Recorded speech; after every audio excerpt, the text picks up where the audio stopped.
Tunaingia vijijini, mijini na hata jijini kukuletea taarifa mchana kutwa. Usiku tunaketi kitako, tunadadavua tukichanganua taarifa na makala muhimu yanayokuhusu wewe na familia yako. Ungana na Bernard Ngozi kwenye Open Forum Political Show kuanzia saa 4 usiku hadi dakika zake kila siku ya wiki kwenye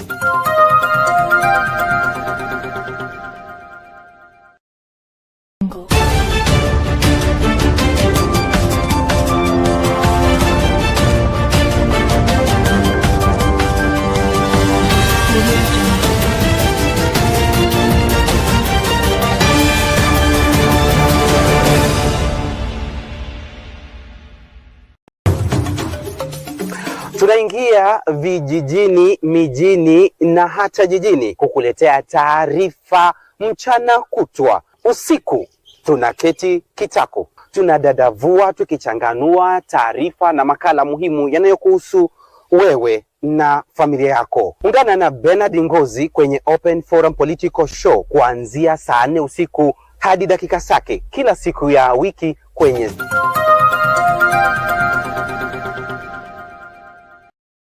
Tonight, the show that gives you an opportunity to air what you feel and think about the latest development on our political front. Well, a lot is taking place so fast. Therefore, everybody must work hard to stay on the cutting edge as far as making sense of our politics is concerned, and of course, remaining on top of all matters. Tonight, this is Sound Candy Talk Live.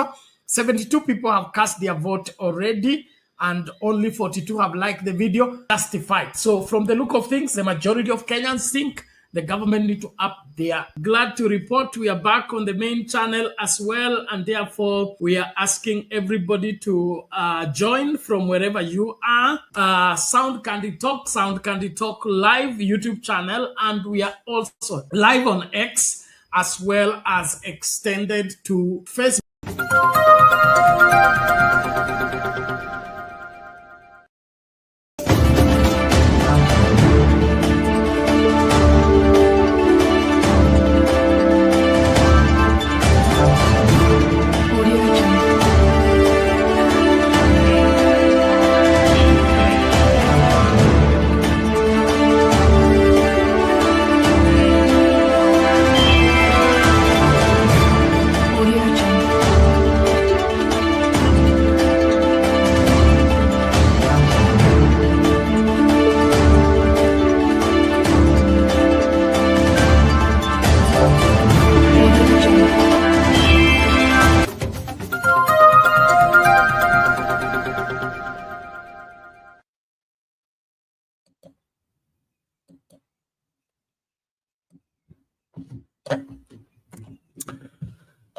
Good day, ladies and gentlemen, and welcome back for another amazing moment, another amazing time, and that we say, Kama Kawa Kama Dawa. I go by the name Shadizo.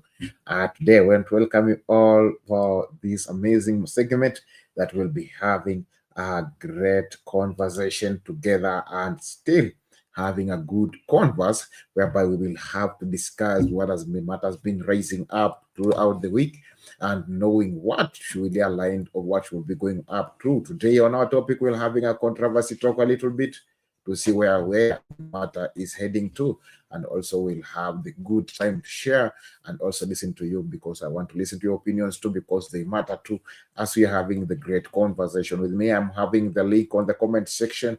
If you feel that you can come up into the studio and have the conversation with me, please do so. Join the studio using the link on the comment section, and it will be good because you are the best and there is none like you. Where else can be compared to you? You are here because you belong at this place and you belong at Sound Candy Talk. Invite somebody to watch with as we are taking out a little bit to check the controversy. There's a lot been cooking on. There's a lot been cooking, and there's a lot been going on, and that's been going straight. Other been going as train, and we'll also checking towards more details towards that, and also be checking towards this to the team TikTok for the good work you are doing, and it will be good and it will be great. So thank you for those who are still joining up. So join up and have a great discussion tonight. Let us do this as you're moving together and having the discussion tonight. We all At Sound Candid Talk, we provide live UHD broadcasts for church services, talk shows and podcasts, weddings, live bands, products and services launches, webinars and trainings, Zoom meetings, conferences, seminars, exhibitions, and virtual concerts.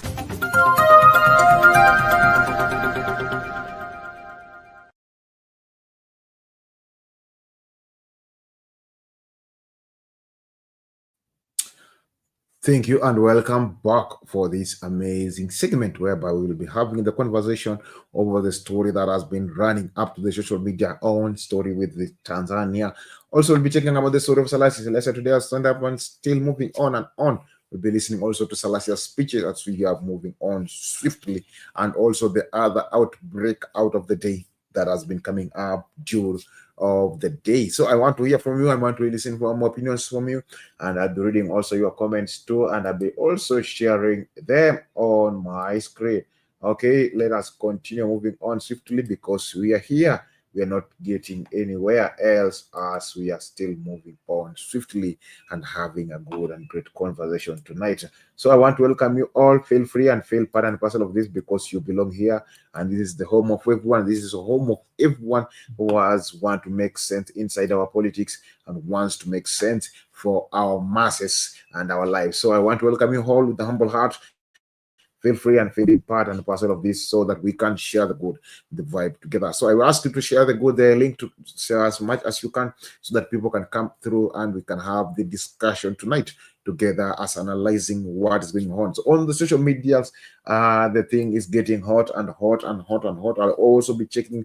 Today we'll be having the segment called that on my comment section. I'll be having that segment also because there is a lot of cooking, or there's a lot of going on the comment section of the Kenyans. There's a lot war on the online space between Kenya and Tanzania. This one responds, this one answers. We are on a letter, we are on a rudisha. Somebody says about this, response about this. We'll be checking also those response, and we're also checking the comic part of it because when some Gen Z Kenya, they have brought a lot of comic towards it and they're making a lot of income from it, but which is not something all right. We'll check also details towards that and also be wanting to hear from you and your opinions too. What do you feel about it, or what do you see? Where is the problem? Where is the controversy? So Team TikTok, I want to welcome you. And now, yeah, it has been quiet before we Team TikTok, but tonight I will be also be sharing the feed with you so that we can have the good vibe together, and we can have the communication together, and we can have the vibe as well as we are moving on swiftly. Team TikTok, just briefly, we are coming up on Team TikTok, and it'll be good so that we can also be part and parcel of this as we are moving on swiftly with Team TikTok. Team TikTok, I really love you. Team Facebook, Team YouTube, I will also want to hear from you. I want to hear from your opinions too because they matter too. You are part and parcel of these Kenyans who are facing this, and what can you speak about it? Also, it will be good as we are moving on swiftly. So before we go or we do much, I want to bring the briefings and the updates of the day. Today, people are lamenting that Gachagua should be arrested because of what he is doing or what he is cooking. So I want to check this out, then we'll have the conversation over it.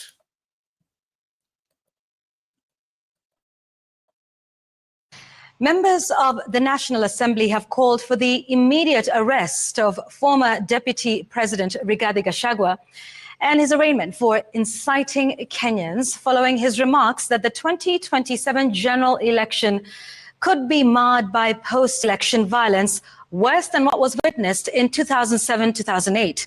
Speaking in Parliament after resumption of the House from a month-long recess, the MPs led by National Assembly Majority Leader Kimani Ichung'wah called out security agencies for not taking action against Gachagua.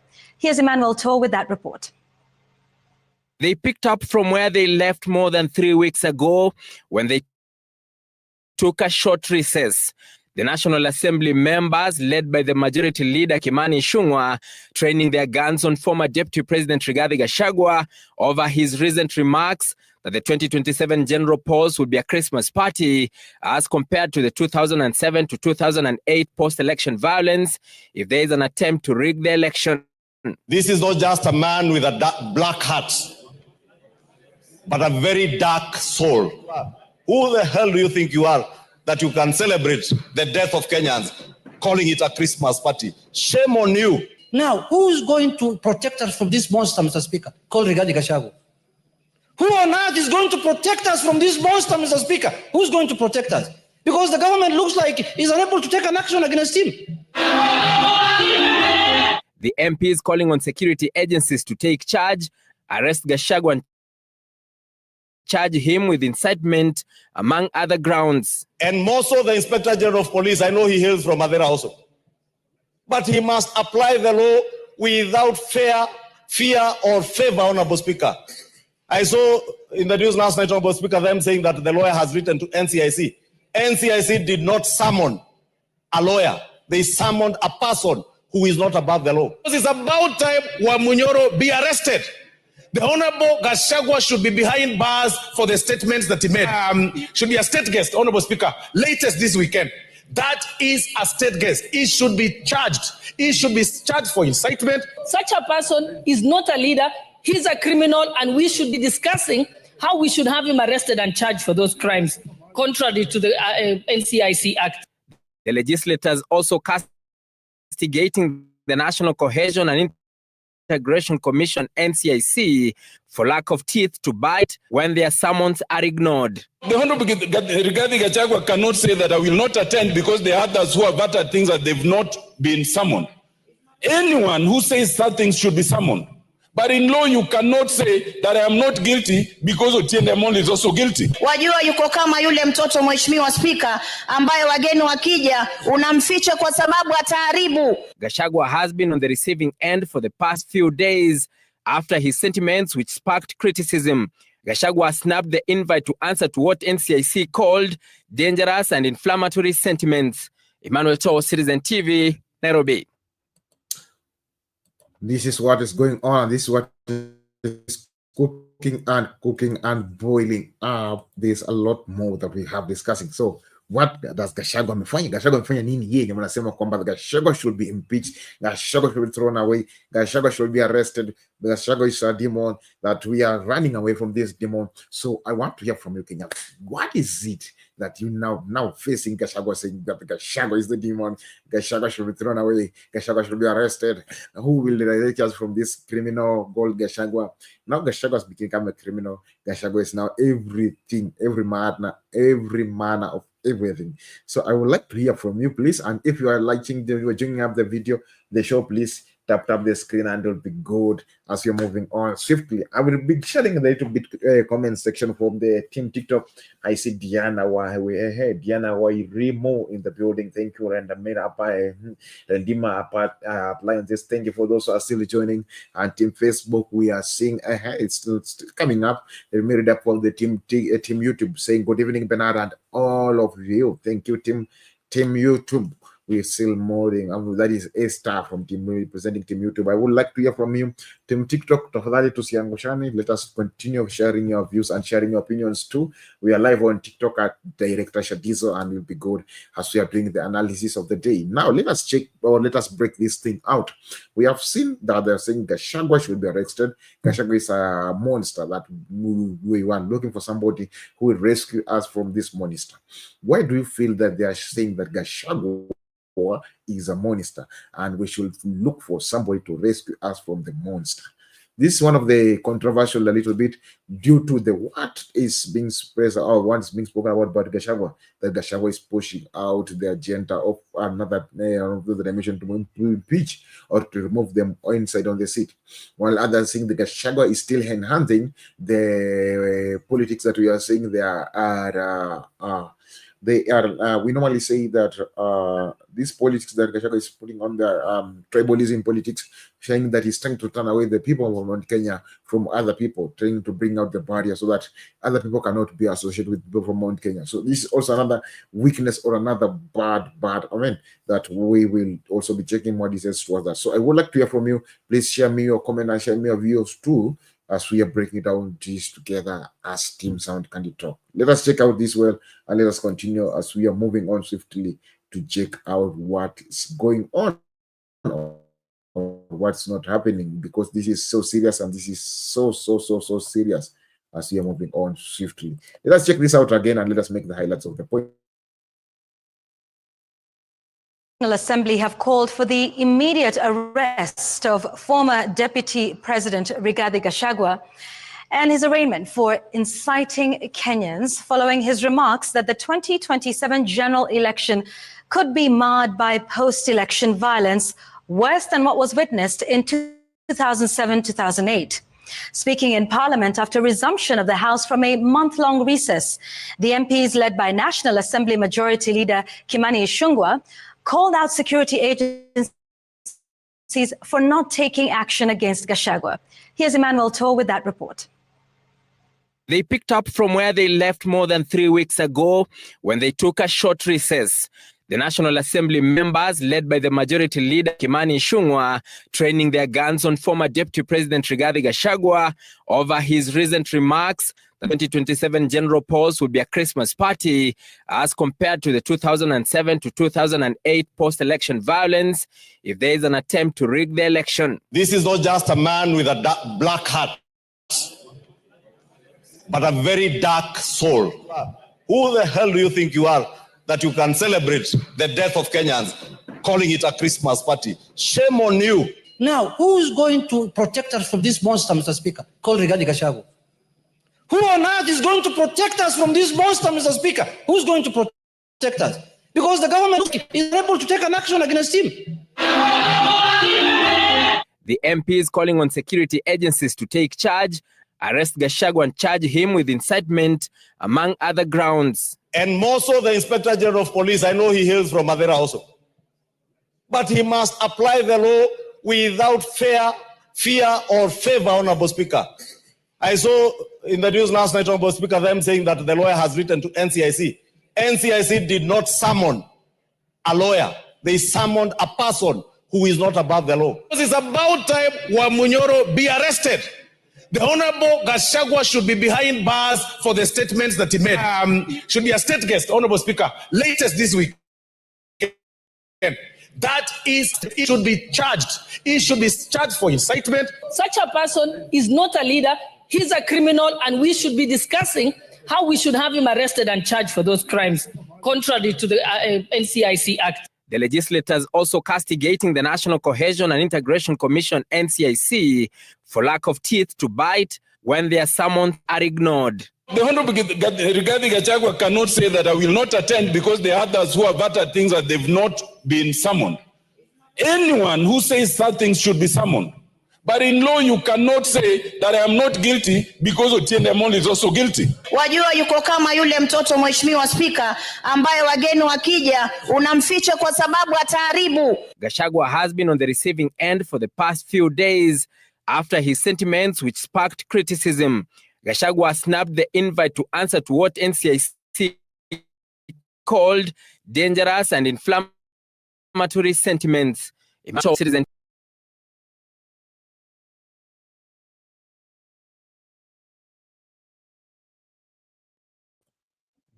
This is what is being saying up. They're saying that one Gachagua is Gachagua incitements. That's one of the things that are being brought out.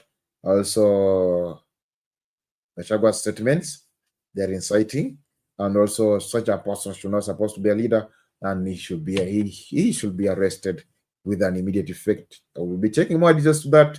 Want to hear from you also? Please send your opinions too.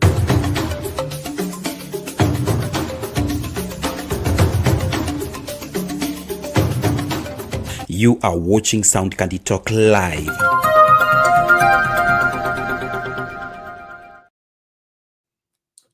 Thank you and welcome back. I would like to hear from you also your opinions to Team TikTok. Thank you for those who are still continue joining up. Thank you for those who are still sharing up the vibe, and we will be great to see you and see every one of you contributing towards this conversation as we are moving on swiftly and having the analysis of the day. So I want to welcome you and feel free and feel humble to share your opinion and share your videos too and share your option too. And the go also Team TikTok, Team Facebook.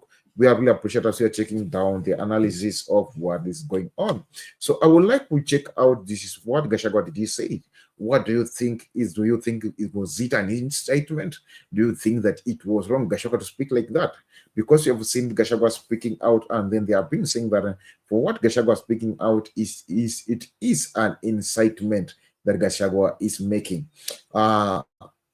According to you, do you feel that is it an incitement? Do you feel like Gachagua was right? Do you feeling that it was wrong, or do you feel what's supposed to be done? What steps should be done? What should be followed? What should be put to alignment? What do you feel about that?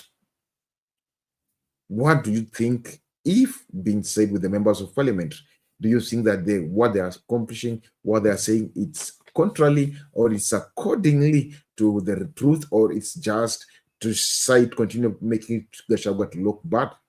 I would like to hear from you, and like also to hear from opinions to us, even we are moving on swiftly to check more of the updates of the day before we come to the heart of the day, because the Lord is cooking and the Lord is with me here inside the office, and I'll be bringing them on the table. Also today, one of the hitting of the headlines is all about the rice inside Mwea, whereby the farmers, they're complaining and saying they are lacking for their rice is bulky stock inside the house, because they lack the market where to take the rice. Even the government is not picking their rice. This is one of the stories that has been done out due up the day. I would like to listen to it and then see what we can do to help our farmers inside Kenya, or the rice farmer. Rice farmers in Mwea, Kirinyaga County are staring at losses of more than $500 million shillings if the government fails to intervene and purchase 5,000 metric tons of the grain in their stores. The farmers, who are usually busy at their farms during this period planting for the next season, say they are yet to receive payment from Mwea Rice Growers Multi-Purpose Cooperative Society, where they take their produce. The society, which used to sell the bulk of the rice to government through KNTC, says the amount purchased has reduced, with government allowing the importation of rice, which has flooded the market. Gatete Njoroge reports. At Mwea Rice Growers Multi-Purpose Cooperative Society, workers are busy at work, packaging rice in sacks before the sacks are processed ready for sale. Despite their busy schedule, their lives are sad reality. The stores are full with no rice accessing the market. Out of the 7 stores at the society premises, only 1 is half empty. The rest are full of stock, which stands at 5,000 metric tons. A situation farmers blame on government for failing to purchase their produce. Unlike previously, when Kenya National Trading Corporation was buying rice from farmers to reduce reliance on imports. Hizi wananunua kidogo sana, sijui kama ya milioni 20 hivi, which is not enough. Mchele tunauzanga hapa ni almost 800, almost $1 billion shillings. Ile tunaletewa hapa na wakulima. Ile mabaki ni mchele ya almost 500 million, haba $1 billion, ambaye sijui nitauza namna gani. Kila siku nangojea watu waitishe mchere, hawaitishi. The farmers have blamed the crisis on the 6-month window for the importation of 500,000 tons of grade 1 milled rice last year, which they claim has flooded the market and affected the prices of the commodity. Tuko na karipoti kidogo ya kwamba ile wame import is 10 times of what we produce, na ndio imeflood our market. Kwa hivyo kile tungetaka kuuliza serikali hasa ni ihort ama isimamishe kidogo importation, ili watu wa Mwea waweze kuuza mchele yao. With no sales, farmers look at a bleak future, as delayed payment means they will plant late, and this will affect rice production next season. Tunalipangwa mwezi wa 5 na wa 6, na wakulima wanataka kununua mafertilizer na dawa za kuspray. Please kunja utuchukulie mchele wetu. Wakati President Kenyatta alikuwa mchele ulikuwa unanunuliwa na serikali na tulikuwa tunalipa mapema sana, lakini siku hizi imekwama kwa masto. So society inajaribu kuuza kidogo kidogo. Their hope is that their pleas will be heard and a solution found before things turn from bad to worse. Gatete Njoroge, Citizen. this is what is happening, and this is what is going on and is moving on. The nation is moving on, is on higher speed. Please let us run with it. This is a cry from the farmers who are complaining due to the lack of market to their rice. Their rice is getting bad, and their rice is going so bad in this because they are complaining that this is all to the income or to the importation of the rice that is coming up inside the nation, and that caused them to lose the market. So what will we do so that they can get the market back? And other people complaining that they were selling their rice on a higher price, but the one that is imported is on a lower price. So we will have to check that also. And also for those who are still staying in that the government should buy the rice. Also, the government should be considering them. And also, when we share the rice, let us sell the rice at the good price, also so that we can have the good market on market and also sustain our customer. Because if we don't sustain our customer, we don't meet the needs of the customer, we will get the needs from the other places. This is something that we have to be also keen of as we are moving on as Kenyans, because we are just that we want the government to battle for us for everything, will not achieve what we are not getting to the target of the market. So if we know that our rice is good, and if somebody import another rice, our rice will continue standing up. I'm not saying that our rice is bad, our rice is good, but the thing is we have to add up the strength and we have to have the energy that even if the government will not give out the chance to, or it will not buy the rice, what with the other plans that we can sell the rice? We need to get the good plans, strategic, that we can sell the rice. If somebody wants a store and wants the rice, please make sure let us deliver the rice so that we can have the equal balancing of everything, and we are moving on swiftly as the nation. If we don't do that, we don't open our minds, we don't check out, we don't stand out and try to see where is the problem or where the problem begin, we will end up inside the trash. We will not be able to come out from. So please, for those who are doing farming of rice, let us be attentive on this. Let us stand out and let us amend everything so that everything can come to alignment to it. So I want to urge you, let us farmers that will do there, let us negotiate with the government, let us negotiate with even private facilities so that we can get our rice and take it to the market and sell it.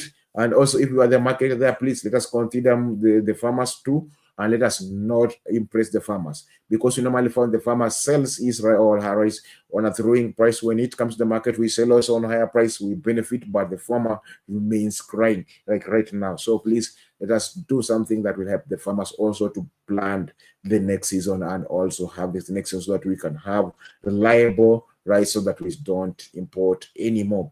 The more we import, the more we get tired and the more we get unable to sustain all this as we are moving on, or as the Kenyan nation is stand up on small such like matters or small such like issues because of lack of good and proper arrangements of aid as we are moving on. Thank you for those who are getting me. Please share your comments too, let's share your opinions too. I'll be reading them and also be appreciating them. Team TikTok, we are doing good and we are doing well. Let us continue keeping the game, keeping the vibe, because I know we are up there.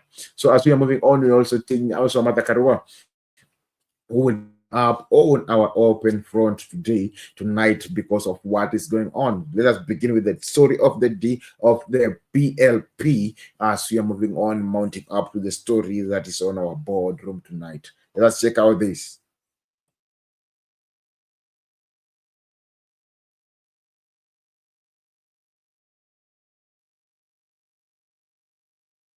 Moving on now, People's Liberation Party leader Martha Karua has dismissed comments by Tanzanian members of parliament, maintaining that she will not stoop to the level of answering their insults and that their comments hold no water.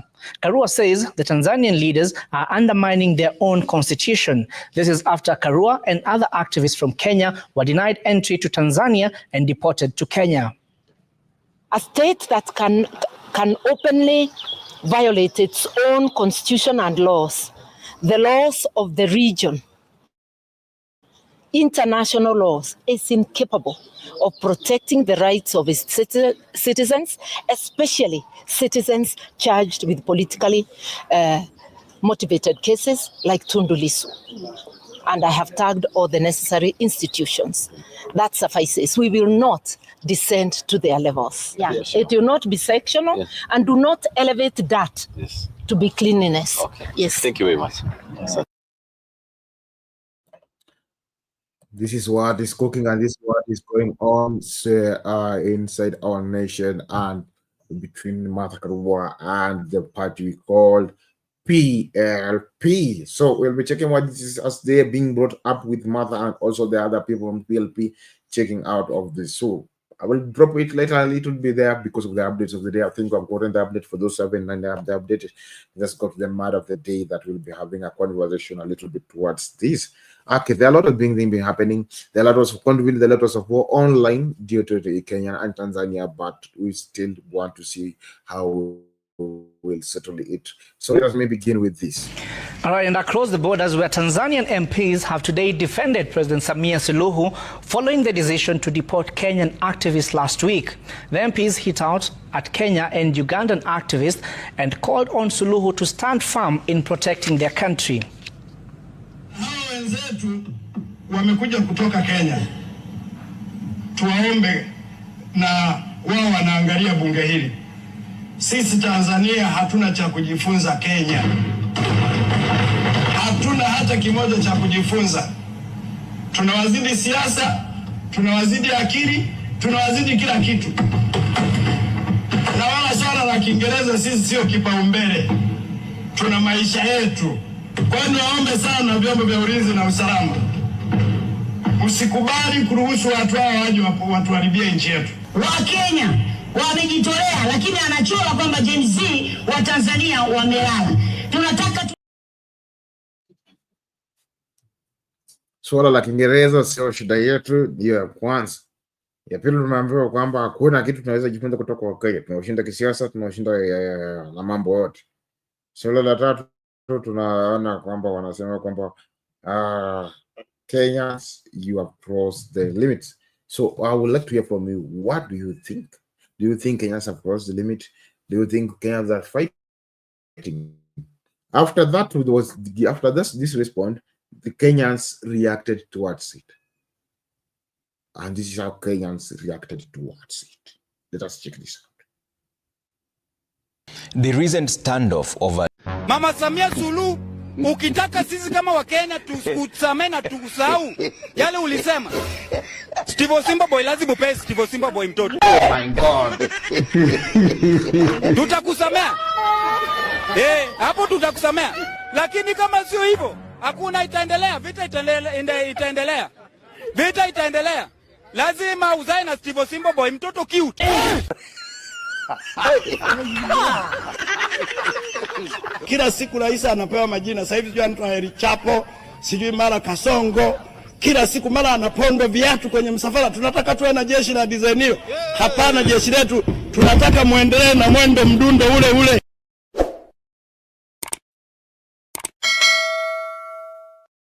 Mama Samia Suluhu, ukitaka sisi kama Wakenya tusamee na tusahau yale ulisema. Steve Simba boy lazima upe Steve Simba boy mtoto. Oh my God. Tutakusamea. Hapo tutakusamea. Lakini kama sio hivyo, hakuna itaendelea, vita itaendelea. Vita itaendelea. Lazima uzae na Steve Simba boy mtoto cute.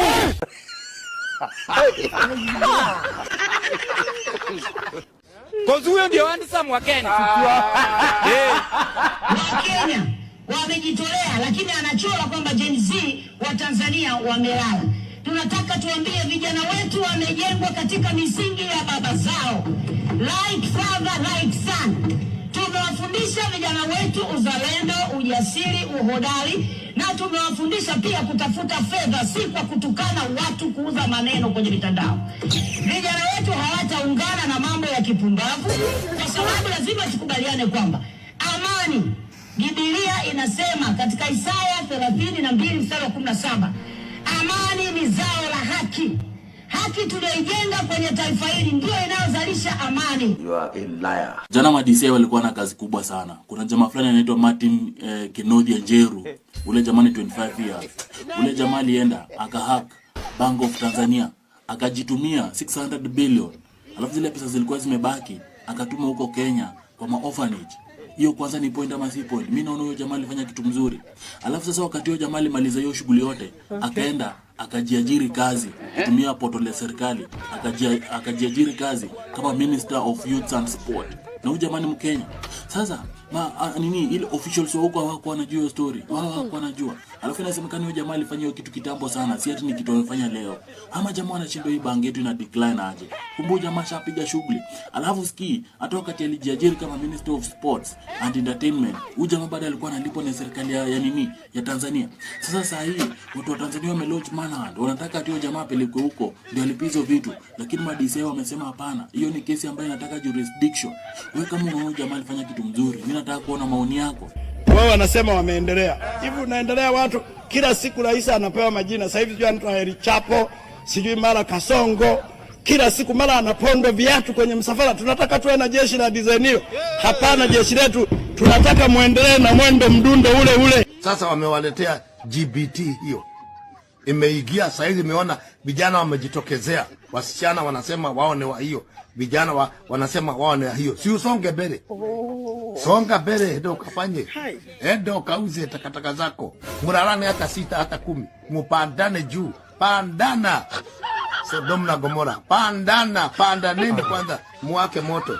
Mwende mkaishie jehanamu. Kama utampenda Yesu, songa mbele. Songa. Enda mbele. Enda ukiendanga. No evil form against me shall prosper in the name of Jesus. Sasa mimi nikitaka hii kesi ifuatiliwe. Juu mtu alinijeruhi, ya kwanza alinipiga. Kwa nini hata alinipiga? Kwa nini bia mtu mwingine aniamshe ndio niulize? Kwa nini unalala kwa kanisa? Acheni kwanza nicheke. This is the Kenya's reactions. Kenya's reaction kwanza. Kenya mimi mutani. Yes, you not kill you.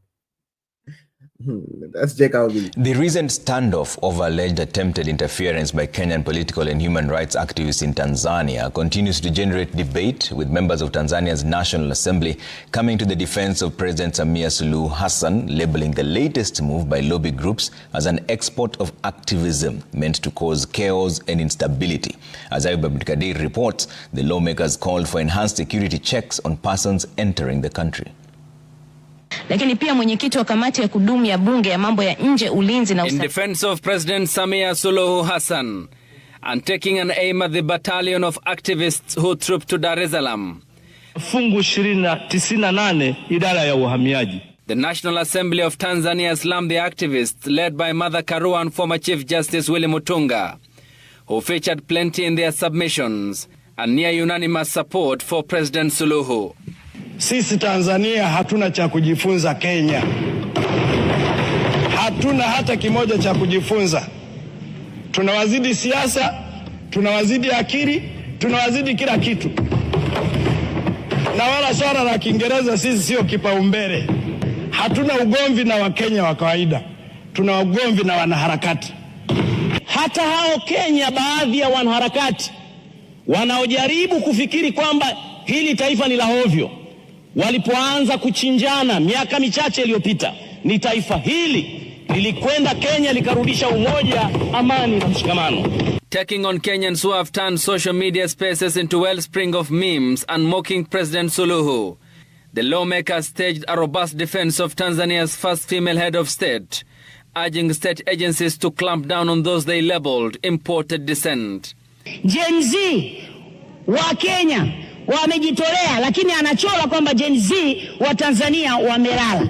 Tunataka tuambie vijana wetu wamejengwa katika misingi ya baba zao. Like father, like son. Tumewafundisha vijana wetu uzalendo, ujasiri, uhodari, na tumewafundisha pia kutafuta fedha, si kwa kutukana watu, kuuza maneno kwenye mitandao. Kubwa kuliko yote ni kemea tabia mbaya ambayo watu wanaichukua AI, wanaenda kuleta michezo ya ajabu, wanachora mapicha si mazuri kwa ajili ya kufanya bullying kwa rais wetu Samia Suluhu Hassan. Kama mjumbe wa kamati ya ulinzi na usalama, ninakataa na nanyekemea kitendo hiki kwa sababu hakikubaliki. On Tanzania's sovereignty, the MPs brushed off the authoritarian tag by critics on President Suluhu's administration, who has been accused by right groups for unleashing nationwide oppression against opposition players and enforcing silence. Rais Samia hapingi wanaharakati, anapinga kuingiliwa na wanaharakati. Hapingi wanaharakati, amesema anapinga upotoshaji na kuingiliwa kwa wanaharakati. Tunawaonya sana wanaharakati wanaofikiri ya kwamba taifa hili ni choo, kila mtu anaweza kwenda kujisaidia na kutoka. Nataka niwaambie, hakuna kiumbe chochote kitaweza kuligawa taifa hili. Hili ni onyo kutoka kwa Watanzania.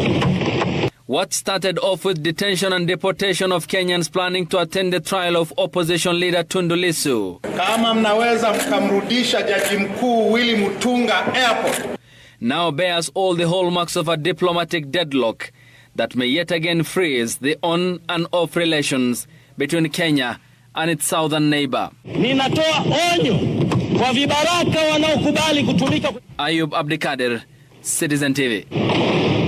Asante sana. That's what is happening into the parliament zone Tanzania side, and we'll be checking more details. Please let us continue sharing, let us continue inviting somebody to be a part and parcel of this as we're moving on swiftly.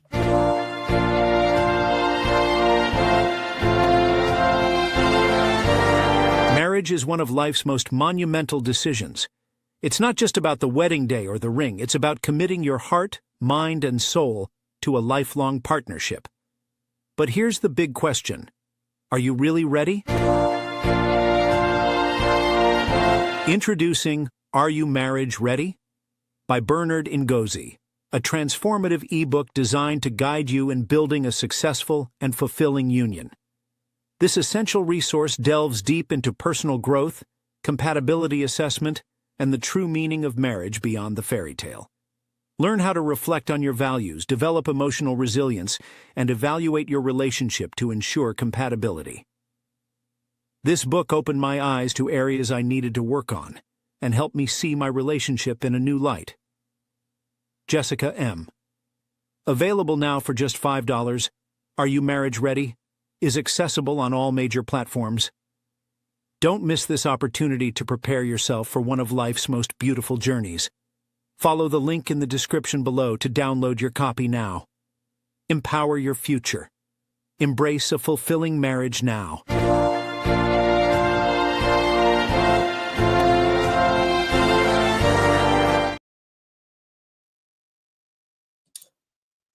Thank you and welcome back as you continue and moving on swiftly. Please urge you to do this as we are moving on even swiftly. I want we take our phones and let us do this. Let us have Sound Candy Talk and we'll be good. The details are on the screen. Let us use the details on the screen to support Sound Candy Talk and we'll be good. Use the till number if you are in Kenya, and also you can use the phone number if you are not inside Kenya. And the name is Bernard Makoha, and the till number is 5516575. And the name is Sound Candy Talk. Please let's use the details and support Sound Candy Talk and be to be good. And we'll also be great so that we can know we are moving on together. And we have the numbers still goes on that screen. Let us make the good use of the numbers because it goes good as even we are doing it, and even we are moving on swiftly to create sure that in our nation this stays at a better place, not in chaotics, not in desperate, or not in the moments that we feel like the things are not working. And that's one of the things that I like we put into the order so that our nations will remain naked. Also, I want to ask you, please let us continue moving on swiftly. Let's continue sharing up, let us continue uniting up, and let us continue doing this together because together we can do it, or we can do it, and we can also do more than this. So I want to welcome you all. Feel free, feel part and parcel of this so that we can continue moving on swiftly and having the conversation together as even we are checking it out as Kenyans who knows where they want to go, knowing where they want to stay, knowing what to plan and how to do that, as even we are moving on swiftly. So I will take you to another gear that will check this out as we are even continuing swiftly and systematically.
Kutoka vijijini, mijini hadi jijini.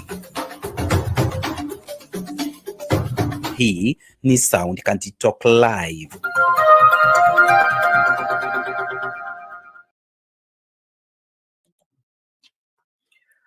Good day, ladies and gentlemen. Thank you so much for making time to join us. This is Sound Candy Talk Open Forum Political Discussion Show, the show that gives you an opportunity to air what you feel and think about the latest development on our political front. Well, our politics is not local anymore. It is across the borders, and it appears the freedoms in Kenya and the liberties that we are enjoying in this country are not readily available elsewhere. Now, this is informed by the response of the president of Tanzania, Mama Suluhu Hassan, in her claims about the justification of the deportation of the former CJ Mutunga and, of course, Honorable Martha Karua and other human rights activists that had gone to stand in solidarity by the opposition leader who is on trial for treason. Well, the language used by the president of Tanzania, if is anything to go by, then Kenyans are way far in terms of well advanced in enjoying their democratic space and democratic liberty compared to Tanzania. Well, we will be looking extensively on those assertions and then, of course, getting the undertones behind those wordings by President Suluhu on whether we are East African citizens or we are Kenyan citizens and have no business with what goes on in Tanzania. And if that is the case, then what is the purpose of the East African community? And of course, where is the importance and the mustness of us having to have an East African anthem and having to be, relating as brothers, sharing a passport? There is something that is not adding up here. And so it goes without saying that the liberties in Kenya are becoming a threat to their neighboring countries. And then, of course, we get a lot of this on TikTok and other players who claim that Kenya is too far in terms of freedoms and being fearless in speaking to truth to power.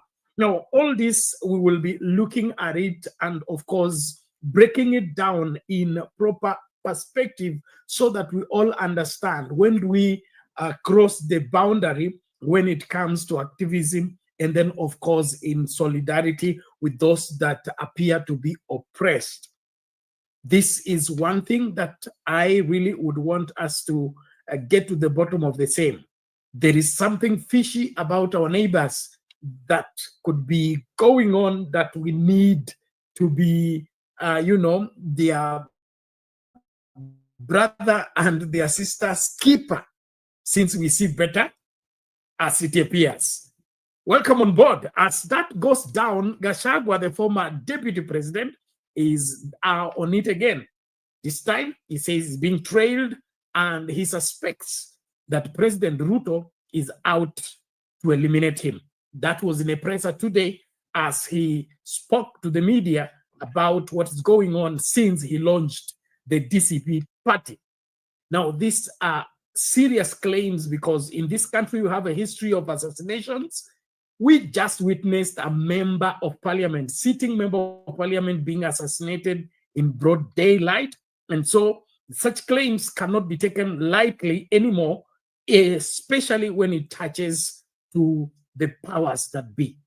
We are yet to come to terms with the abductions and disappearance of people in this country, especially under the William Ruto administration.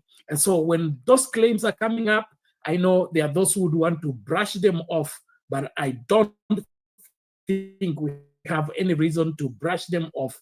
Everything must be looked at keenly, and we come to a conclusion that is safe and good for everyone. While that is going on, today we were woken up by the news of the raid to the Tanzania governor, Natembeya.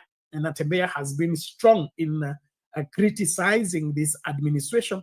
And now it looks like the troubles and the feathers he's been ruffling against this administration have now reverted, or rather arrived at his doorstep.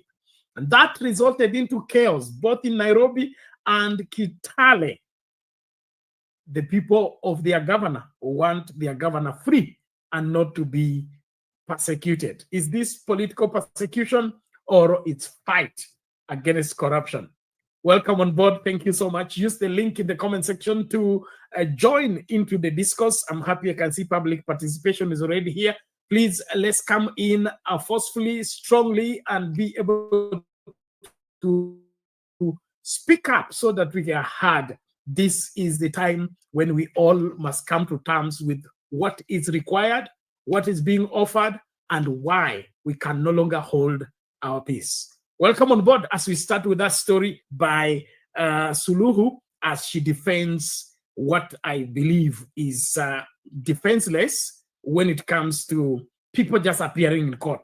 Everywhere we had, when Uhuru Kenyatta and William Ruto were at ICC, we had multitude of members of parliament, well-wishers, and prayer warriors joining them to court. What is the crime about people going to court to hear the ruling, or rather to hear the case that is being heard?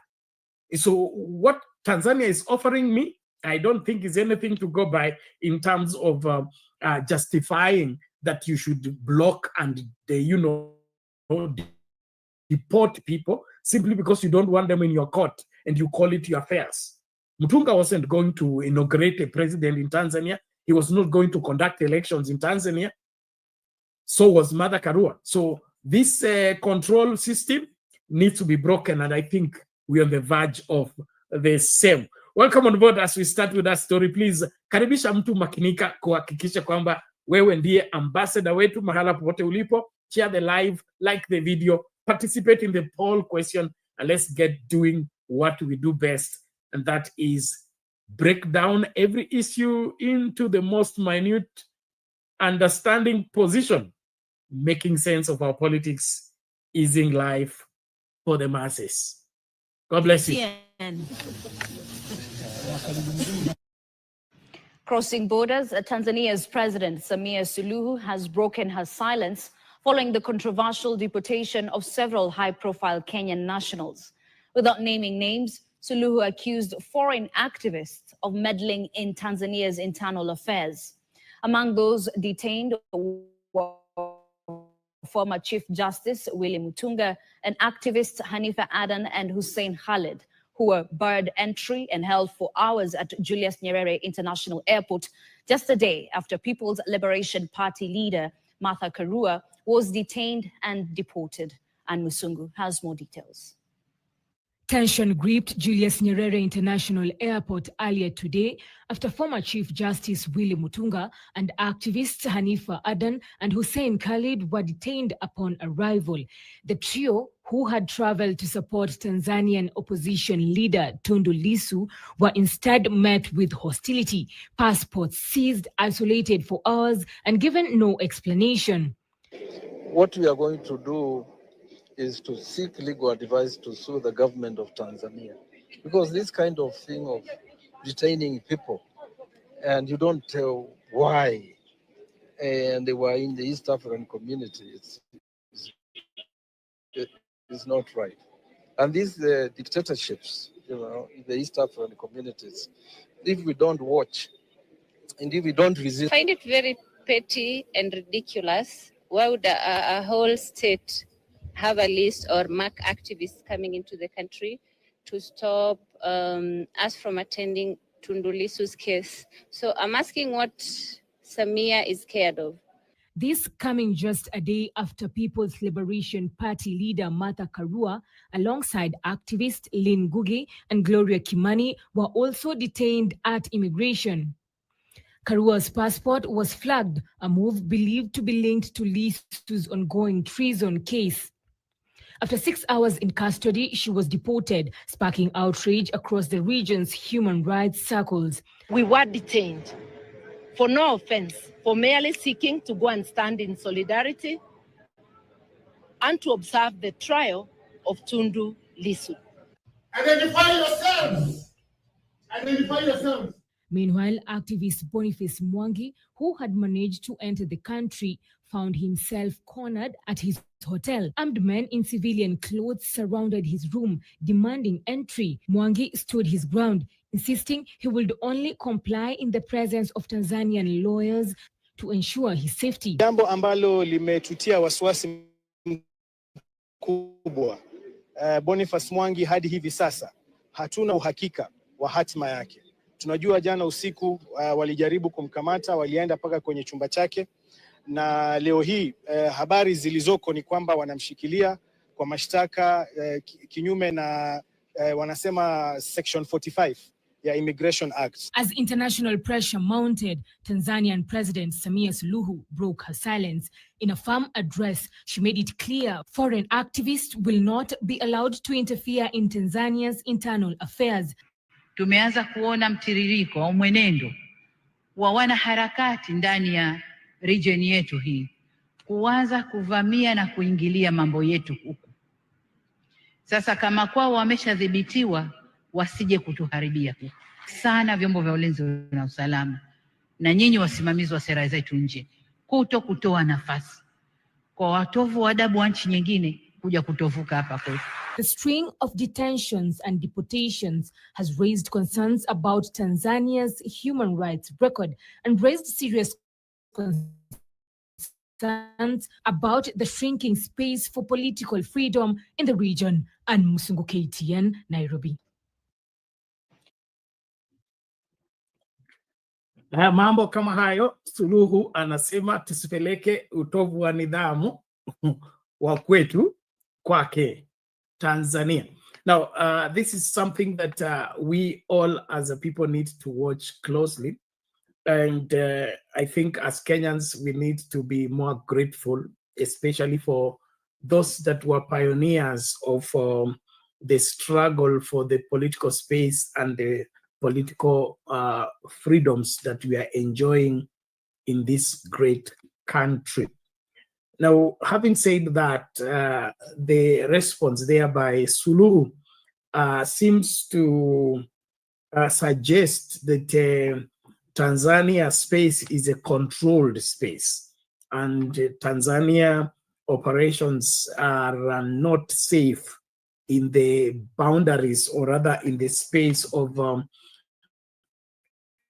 ensuring that people are free to think, free to express themselves, and are free to say no when they feel like saying no on anything about governance and otherwise. Now, it appears that is not acceptable in Tanzania, and this dates back to even from Magufuli's regime.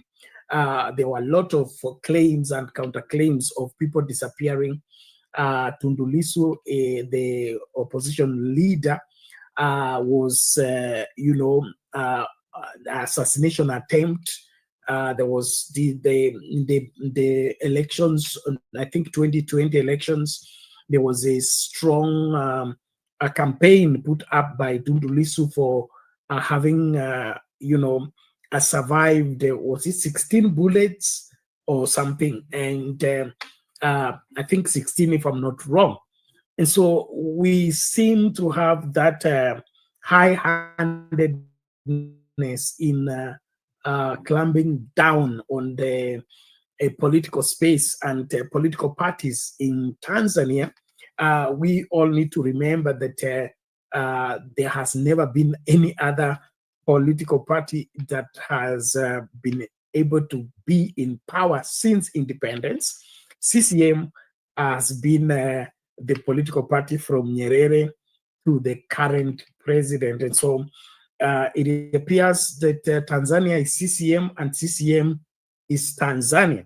Now, we as Kenyans, we remember that because Chama cha Baba na Mama, KANU, ya Jenga Inji, you remember the song, and how those of you who are grown-ups during Moi's time, I mean, being a Kenyan man, being KANU. And I think there was no much difference between being Kenyan and belonging to KANU. And in fact, joining KANU was enforceable by law. And you would, be arrested or something, or detained for not having KANU card, or for not contributing towards KANU party, and all manner of things, that the political space in the country was limited in such a way that you are either KANU, and when you join KANU, you have to sing KANU, you have to dance KANU, you have to sleep KANU, wake up KANU. Any other thought other than KANU was illegal, and was illegal to a level whereby you'll be arrested, you will be detained, and no appeal, no option. And so it appears CCM is KANU and KANU is CCM, and where Tanzania is right now, it looks like where we were in the 80s and in the 90s during the Moi regime especially. And so as we look into this, is there any justification on why at this time and age, when we are in the information age, when we are, the world has become a global village because of the internet, would anybody in their right sense be thinking of regulating information or controlling by regulating information? This simply shows that it appears that the Tanzania administration is out of touch with when they are living and how they ought to live at this point in time. I don't think there is anything anyone can keep from the people. And this aspect of you being in power by, regulating on who meets who identifies with who, I think it is primitive, is backward, is old-fashioned. We must, as leaders, be secure enough to let people enjoy their liberties as we lead them. But if you must put everybody under your thumb in order for you to feel in control, then you're gone. I mean, you are gone. Umepitwa na wakati. You are living in the wrong time and you're trying to do the impossible. And so I want us to discuss freely. Ni Wakenya wana utovu wa nidhamu ama ni Tanzania haitaki kubadilika na majira? Nataka majibu yako hapo kwa comments, ama njoo kwa studio ukitumia hiyo link, tukazungumze masuala haya kwa kina. Ni utovu wa nidhamu wa Wakenya ama ni kuharibu misingi ya Tanzania ambayo hairuhusu nia tofauti, hairuhusu mawazo tofauti, haitaki kuruhusu vyama vya kisiasa kudhamiri katika nchi hiyo, kwa sababu usipokuwa CCM wewe sio Mtanzania, na usipokuwa usiposhabikia CCM wewe sio mzalendo. Huo ndio ukweli ama vipi? So nataka Watanzania wote njooni hapa. Watanzania, nimesikia video zenu, nimeona nyingi kwa TikTok mkishambulia Wakenya, mkishabikia Wakenya. So njooni hapa mtuambie ni kipi hiki ambacho Suluhu anakiogopa, eti Wakenya watapeleka utovu wa damu Tanzania. Yaani eti sisi tumeharibikiwa kwa sababu ya uhuru wetu kikatiba. Kuna ukweli wowote kwa mambo haya ama ni kipi kinachoendelea? Tumia hiyo link kuja studio, sema ya kwako. Wale mnatufuata TikTok, naamini mnatupata kwa njia iliyo safi. Weka comment yako hapo, tutaweza kuisoma. And then nataka hizo likes tafadhali zipande. And then kuna swali la ambalo tunaliuliza kwa poll question katika YouTube, that is Sound Candy Talk and Sound Candy Talk live YouTube channels. Do you believe Rigathi Gachagwa's claim that President Ruto wants to eliminate him? Do you believe Rigathi Gachagwa's claim that President Ruto wants to eliminate him? So far, 15 people have already cast their vote. 93% they say yes, the tension is real. And then only 7% say maybe, but needs investigation. So 93% wanasema ni kweli yale ambayo Rigathi Gachagua anasema. 7% wanasema hayo masuala yanahitaji kufanyiwa uchunguzi. Wewe unaonaje? Piga kura yako, na kabla upige kura, naomba tafadhali patia video a thumbs up, then share with somebody, remind somebody the show is on. Let us engage, let us grow together, even as we explore and break down the realities of what we are dealing with. What is the threat of the liberties that the Kenyan people enjoy? And then, of course, that aspect of activism. And Suluhu is talking about importing or exporting activism from foreign countries.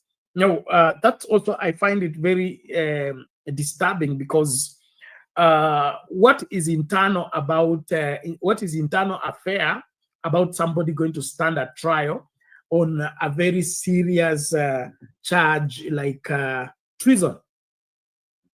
Is that an internal affair? Suluhu anasema mnaingilia masuala yetu. Ni yepi haya masuala ya Suluhu peke yake yanayomhusu? Tundu Lissu ni baba, ni mwanasiasa, ni mwanaharakati, na ana marafiki dunia nzima.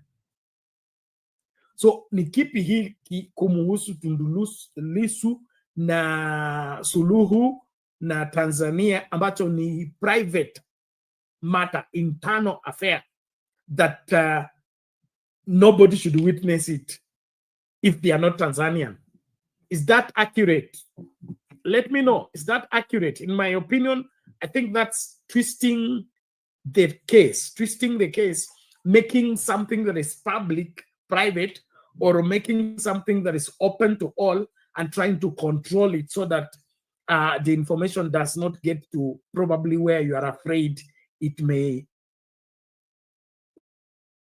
get there. And so, like I said initially, when Uhuru and Ruto were standing trial at The Hague, they did not go alone. They went with members of parliament, they went with civil society leaders, they went with the church leaders, they went with different people.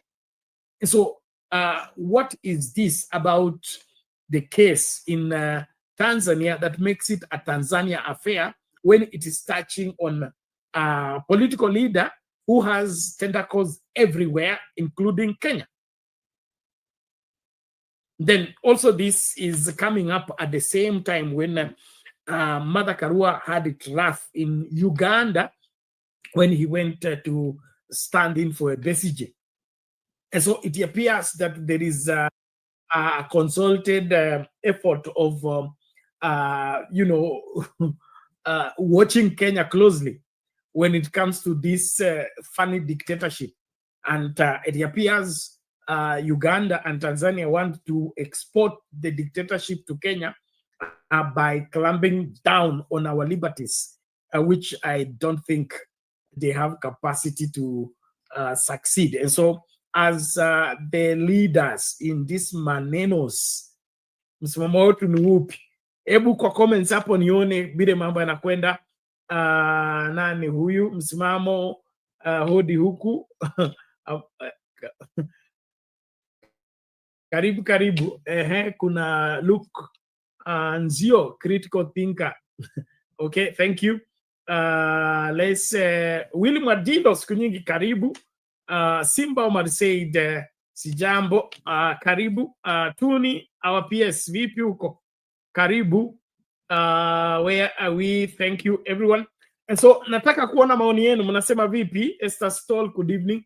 Now, can we get talking? Let's get talking. And those who are coming in the studio, the link is already in the comment section. Tafadhali wai mapema.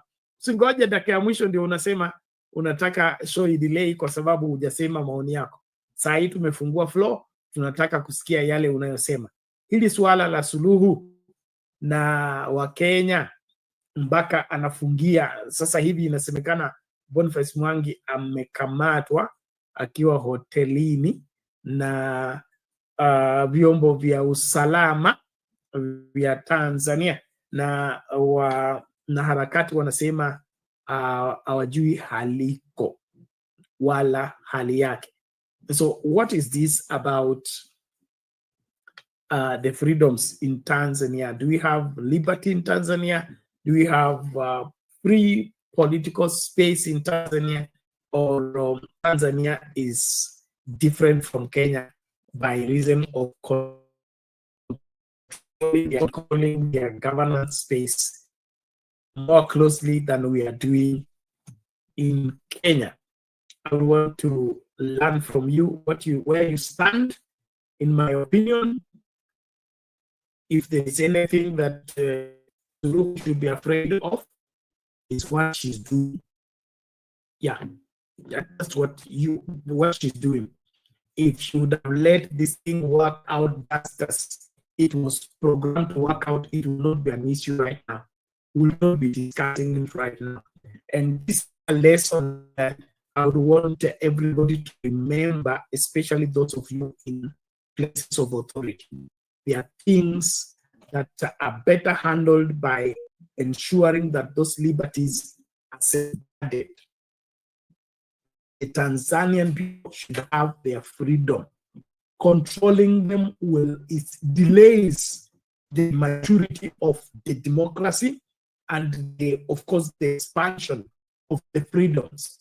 And so this backlining and postponing to allow the political space to be free, that's what makes CCM a cripple. That CCM can only work when it doesn't have a strong opposition. That CCM can only win when they have paralyzed the opposition. That CCM can only be strong when it has weakened other political parties. That's wrong. That's the whole essence of multi-party democracy. Multi-party democracy is political parties, competing for mandate from the people so that they execute whatever it is that they are required to execute. And so, whatever that is chasing Suluhu and the team will finally catch up with them if they don't take their time. And so, in my opinion, they should have let Tundu Lissu attend if he has any case, because it looks like there is a cover-up here that the world should not see how ridiculous the case could be. And probably that's why they are locking out other observers and they want it to be handled privately. If it was privately, then you would have made it in 7 ways. Take it to the barracks and let the man be tried in the barracks, and probably that will be a controlled environment. But in my opinion, whatever Suluhu is trying to do is what is going to eliminate. That's what is going to affect her, and of course affect CCM badly, simply because they are running scared when nobody is chasing. The Bible says the wicked run when nobody's chasing them, but the righteous are as bold as a lion. I don't see any political party in Tanzania that will be threatening Suluhu or threatening CCM. And so whatever act and behavior that they are demonstrating shows clearly that they don't even understand the upper hand they are enjoying, and the free space that they are enjoying in terms of being the majority party and the well-established and well-spread party. And so the way they are behaving is like they are at par with Chadema and other political parties. When you assess these two political, political institutions or political parties, they are not on the same scale.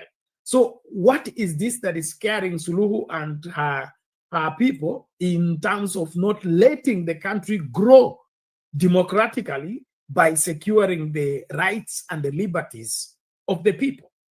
So this controlled environment and controlled politics is not the way the world is going.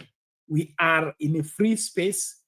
That freedom needs to be safeguarded, and the people in power needs to enhance and facilitate those freedoms. So this controlling of who comes in the country, why are they coming in the country, and are they in support of opposition or in support of the ruling party? That's a wrong move. I can put it across to you, Madam Suluhu. Kama unataka kudhamiri na kufanikiwa kama kiongozi wa nchi inaitwa Tanzania, basi wakati umefika ufungue uhuru wa Watanzania wakaseme yale ambao wanayafikiria. Na kuna makosa watu kuandamana, hakuna makosa, hakuna kuvunja sheria kokote, watu kuwa na akili zao, kuwaza vile wanavyotaka na waseme vile wanavyosema. Hakuna vile inakuhujumu wewe kama kiongozi. Kwa hivyo uongozi wa control watu na kuwafinyilia watu, basi huo ni uongozi mbaya, na haya ndio tutakwambia. Okay, asante sana. Tunaendelea na uchambuzi nikiwasubiri wale ambao mnakuja studio. Haya, turejee hapa tunapoangazia hili swala la Rigathi Gachagua. Tutachukua break kidogo, alafu turejee tukiangazia hilo. Usiende mbali, karibisha mtu while we are going to the shops. You've dreamed about the perfect wedding, the dress, the vows, the happily ever after. But let's ask the most important question. Before you say I do, are you truly ready for the lifelong commitment that comes after the honeymoon period fades? Bernard Ngozi's groundbreaking ebook, Are You Marriage Ready?, is the ultimate guide to building a successful, lasting marriage. This isn't just another relationship book, it's a heart-to-heart conversation that prepares you for one of life's biggest decisions, getting married. Are you choosing love or just infatuation? Are you building a marriage or just planning a wedding day? Reading this book was a game changer. I realized I wasn't as ready as I thought, but now I'm on the right path. Don't wait until it's too late. Invest in your future. Download Are You Marriage Ready today. Link in the description below. Your future spouse deserves the best. Are you ready? At Sound Candid Talk, we help your event, trainings, shows, and so more to the world through internet broadcasting in UHD. We provide from 1 to several camera setups and integrate graphics to live in your live streams. For more information, contact us through +254 718454585 or email at soundcandidtalk@gmail.com. Reach on us today.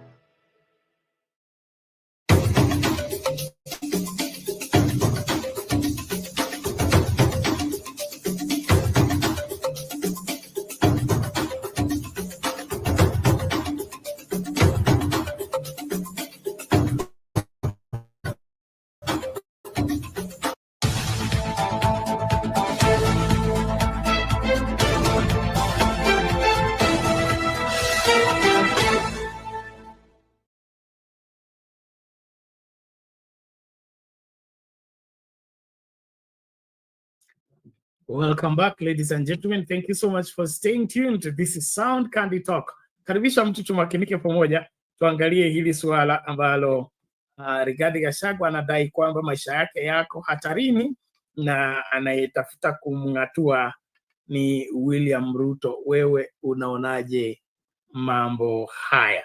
Let's start with that story right now. People will be arrested because we must maintain law and order. Now moving on, former Deputy President Rigathi Gachagua has made explosive claims accusing President William Ruto of orchestrating a plot to eliminate him. Addressing the press from his current residence, Gachagua alleged that state agents planned to poison him during a church service, even deploying masked officers to monitor his activities. Gachagua further claims the government is dismantling his security detail, leaving him exposed. Vera Mora with the chilling allegations.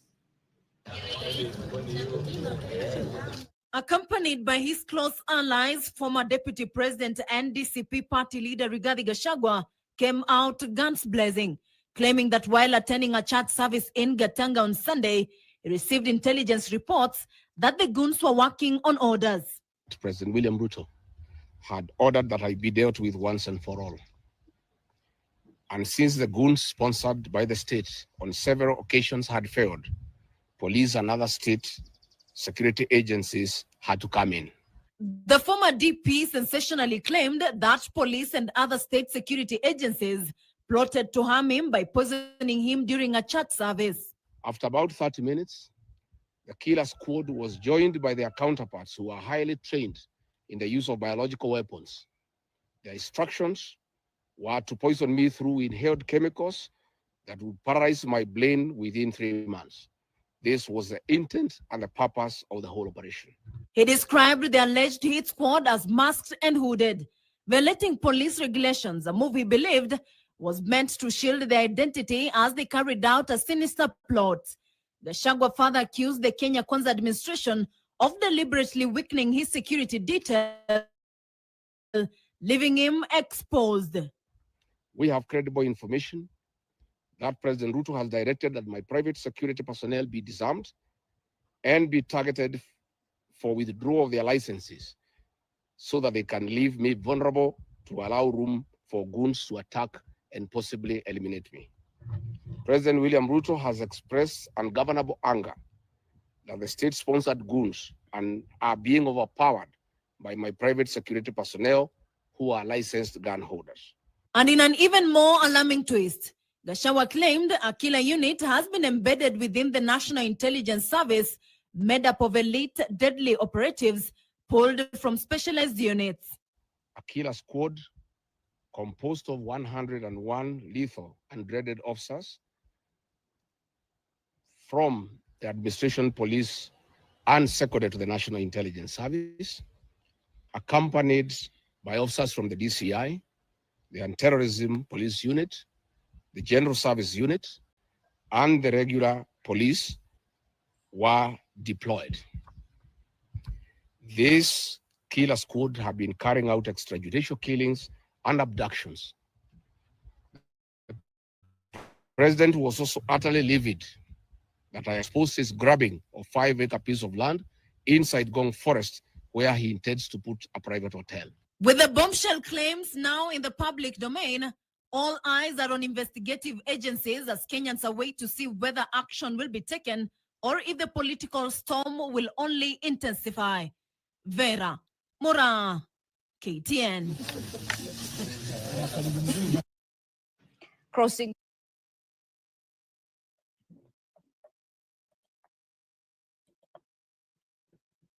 Mambo kama hayo, madai ya former Deputy President Rigathi Gachagua akisema maisha yake yamo hatarini. Now, those claims are very explosive as expressed and calls for Kenyans to begin to think seriously. I am not a supporter of Rigathi Gachagua and his political moves, but every Kenyan is Kenyan by right, and the Constitution guarantees the safety and the freedoms that we have constitutionally in carrying whatever political opinion we may have. And as long as that political opinion and that political ideology is not in any way endangering any life or any class of people, it is free to thrive in the Kenyan space. And so this politics of elimination and politics of assassinations are not things that belong to this time and age, number one. And then number two, been with us for too long. We have lost gallant sons and daughters of this great country to this limited, narrow thinking political eliminations decisions. What is it that is an issue that warrants somebody taking another person's life for political reasons? I mean, politics is just a way of thinking and a way of understanding life that could be different from the way you see what I'm saying and what you see, what you want to say, what you want to see. And so my being different from you or thinking different from you doesn't make me an enemy, and I don't think that endangers your life. So what is this about our politics that is so demanding to a level whereby you want to eliminate somebody for political reasons? What is this? Public service is supposed to be for the interest of the public, and public service is supposed to be for the advancement of the country. Why would it become so personal to a place whereby somebody now can begin to plan murder and eliminating an individual simply because that individual may not favor his political agenda or his political pursuits? So what is this about our politics that is so life-threatening to a level whereby we begin to plan and eliminate one another? Ni kipi hiki ambacho ni muhimu sana katika siasa zetu ambacho kinasababisha mpaka mtu anafika kiwango kutaka mwingine afe? What is the problem? Let's speak up. Thank you, everybody. As we continue to engage, please continue to invite somebody, and then, of course, like the video, participate in the poll question. Asil 2 TV anasema the propaganda Gachagua and Ruto survived in and came to power. He still uses those stupid sympathy nonsense. According to Asil 2 TV, is seeking sympathy, and so according to you, hakuna ukweli wowote katika masuala haya ambayo Gachagua anayosema. He said Gachagua has mastered the art of factoid propaganda. Okay. Factoid, or whichever. I don't know what that means, but what I would want Asil 2 TV to clarify, according to you, you want to tell us that there is no any, truth into all this that Gachagua is saying. Don't forget that we buried the Kasipul member of parliament from assassination. And it's not long ago when we have lost gallant sons of this country. We can't forget James Kariuki, we can't forget Robert Ouko, we can't forget Msando. And all these things are happening. This Jacob Juma. I don't think it's far-fetched. So Asil 2 TV tungependa ukatufafanulie hayo unayosema, kwa sababu lisemalo lipo, kama halipo linjiane laja, Waswahili wamesema. Na kukaribisha kila mahali ulipo, tafadhali makinika kupiga kura yako, kulike video na kuparticipate kwa show. Simba Omar Said Kenya tumepotea, watu wanaotafutwa Madhare pia washatangaza kuwania urais. marefu haya watu wanaofua nini? Wanaotafutwa Mathare. Wewe Mercedes, wewe hebu kuja polepole. Kuja polepole, tutaelewanwa. Now I'm still asking that question. I'm still asking that question. What is this about our politics that is so important and so, you know, life-giving that you would want to kill somebody to get in power or to stay in power?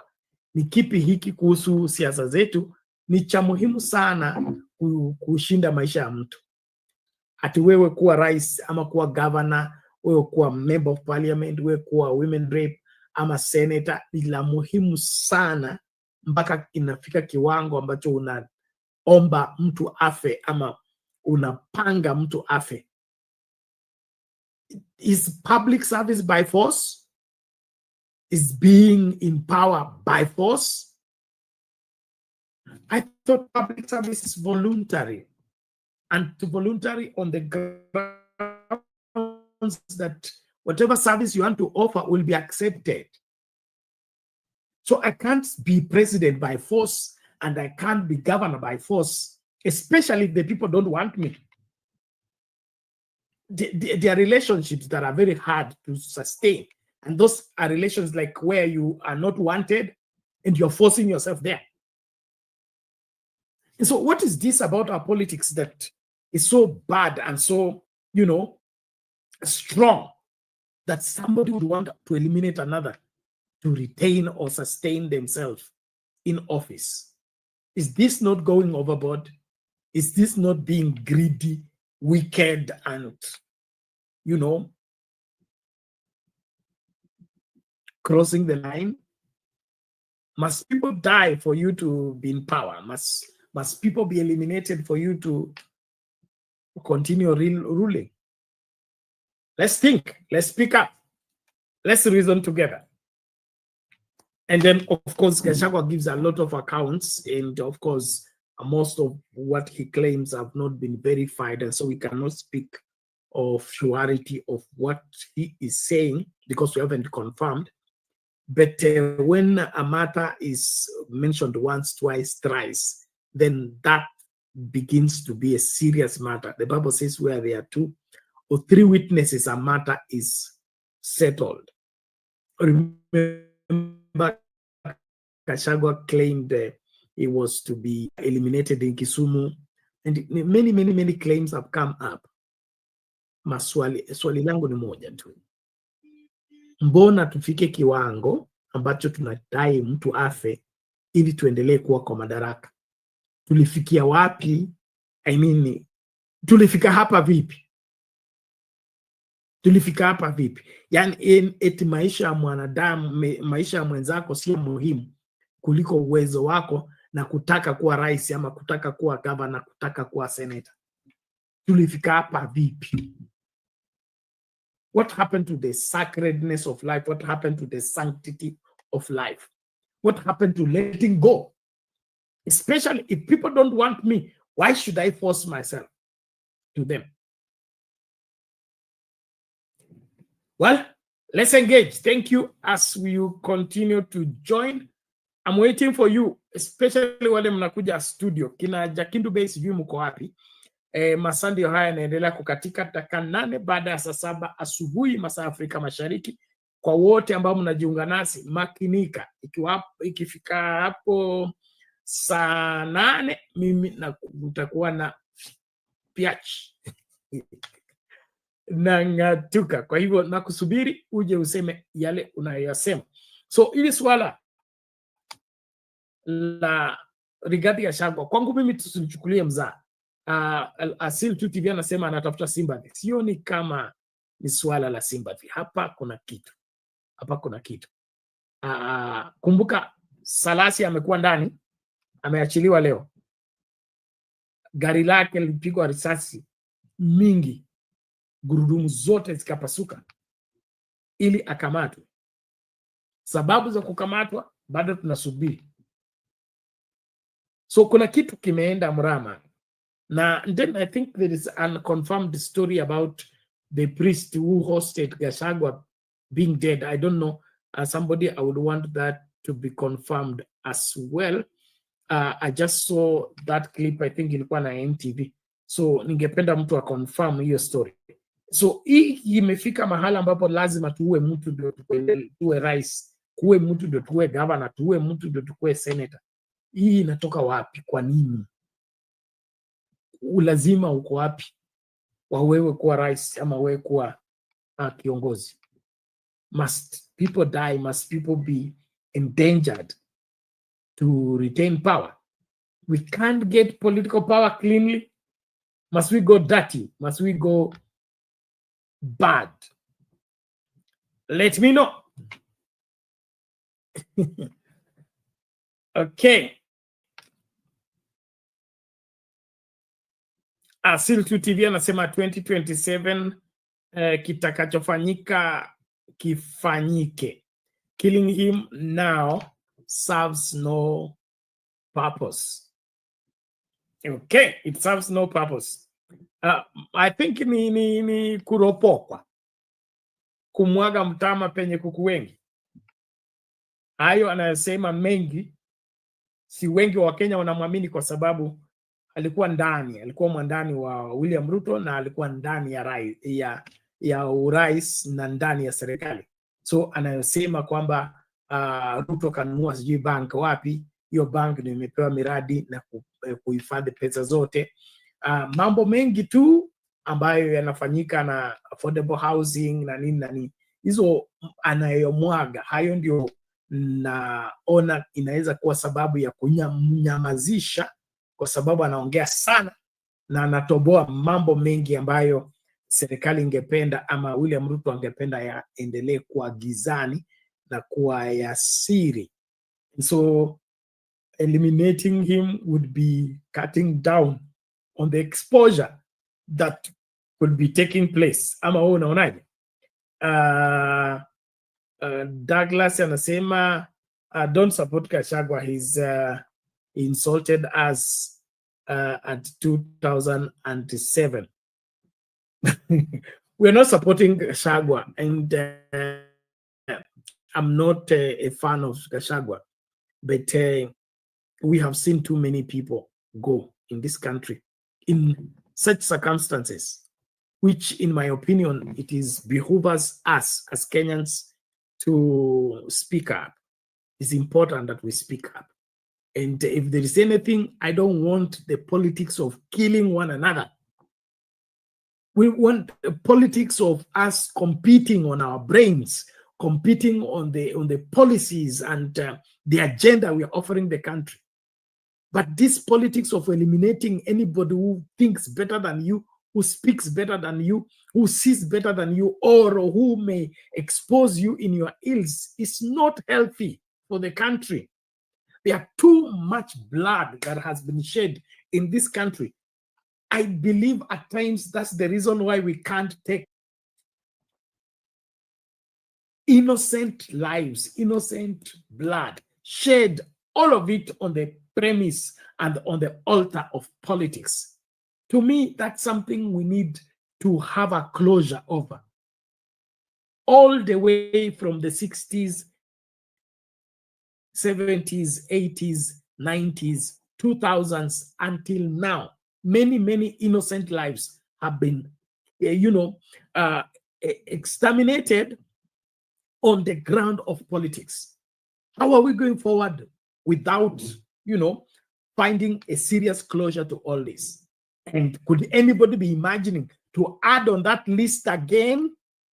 Would we be looking for how to get out, or we are looking on how to get impounded and completely, be swallowed up into all this? Haya, niambie unaonaje mambo haya? Likes video tafadhali. Likes za TikTok zimekwama, likes na gifts sioni. Naomba tafadhali tumakinike wote ambao mnatufuata kwa TikTok, nione hiyo screen imejaa tafadhali. And then of course Asil2 TV is ever those details is giving our factoid fantasy. This man main purpose is to incite. And so we Asiltu TV tufanyeje? Anyamazishwe. Wewe unataka mambo matatu. Aende jela, aende kwao, ama pelekwe mbinguni. Wewe, are you in support of him being eliminated? Asiltu TV. Jibu swali. Anyway, thank you everybody as we continue to look at that same story, and then we'll switch gears shortly. Na wale ambao mnakuja studio bado na wasubiri, haya mkichelewa mtakuta mwana sio wenu, lakini tuangalie hili la Gachagua tukilimaliza, alafu tuangalie la Natembea na Gachagua wako timu moja. Sijui hiyo ndio sababu ya mateso yao ama ni lipi. Let's hear this first. And now to a developing story. Former Deputy President Rigathi Gachagua has yet again launched a scathing attack of President William Ruto's administration, accusing it of plotting an elaborate and deadly assassination. Gachagua now claims a highly trained state-sponsored killer squad has been deployed to eliminate him using slow-acting poison. The explosive allegations come amid attacks targeting the fiery DCP party leader for alleged incitement and violence. David Mudhoka has the full story. Amid sustained attacks for fanning the flames of political violence in the wake of fiery and controversial pronouncements, former Deputy President Rigathi Gachagua has upped the ante by firing back at the state. Welcome, are you ready? Gachagua has issued yet another chilling accusation in Kenya's recent political history, claiming the state has orchestrated a plan to assassinate him, drawing from a Sunday incident in Murang'a. While attending a church service in Katanga constituency, yesterday, Sunday, the 18th May 2025, I received intelligence reports that President William Ruto had ordered that I be dealt with once and for all. And since the goons sponsored by the state on several occasions had failed, police and other state security agencies had to come in. Gachagua claims, but without proof, that the plot was sophisticated. A silent killer was to be deployed in plain sight. The killer squad was joined by their counterparts who are highly trained in the use of biological weapons. Their instructions were to poison me through inhaled chemicals that would paralyze my brain within 3 months. This was the intent and the purpose of the whole operation. My team and I sought alternative routes as guided by the deployed security personnel, majority of whom are our supporters and opposed to what is going on. The former DP claims the decision to eliminate him was sanctioned at the highest levels of power, with full awareness of top security bosses. This squad was armed to the teeth and hooded and with masks to conceal their identity because of the heinous acts they wanted to commit on us. This is despite that there are existing guidelines from the High Court that officers should be in uniform and not conceal their identity. On whether he has raised the matter with the relevant authorities, Gachagua says that the official response has been dismissive and he no longer trusts state institutions. Report to who? These are the same people who want to kill me. How do you report to the people who are planning to poison your mind so that the brain can be paralyzed and then you become a vegetable? I cannot report. And I wrote to the Inspector General of Police and the Director of Criminal Investigations. Instead of answering the issues I addressed, told me to report to the next police station. And as the accusations intensify, so too do the counterclaims. Gachagua has dismissed the reports that he is harboring illegal arms, stating he is a fully licensed firearm holder. My supporters and I will not be cowed or intimidated by the use of the criminal justice system to manage politics. They know all my homes. And I'm here. They know my Wamanyoro home. They don't need to lay me on the road. Let them just come here. And if you have committed a crime, They can come and arrest me. The DP leader has been in the eye of the storm last weekend. A state echelon threatened to arrest him for alleged incitement to violence. He vows to remain unbowed.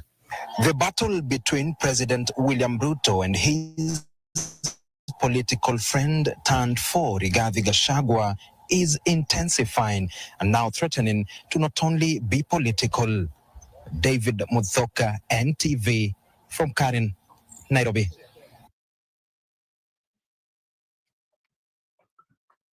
Okay, there you have it, another angle of the story of Rigathi Gachagua and the authorities that he claims are out to eliminate him. We are asking you on the poll question, do you believe Rigathi Gachagua story that William Ruto wants him eliminated?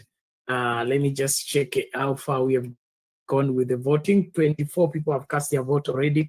Do you believe Rigathi Gachagua's claim that the President Ruto wants him eliminated? 81% say yes, the tension is real. And 15% they are saying no, it is political drama. And then, of course, 4% they are saying maybe it needs investigation. What is your take on this? Is there any truth into what he is claiming? And if there is, how serious is the matter? In my opinion, we should not take anything lightly, but eventually the truth will come out. We'll know who is who. But no Kenyan needs to lose their life for political reasons. No Kenyan life needs to be lost because of people staying in power, people getting into power. We need to clean up our politics and allow the competition to be between our values and our stance and our visions, not who have you eliminated so that you don't have opposition or you don't have resistance, you don't have a competitor.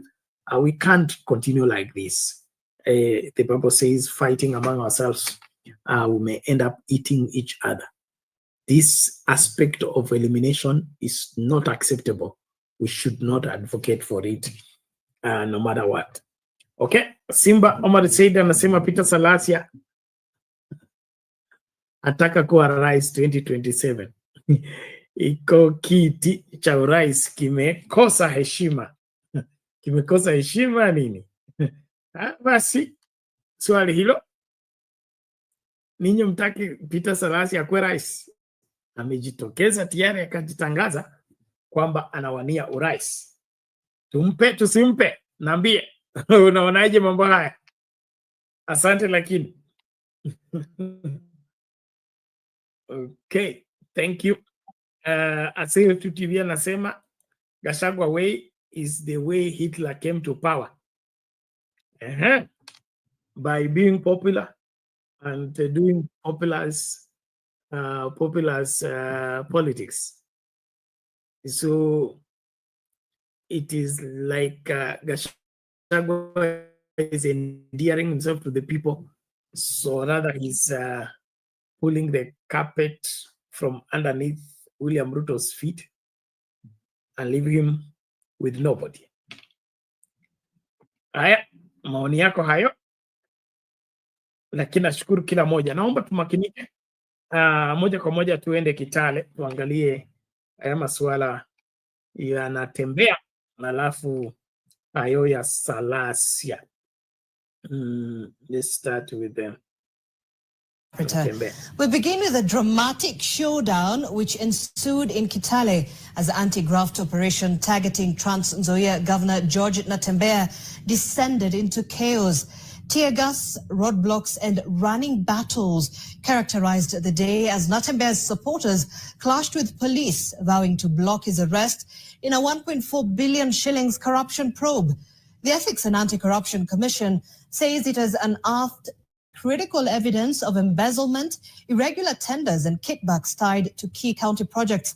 But political leaders are calling it persecution, as Laban Shaban reports.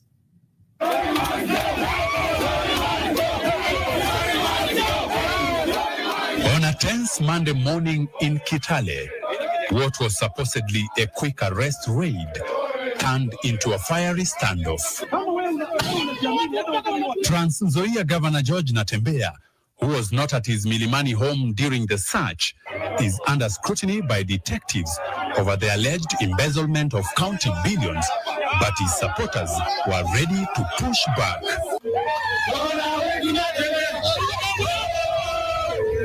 A crowd quickly gathered outside the governor's residence, blocking ways, singing, and vowing to resist the arrest. At first, the police held back, watching helplessly.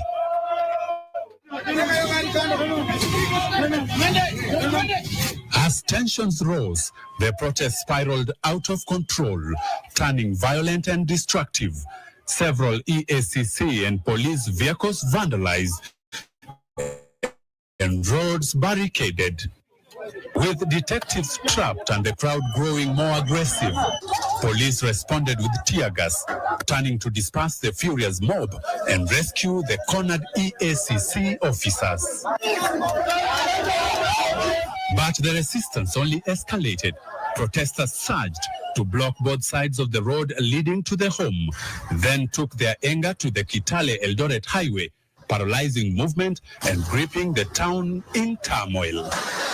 Outside EACC headquarters in Nairobi, Natembeya's supporters gathered, chanting slogans of support and trying to block roads. As drama unfolded, EACC released a statement linking Governor Natembeya and 4 others to irregular procurement and fictitious payment totaling Kenya shillings 1.4 billion across 2 financial years. Other persons of interest identified by the graft watchdog include Chief Finance Officer Emmanuel Masungo, Chief Water Officer Dorothy Nyukuri, Director of Procurement Elijah Liambula, and Desmond Shivachi, a contractor and alleged proxy of the governor. The projects under the EACC raid include the Kenyatta Stadium rehabilitation, construction of county headquarters, and the Tom Mboya Hospital construction.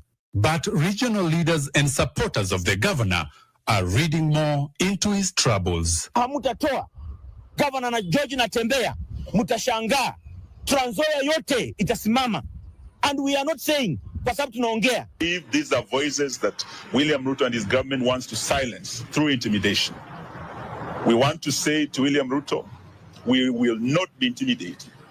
As we resist these unnecessary arrests, I urge Kenyans to ensure that they are not incited to the point where we are in a crisis and we don't focus on getting Ruto home. The commission reveals it is also probing alleged money laundering claims, suspected to be part of a broader scheme to conceal illicit funds. Laban Shaban, NTV.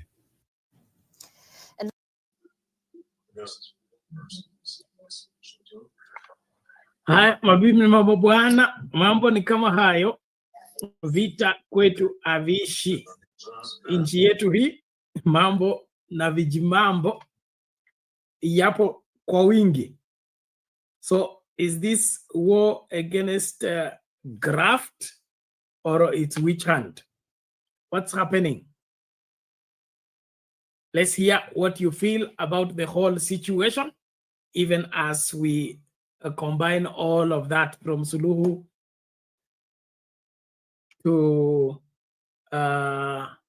Gachagua and now Natembeya, na tutamalizia Peter Salasya. Mami, habari ya leo? Salama Penat. Karibu. Unanisikia? Yes, ushafika. Nishafika, niko job. So, Penat, mambo ya Suluhu kwanza. Nilikuwa nafikiria East Africa tuko kitu moja, na kutipotiwa kulingana na vile Martha Karua alikuwa anasema ndege yake ilikuwa ni ya the following day at 3, lakini akasema ajui nani alilipa return ticket. Nikaona pia Mutunga amesuiwa, na kama ile maneno President ya Tanzania amesema ya kwamba Tanzania si Kenya, muende mukue kwanza na Ruto. So I don't know why even pena ya kwanza tulikuwa East Africa. Inatufaidi nini? Najua Kenya watu wengi wamekuwa kati ya Uganda na Tanzania. Kenya has been a great country, hata value ya pesa kila kitu tumeikuwa juu. Lakini kwa sababu tunareduciwa mpaka karibu tunafanana na hiyo watu. Mine sioni mambo ni China tu, kwa sababu tunaitwa East Africa for what? Mwananchi ya kawaida anafaidika nini? Nao huyu mama ama hao viongozi wanataka kuzuia mambo ya opposition. At least Kenya na Tanzania walikuwa wanabadilisha president every 5 years. But chama ya Tanzania ni moja. Lakini sasa kulingana na vile iko mambo ni ngumu penalty. So Museveni ndio huyo amesimama, Samia ndio huyo amesimama, Kakame ndio huyo amesimama, South Sudan ndio hiyo inaharibika. And by the way, ni wananchi ya hizo nchi ndio tuko na shida. Because we follow the leaders, wale wanakuja kutunyanyasa. Hiyo ni moja. Hiyo ni ya Sulu nimewachia hapo ya kwamba niliona waliruhusu Maraka. Sasa sijui kama alienda kama observer ama ilifanyika nini. Alafu wamemweka nafikiria hii ya Tanzania kumekuwa na pressure kutoka nje. So wacha tuone vile itaenda. Nikikuja ya Gachagua, Bena tuliongea jana na nimeona watu wengi kutoka Eldoret, nimeona kina Kimani Ngonjiri, nimeona watu wengi sana. Jana wewe ulikuwa unatuambia Gachagua hakusema kitu. Lakini kulingana na wasea wa Kikuyu niliona waliongea Eldoret, Nakuru, wanasema alisema Christmas ya 2027 itasiti ile ilikuwa ya 207. Na wenyewe wameambia Gachagua wakati tulipikwa ama tuliumia hatukukuona, you were nowhere to be seen. Na wanaomba amani. Wanaomba hawa ndio wako kwa watu na wanaomba viongozi wao. Nikasikia mara ya kwanza na unakumbuka Ngonjiri alilia ya kwamba hata yeye ni kama anaanza chama akiambia Gachagua mkisema mambo ya Central mjue sisi wengine hatuko Central. So kulingana na yale matamushi Gachagua alisema Bernard ilikuwa ni ukweli na si kutisha. Na mimi jana nikakuuliza what is the difference kwa election ya 2027? Kama muliipa 2022, mukaipa 2017, mukaipa 2013, mukaipa hata hiyo ingine ya 207. So shida ni wapi? Si lazima tukuje kama ni kubadilisha, tuanze kubadilishana na si matisho. Si matisho penalty ya kwamba ufanye ndio utaona. Ya mwisho niliuliza jana commissioners na nikasikia watu wengi pia wameuliza na nimesikia Waturkana pia wameongea. Wanasema nao so penalty Kenya isipochunga kuna incitement haitasaidia. Ruto amesema, and you know I don't support Ruto. Amesema niko na mitiani. Na mitiani yangu ni 2027. Yale mambo niliahidi wa Kenya. Kama sitakuwa nimefanya narudishwa nyumbani. Najua kuna kitu inasumbua watu penalty. Kuna masoko simeanza kuisha. Na kweli ni mzuri. kuna manyumba kama hiyo Mkuru kwa Njenga, na kuna mingi zimeendelea affordable housing. So ile kitu nilikuwa nafikiria, machama ingine yote watengeneze manifesto yao. Natembea Penat ni ya kwamba Kenya ya sasa hatuna, wenye wanatuambia tufuate sheria hawataki kufuata sheria.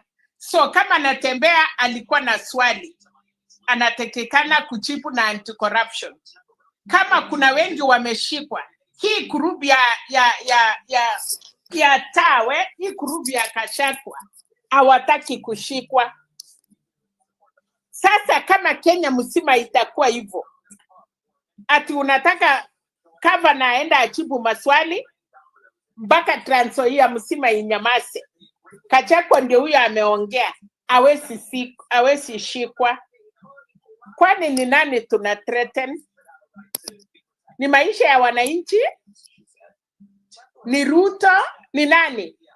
Kwani Kenya leo ikianguka, Ruto atapanda ndege na watoto yake na wataenda, na wale wako serikali na sisi wananchi?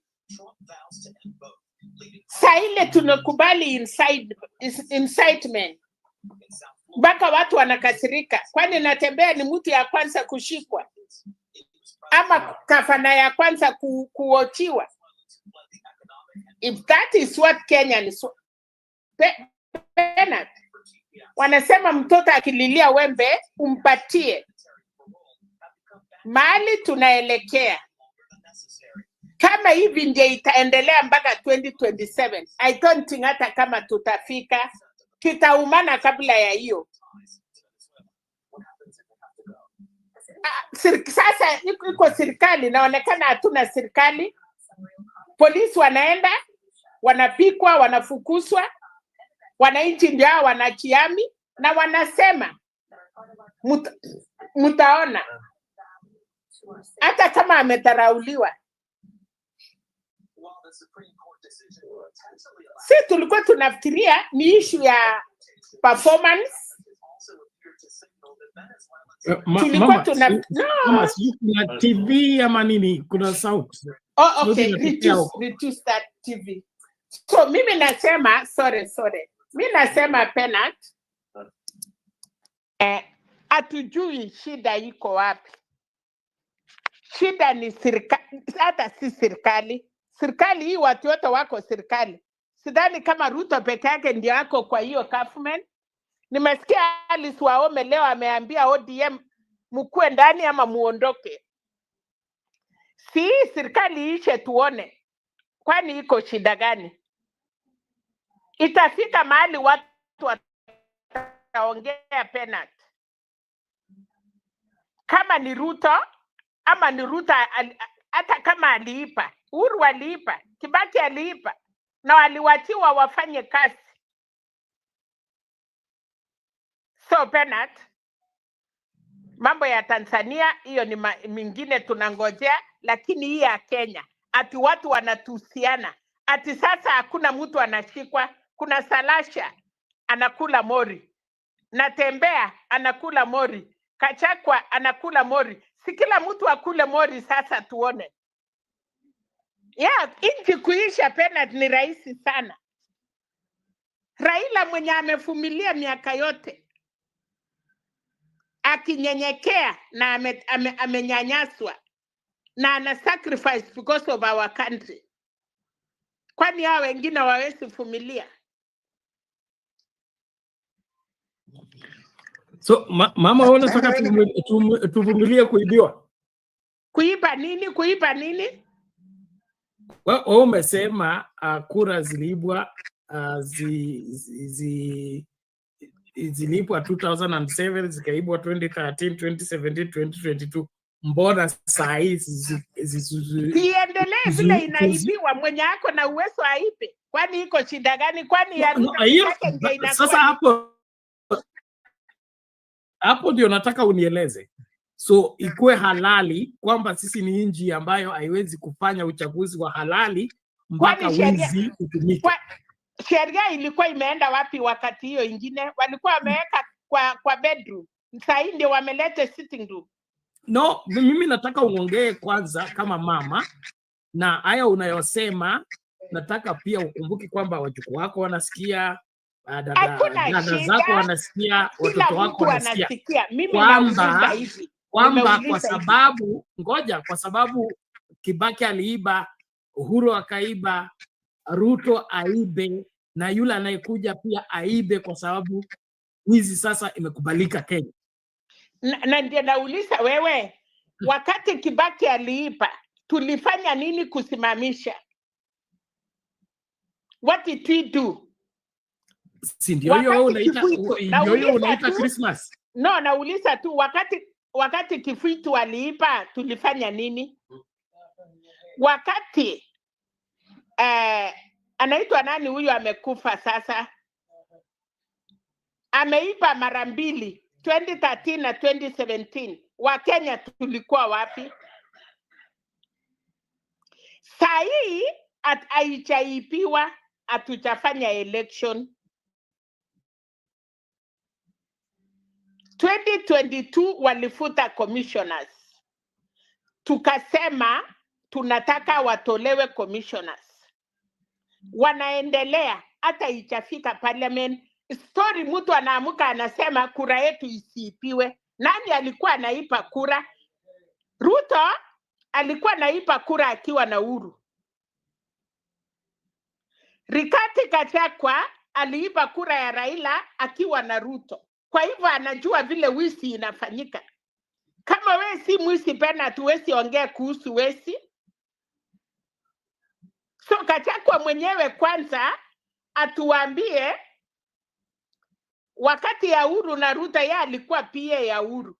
Atuambie vile kura iliibwa 2017.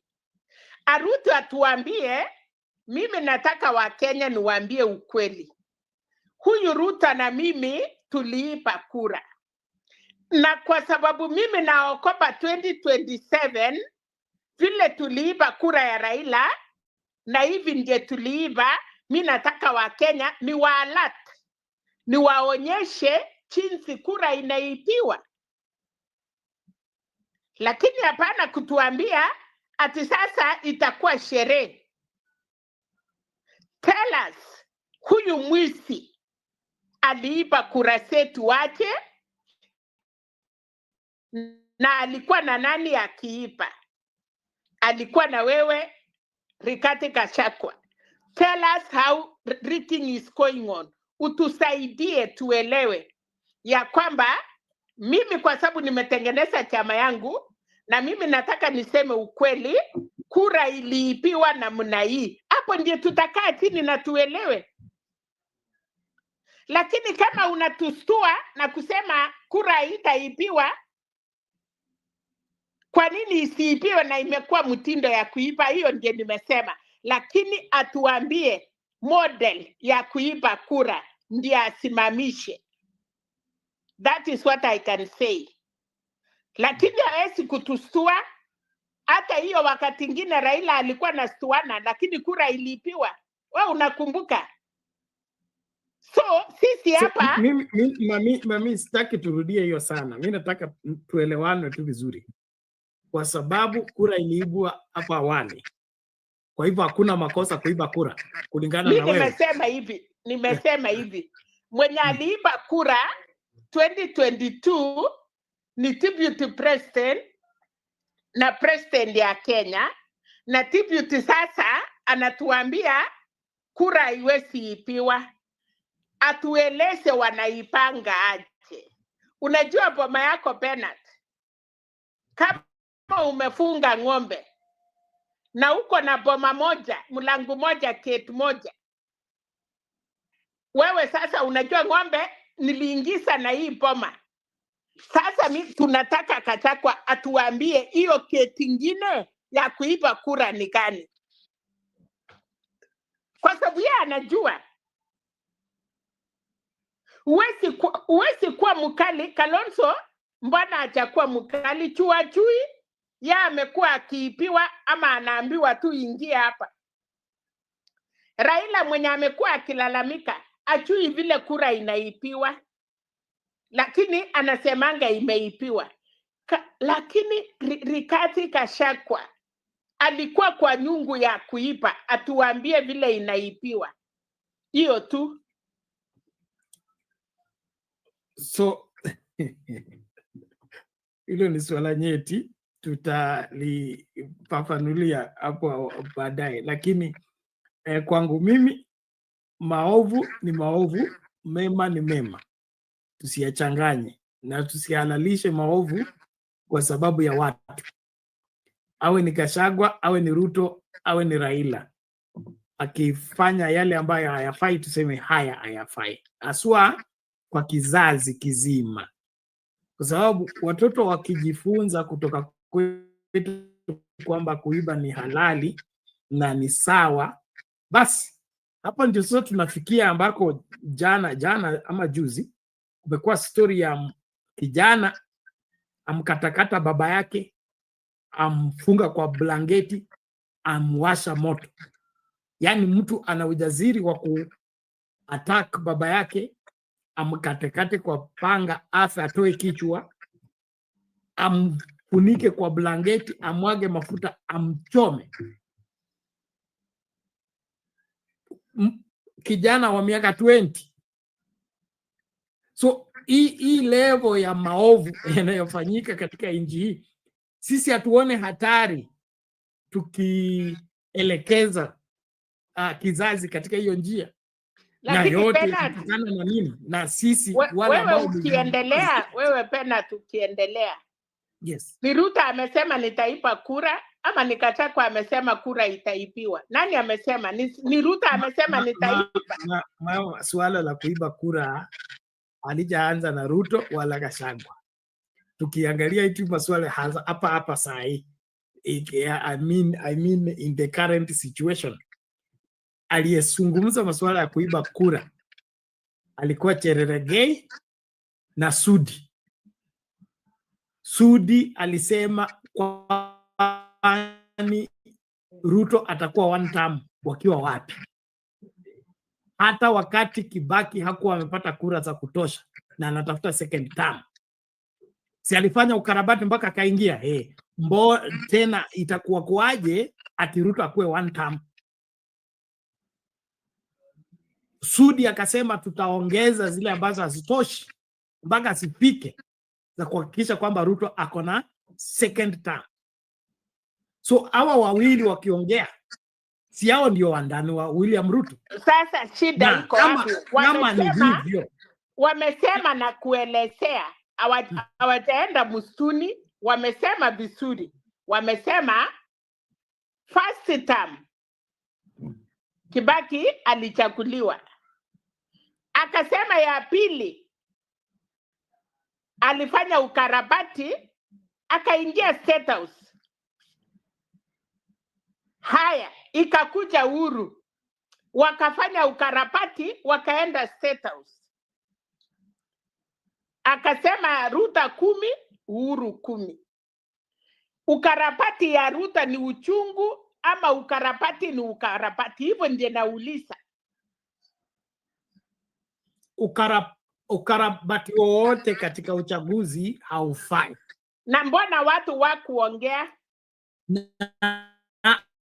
Hapana, wacha kusema mbona watu hawakuongea. Watu waliongea, watu walikufa na ikafanyika nini? Mbona tunasahau haraka hivi?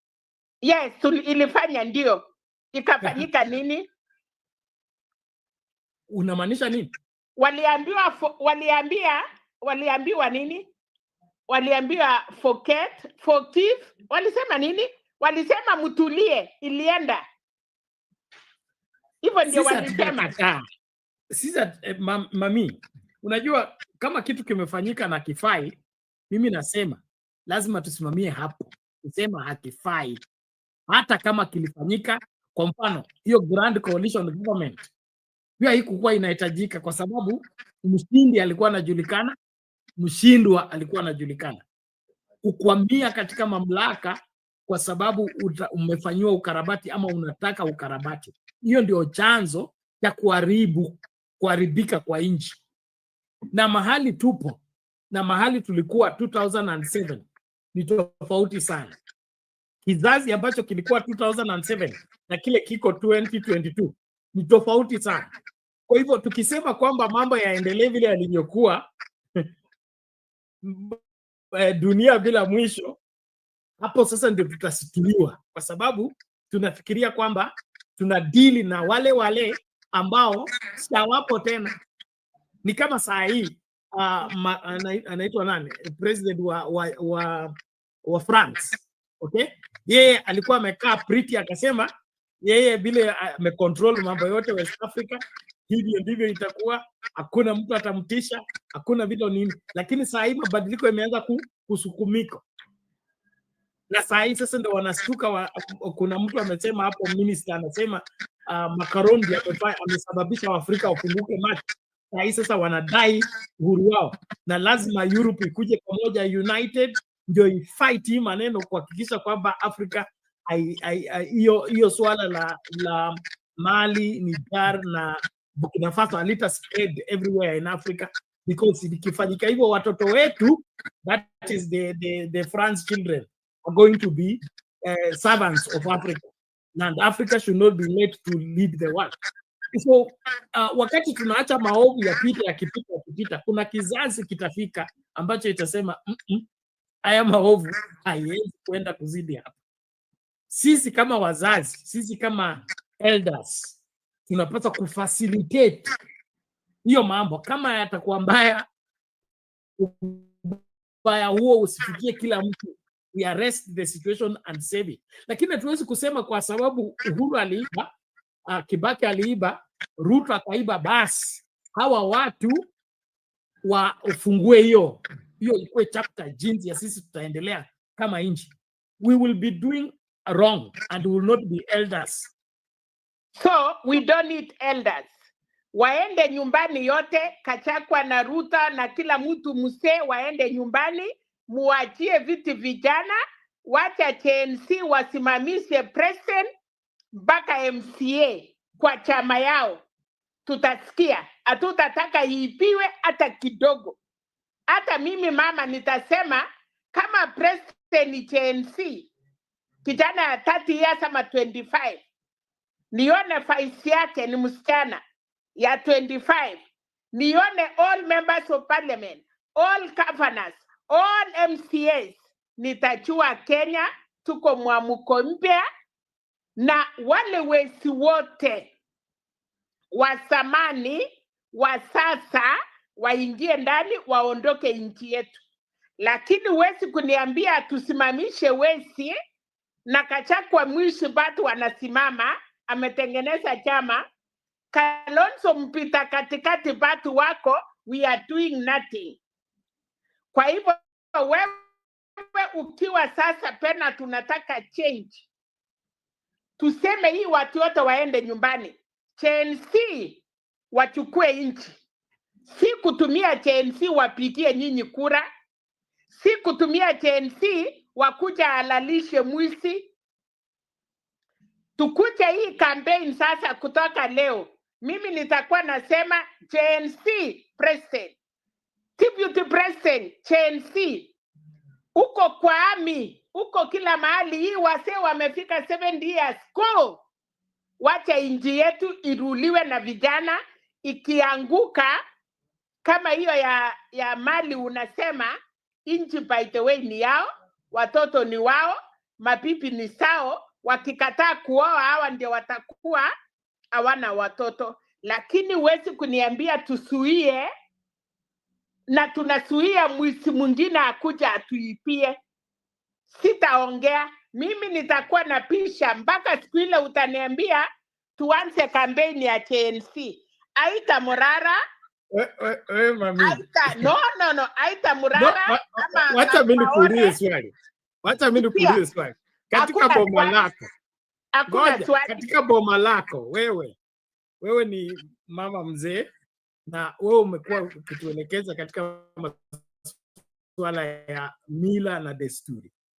Kuna familia yeyote katika kabila zote, kuna Waluya, kuna Wakalenjin, kuna nini, ambao wanaruhusu wazee wote watolewe ili vijana watawale?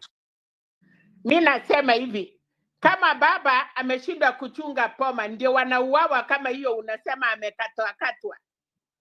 Sasa kama kuna msee, tuende tuchukue msee moja anaitwa Maraka. Hawakosi, kuna moja anaweza itwa Maraka. Mtu achai ingia siasa, si tajiri, mtu ya kuchunga mali yake. So haya, nimeweka msee moja na vijana. Iko swali lingine?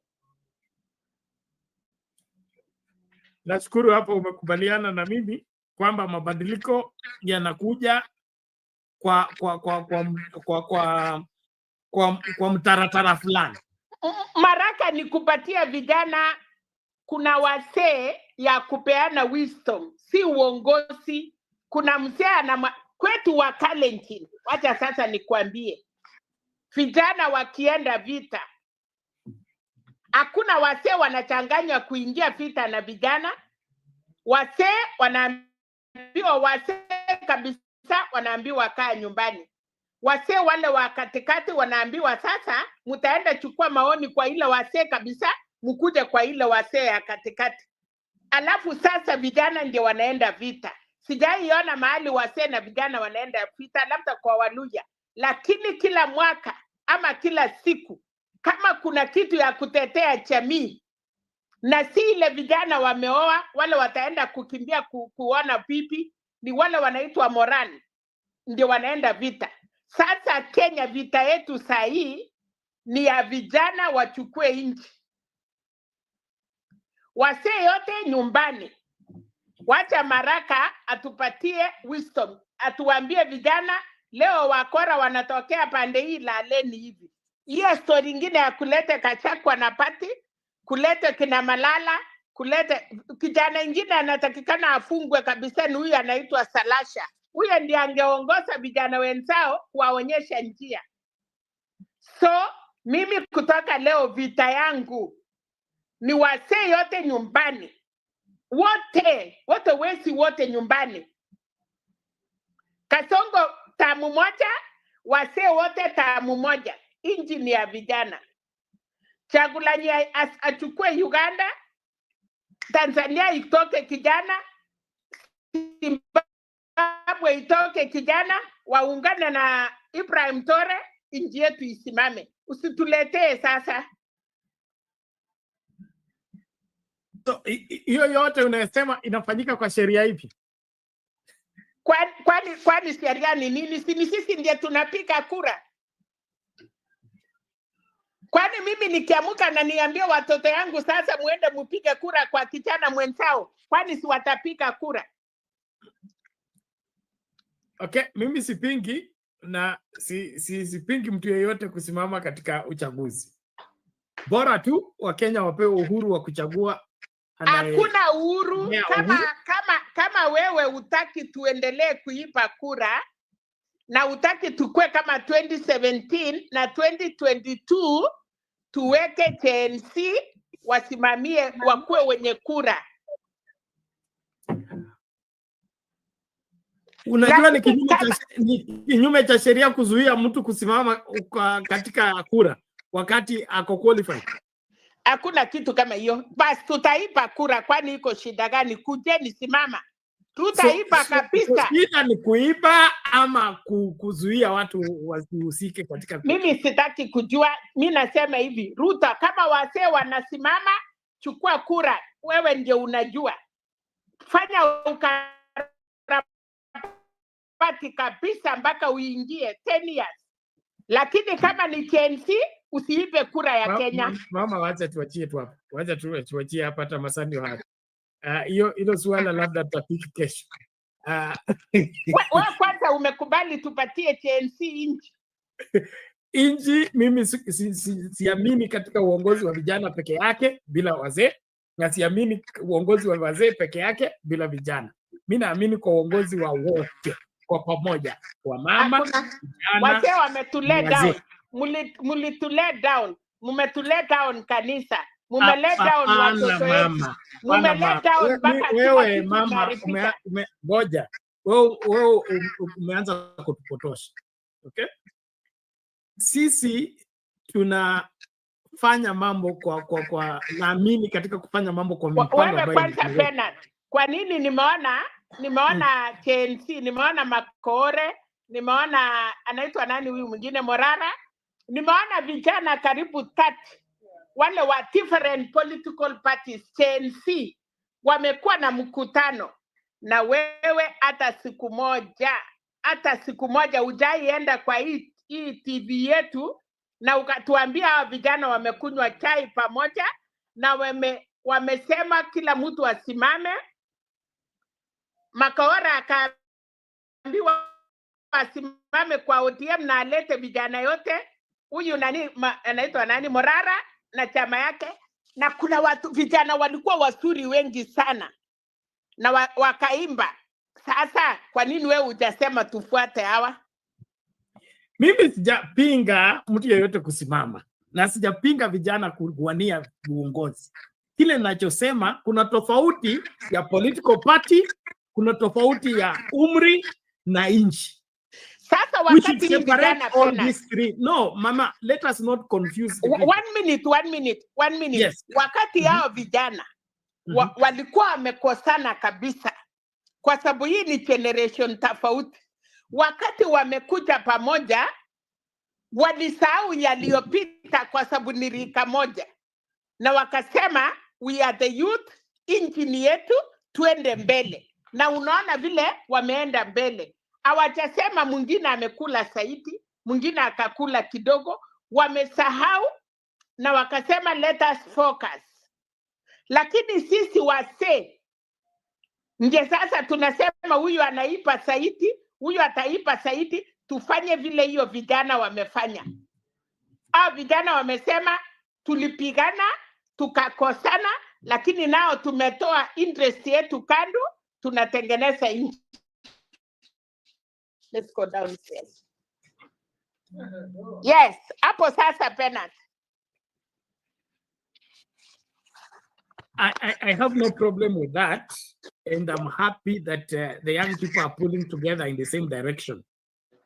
What I still insist is that the country called Kenya belongs to all of us. And not all of us. Tumeharibu. Why belong to us na sisi tumeharibu? It belongs to all of us. Even if we spoil it, it still belongs to all of us. And it's our responsibility to fix it. Who fix? Nani atafix na sisi ndiye tunaharibu? Wale ambao mna advocate wizi uendelee, ninyi ndio mnaharibu. Iendelee kabisa. Yes, sasa hiyo ni kuharibu. Hiyo ndio wahenga wanasema ukicha mwana kulia mwisho utalia wewe. Hakuna shida, kwani kuna tulia na kulia. Tumelia already. Sawa basi. Hatuwezi danganywa Ruto mastiko alafu ati tuseme tuko sawa. No way. So are we defending Ruto or defending Kenya? Yote, mkitufeni Kachagwa na mnaenda kutufeni na Tembea.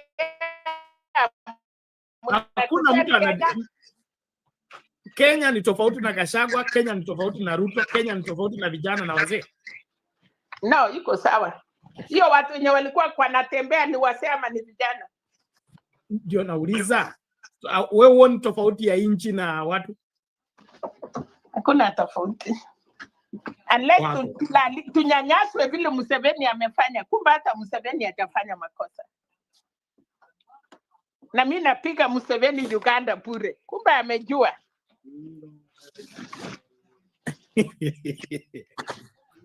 That is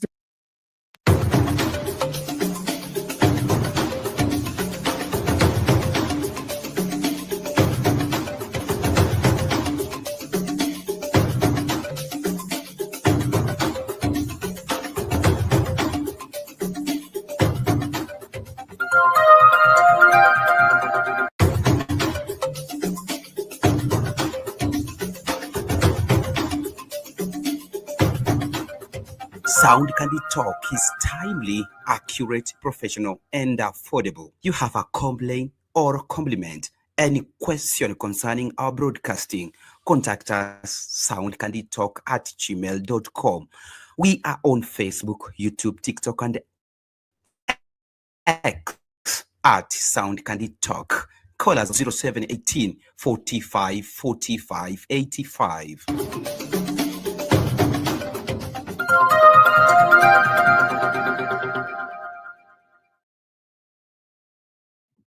Ladies and gentlemen, we want to appreciate every one of you who has been part and parcel of this great conversation. I trust you have learned one or two things. I just want to rig up as I call upon us to take responsibility in our various spaces and do the right thing for our country and our countries. We spoke extensively about Suluhu, and then, of course, the Gachagua claims about his assassination attempt, and then the Natembeya issue. But what is standing out here is that we as a people, we must have a rethink and be able to align properly with constitutional provision, and as well as safeguarding the rights and the freedoms that our constitution makes available for each and every one of us as a people. And so as the society grows and as different changes take place in various parts of our country, let us uphold what is right. I have no problem with Natembeya being arrested, Salasya being arrested, or even Gachagua being arrested. And whoever it is that has gone against the law being arrested. But let it be done in order, and let it be done for right reasons. But using the arresting forces for intimidation and political witch hunt, that is unconstitutional, is uncalled for, and it ought not to take place. And governors are public figures who are in public office. And if there is a matter that is being raised about them, these raids, in my opinion, are just creating drama over nothing. Because, for example, there is the former governor, Oparanya, has been at the anti-corruption headquarters several times. Being summoned, he appears and answers to the question, then he's let go. So what is this about raiding and breaking into people's house in the name of arresting somebody, if it's not drama that we want to play? And so I really would want this country to be governed systematically and within the framework of the law. But the twistedness and the excesses that are being done, especially in the name of government and in the name of fighting corruption, to me is just drama, and it's not helping the situation. If anything, it is making things to get bad and worse with every passing day. And so all the people in authority and all the people with the assignment to enforce whatever it is that they wish to enforce, let it be done within the proper framework. Stop the drama, stop the inciting the people, stop provoking the people. Let's do what is right. Somebody has broken the law, let him be arrested rightly, or let him be summoned. If he's running away, then a warrant of arrest should be issued.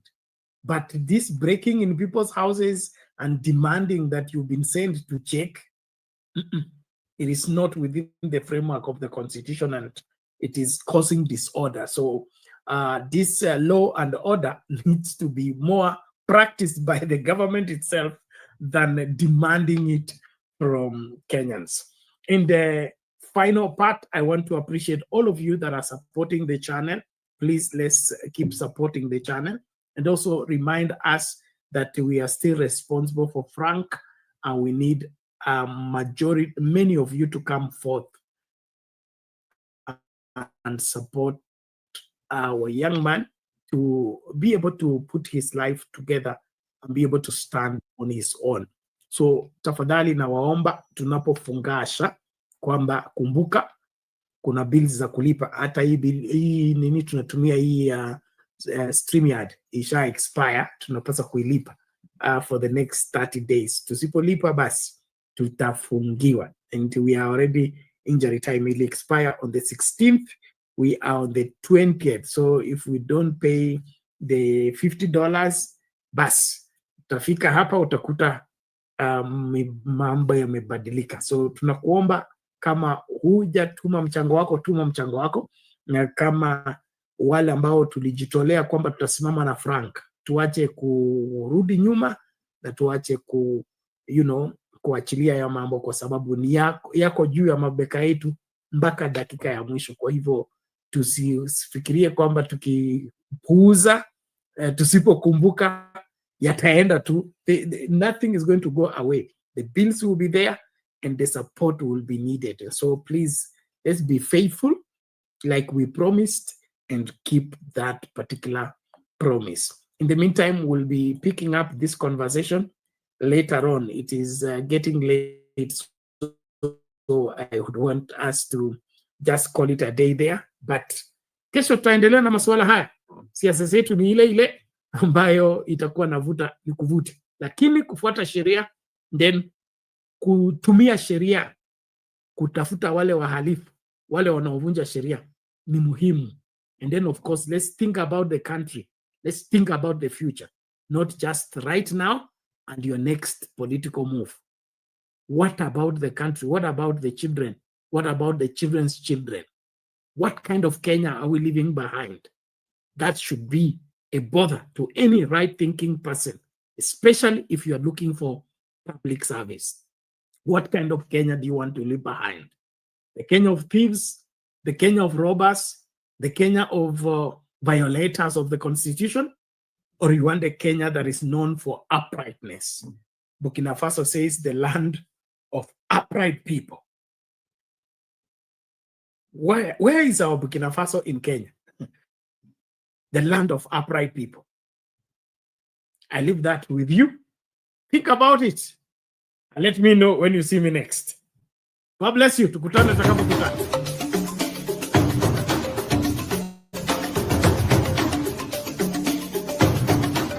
You are watching Sound Candy Talk live.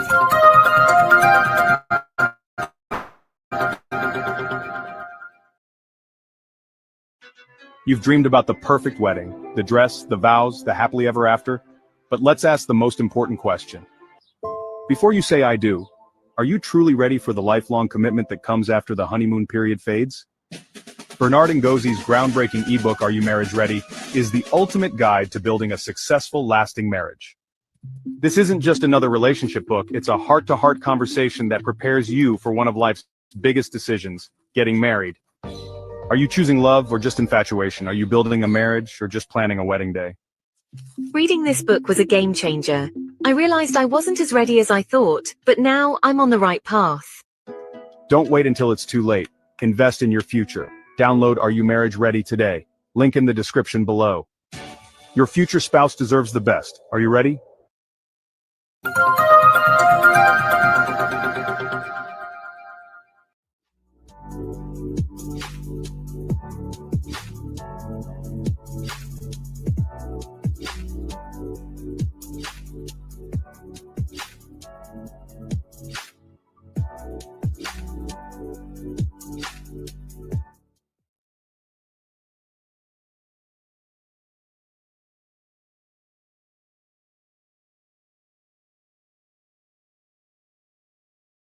A nation once called Upper Volta was reborn under the leadership of a young revolutionary. He named it Burkina Faso, the land of upright people, and he lived up to every ounce of that ideal. Thomas Sankara, the charismatic soldier president, was not just a leader. He was a symbol of integrity, selflessness, and fearless commitment to justice. Born in December 1949, Sankara rose quickly through the military ranks, fueled not by ambition but by conviction. In 1983, at just 33, he became the president of Burkina Faso. His mission was simple but radical: to liberate his people from both external imperialism and internal oppression. He slashed government salaries, including his own, sold off luxury government cars and replaced them with modest Renault 5s. He championed women's rights, outlawed female genital mutilation, polygamy, and forced marriages. He redistributed land from feudal landlords to peasants and invested heavily in healthcare, education, and local production. But what set Sankara apart was not only his policies, it was his spirit. He refused foreign aid with strings attached. He wore a simple military uniform. He rode bicycles. He lived what he preached. Yet, as history often shows, the light of revolutionary ideals burns too brightly for those in the shadows of greed. On a grim afternoon in October 1987, Sankara convened a meeting at the national headquarters with 13 of his trusted comrades to address growing tensions. At exactly 4:30 p.m., gunfire shattered the air. His two bodyguards and driver fell first. As chaos erupted inside, Sankara made a final, fateful choice. Step aside. It is me they want, he told his aide, raising his hands and stepping out unarmed. He faced his assassins with dignity, and they gunned him down mercilessly, riddling his body with bullets until he was unrecognizable. His hope that his death would spare others was cruelly denied. The killers stormed the room and murdered almost everyone, sparing only Elena Traore. Behind it all was a familiar face, Blaise Compaoré, Sankara's longtime friend and deputy. The man he trusted most orchestrated his assassination and ascended to the presidency hours later. Compaoré denied involvement, claiming illness kept him home, but evidence told another story, one of betrayal, ambition, and greed. Their bond, once forged in the spirit of revolution in Morocco, was shattered, and with it, the dream of a nation. The man who stood for the people had been slain by one who once stood beside him. Yet death did not end Sankara's legacy. At his graveside, a note was left. Do not worry, Mama Sankara. We will avenge the death of your son. We are all Sankaras. Thomas Sankara lived only 38 years, but in that short span, he lit a fire that refuses to die. His vision, sacrifice, and truth echo across generations, reminding Africa and the world what leadership should look like. He was and remains the upright man.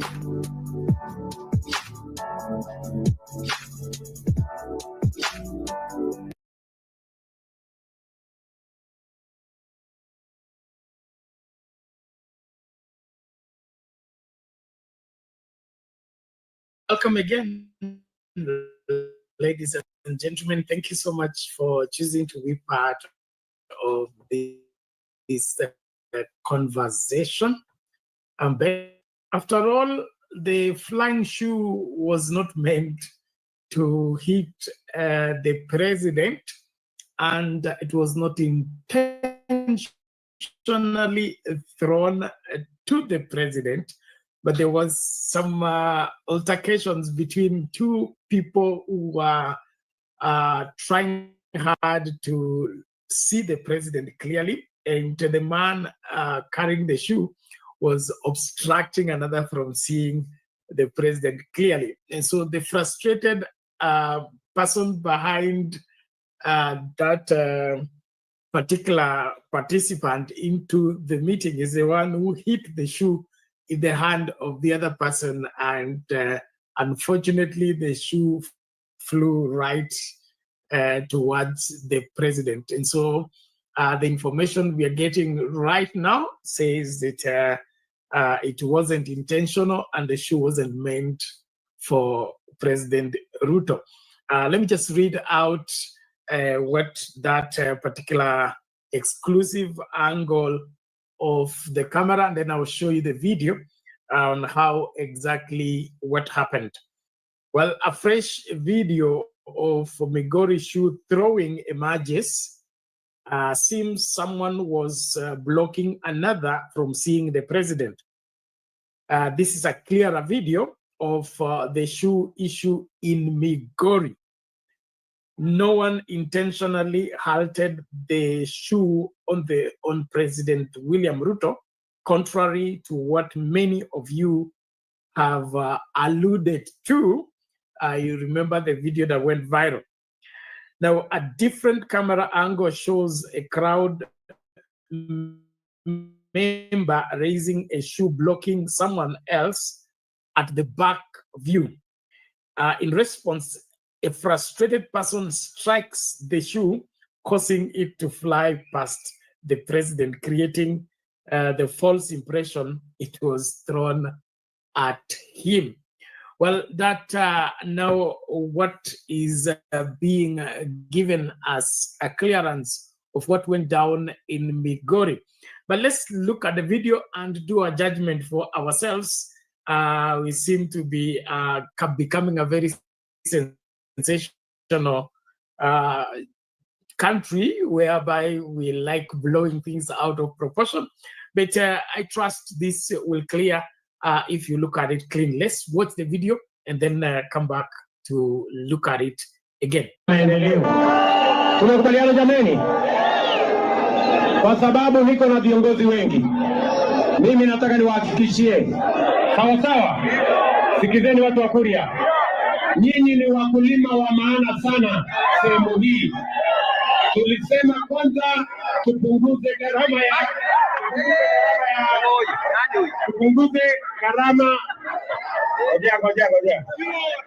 nani mjinga huyo? Tulisema tupunguze gharama ya mbolea.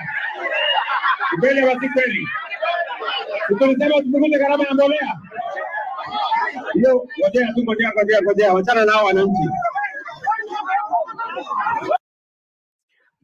Okay, there you have it. I believe you have seen the right angle of the camera and the fiasco about the shoe. The shoe wasn't thrown, it was hit by a person whose view was being blocked by the same. And you saw a lot of wananchi have come to record what the president was saying. And so as from that information, nobody intentionally threw the shoe at the president. It was an exchange between two people who one wanted to see the president clearly, and the other one, by lifting the shoe, was blocking, and I think was blocking also the view of the phone cameras. And so the people behind who are trying to capture the president's speech were the reason why the shoe was kicked out of the hand of the person who was holding. So why he was holding the shoe, that's a different case altogether. All in all, thank you so much for continuing to be part and parcel of our piecing together issues on Sound Candy Talk. We look forward to meeting again in the next episode. And please, let's keep it right here. If you're not a subscriber, subscribe, follow us, and let's stay together as one big family doing what we know best to do. Let's meet in the open forum later on in the day. God bless you.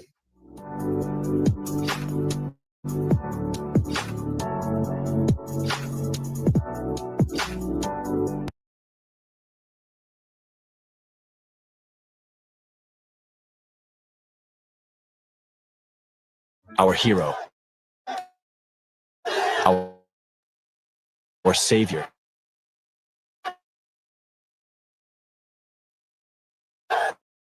our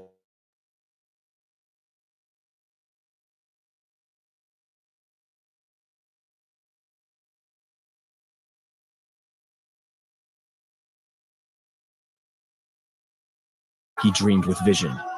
We honor you. We praise you. We follow your light. Our hero, our savior, our prophet, our African liberator.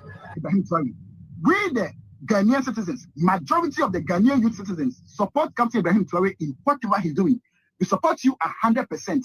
Now, Captain, even in your struggle times like this, if you need Ghanaian citizens to come and support you, fight and to liberate yourself, we, the citizens of Ghana, we are ever ready. Just come and pick us and we are going to support you.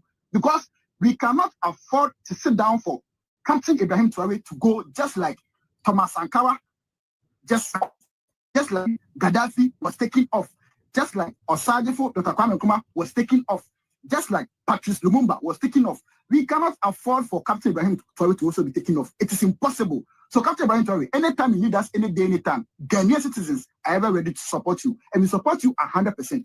As an African, give this video 1 million share. Just like you give to any other video. Give this video 1 million share. Now, the revolution has begun. Aluta. Yes, the revolution has begun. Aluta continua. Greetings and welcome all of you, dear lovely family, friends, fellow Africans here in the continent, and to those who are in the diaspora. Captain Ibrahim Traore is uniting Africans. Have seen Africans around the globe coming together, uniting and speak with one voice. This is a time when Africans, we need to come together, not only to support Captain Ibrahim Traore, but to unite this continent. I think Captain Ibrahim Traore has done a great duty to unite Africans. I've seen Africans in the diaspora protesting, coming together, uniting, raising their voices, supporting Captain Ibrahim Traore. Africans in the continent, young people, some of them are prepared to go and join the army of Captain Ibrahim Traore to protect him.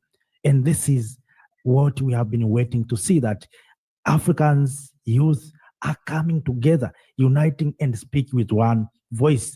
So kings and queens, ladies and gentlemen, join with me in this wonderful video where we're going to share and to discuss about how we can come together, not only to defend and to protect Captain Ibrahim Traore, but to achieve our goals as Africans. Welcome.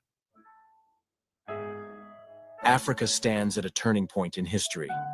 For too long, the continent's vast potential has been dimmed by division, exploitation, and silence. But today, a new generation is speaking with one voice. Across countries, across oceans, across languages, Africa's youth are uniting. And at the center of this movement stands a man, Captain Ibrahim Traore, a symbol of dignity, resistance, and African pride. This is not just his story. It is the story of an Africa that refuses to be broken. It is the story of you, of me, of us all. Captain Traore is us. We are Captain Traore. While Captain Traore rises, traditional institutions like the African Union remain silent. In the face of injustice, their inaction has left a void that the people themselves are now filling. Youth across Africa are no longer waiting for political permission to fight for their future. The African Union's silence has only fueled the determination of young Africans, making it clear. The time of passive leadership is over. Leadership is not given. It is taken by those who dare to dream and act. And Captain Traore has awakened that spirit across the continent. As threats against Captain Traore grow, so does the mobilization of Africans ready to stand with him. In Burkina Faso, ordinary citizens, students, farmers, workers, are organizing to defend their leader. Young men and women are preparing to join the ranks of the army, not for personal gain, but for the survival of a dream, a free, united Africa. The world watches in awe as the spirit of Sankara is reborn, stronger, louder, unstoppable. From Paris to New York, from London to Johannesburg, Africans in the diaspora are taking to the streets. They are raising flags, chanting songs of freedom, and demanding respect for African leadership and destiny. This is not just solidarity. This is a movement, a global echo of unity that no border can silence. For the first time in modern history, Africans abroad and at home are moving as one body, one heart, one soul. Captain Ibrahim Traore is not fighting for power. He is fighting for dignity. His vision is one where Africa's riches are no longer drained by outsiders, where African youth no longer feel forced to leave their homes for survival. He speaks of sovereignty, education, innovation, and most of all, self-respect. And because of this, he faces enemies, not just external, but internal forces that fear a free Africa. Africa's greatest wealth is not its gold, its oil, or its diamonds. It is its youth. Over 60% of the population is under the age of 25. Brilliant, resilient, and ready. Captain Traore's message resonates because he speaks directly to them, recognizing their power and potential. Africa's youth are no longer asking for a seat at the table. They are building their own table, forging a new future with their own hands. Could Captain Traore lead a truly united Africa? Some say it's a dream, but those who underestimate the power of united youth have forgotten history. Today, the dream of a United States of Africa is not just words and old speeches. It's the heartbeat of a generation that refuses to be divided. The world is changing, and Africa is rising. Not in silence, but in a roar that shakes the foundations of the old world. We are at a crossroads. Every action matters. Every voice counts. Whether you are in Lagos or Paris, Accra or Atlanta, Nairobi or Toronto, you are part of this movement. Share the truth. Educate others. Mobilize peacefully. Stand in unity. Captain Traore's success is Africa's success. His fight is our fight. His dream is our dream. Africa is waking up. Africa is speaking. Africa is standing. Today we honor not just Captain Traore, but the millions who believe in a better future. The road ahead will be hard. There will be battles. But united, Africa cannot be defeated. Captain Traore is us. We are Captain Traore, and together, we will make Africa great again. Wow, the prophets may not come to pass. Welcome back, dear lovely family, friends, fellow Africans. Traoreization of Africa is really. Captain Ibrahim Traore is a prophet. Captain Traore is uniting Africans and all people around the globe. I see Africans in the diaspora coming together. I see white people, youth, uniting and praising Captain Ibrahim Traore. So, believe Captain Ibrahim Traore came purposely. God has given Captain Ibrahim Traore as a gift, as a tool to unite Africans. So we should not end here. We should not end on protesting and coming to social media and providing words only. We need to go beyond this. We need to come together. We need to have a mission. What are we going to do to make sure that we achieve as Africans? So Captain Ibrahim Traore has uniting us as Africans. So what is our mission as Africans? What is our vision and what we want to achieve? We need to come together. God has used Captain Ibrahim Traore to unite Africans. So let us, all of us, Black people, Africans in the world, come together. Yes, we come together to protect Captain Ibrahim Traore, but at the same time, we come together to fulfill our desire, what we want as Africa. Right now, we want a united Africa, an Africa that has a single army, Africa that has a single leader. And of course, Captain Ibrahim Traore is supposed to be a president of United Africa. So what are we going to do to make sure that Captain Ibrahim Traore is going to become a president of United Africa? If you look at the population of Africa, 60% of the population of Africa is young people. And majority of young people are in love with Captain Ibrahim Traore. So if we can use our popularity, we can make Captain Ibrahim Traore a president of United Africa. It is possible. It is possible. It needs our desire, our commitment, and it needs all of us as Africans with goodwill to make sure that we make Captain Ibrahim Traore our new president of United Africa. Now, those who thought this will not happen, I know one day, whether it's not Captain Ibrahim Traore, but one day will come when Africans will have a single president, Africans will have single army, Africans will have one government. This is our dream. This is our desire. Right now, we are talking about Agenda 2063. All these leaders, political leaders who we have right now in the continent, many of them, by the year 2063, some of them will be too old and they cannot govern. Many of them. Because if you look, for instance, Paul Biya of Cameroon is more than 90 years old. So if you think about Agenda 2063, do you think Paul Biya will be there? And if Paul Biya will be there, what Paul Biya will do at that time? You can see. So we need a young leader who will push us to achieve Agenda 2063. We need at the year 2063 to have a united Africa, to have infrastructures that are connecting Africans. Right now in the continent, people are talking about infrastructure building, but many infrastructures that we have right now are colonial infrastructures. There's no infrastructure that are connecting the people in Central Africa and the people of Democratic Republic of Congo. We don't have such kind of infrastructures. We don't have infrastructures that are uniting Africans. Recently, I heard the news, and of course, the sad news that Tanzania, South Africa, and Malawi, I think, these countries have cut bilateral trade among these agricultural crops. So Malawi has banned agricultural product from Tanzania. The same Tanzania has banned agricultural products from South Africa. You can see. So we need leaders who will say, we are Africans. Why you want to trade with UK and you are not ready to trade with your fellow Tanzania, your fellow Malawian, your fellow South African? Why we Africans, we are ready to trade with European Union than to trade ourselves? It's about leadership. So Captain Ibrahim Traore is the right person who can say we are going to trade among ourselves. We have seen what Captain Ibrahim Traore has said.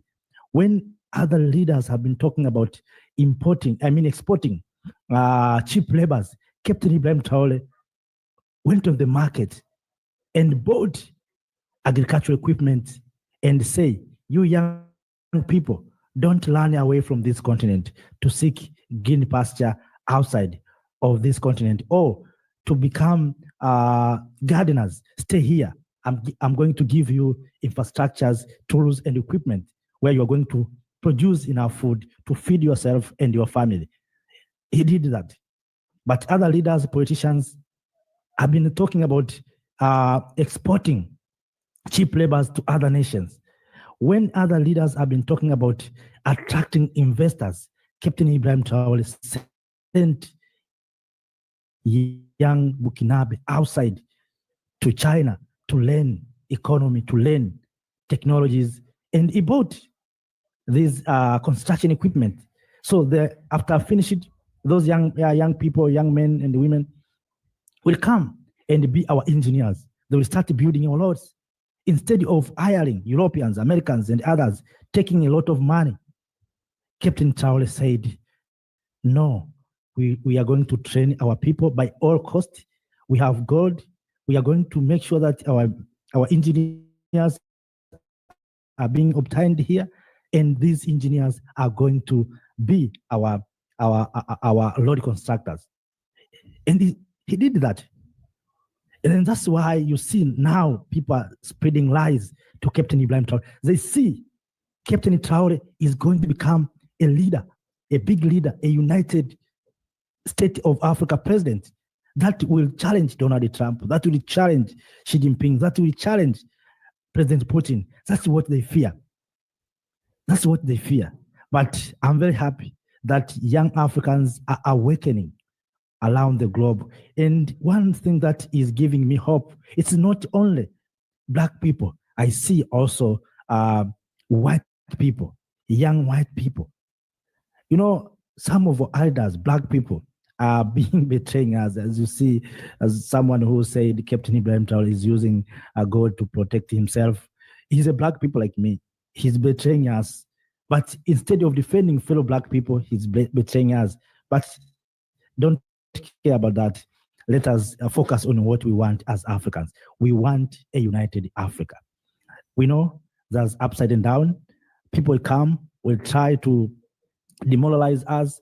People will come, will try to destabilize us. Let us having a focus. Kings and queens, ladies and gentlemen, as I said many times, it's our duty as this generation to achieve economic freedom. And if we didn't achieve economic freedom, the coming generation will ask what these people have done for this continent. Because if you look what we have minerals, we have manpower. As I said, the population of Africa, 60% are young people. So we have minerals, we have workforces, we have everything.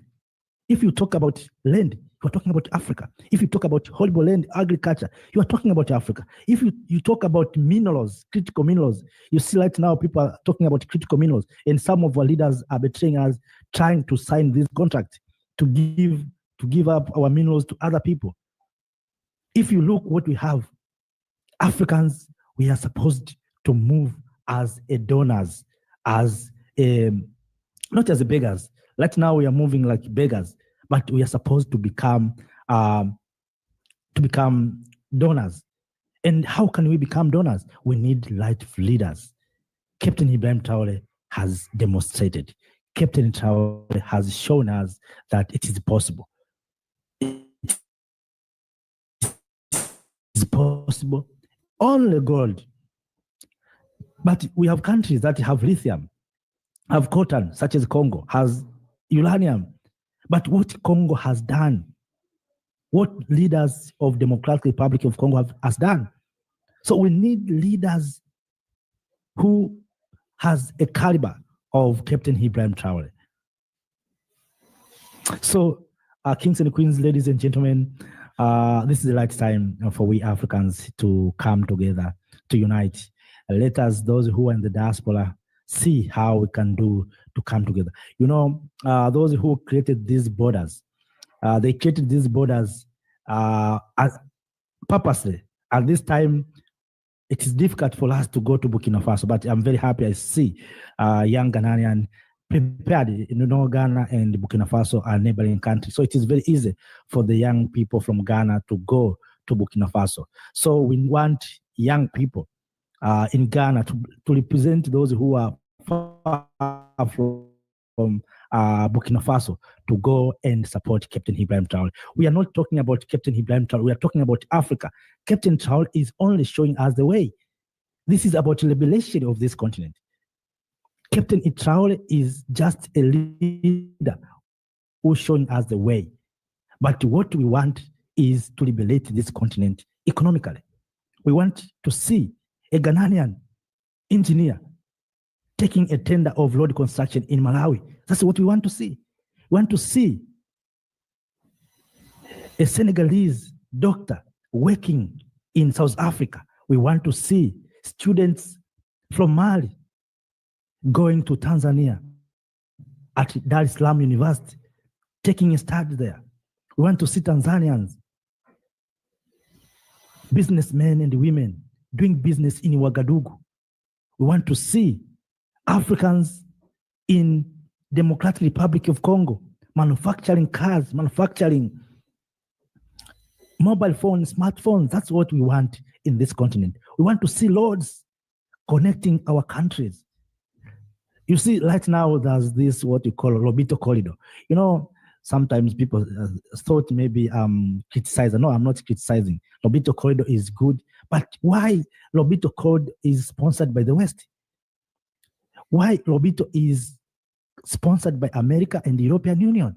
We want our road that will be sponsored by ourselves, because if America is sponsoring Lobito corridor, it means America is creating infrastructures as an outlet to access our critical minerals.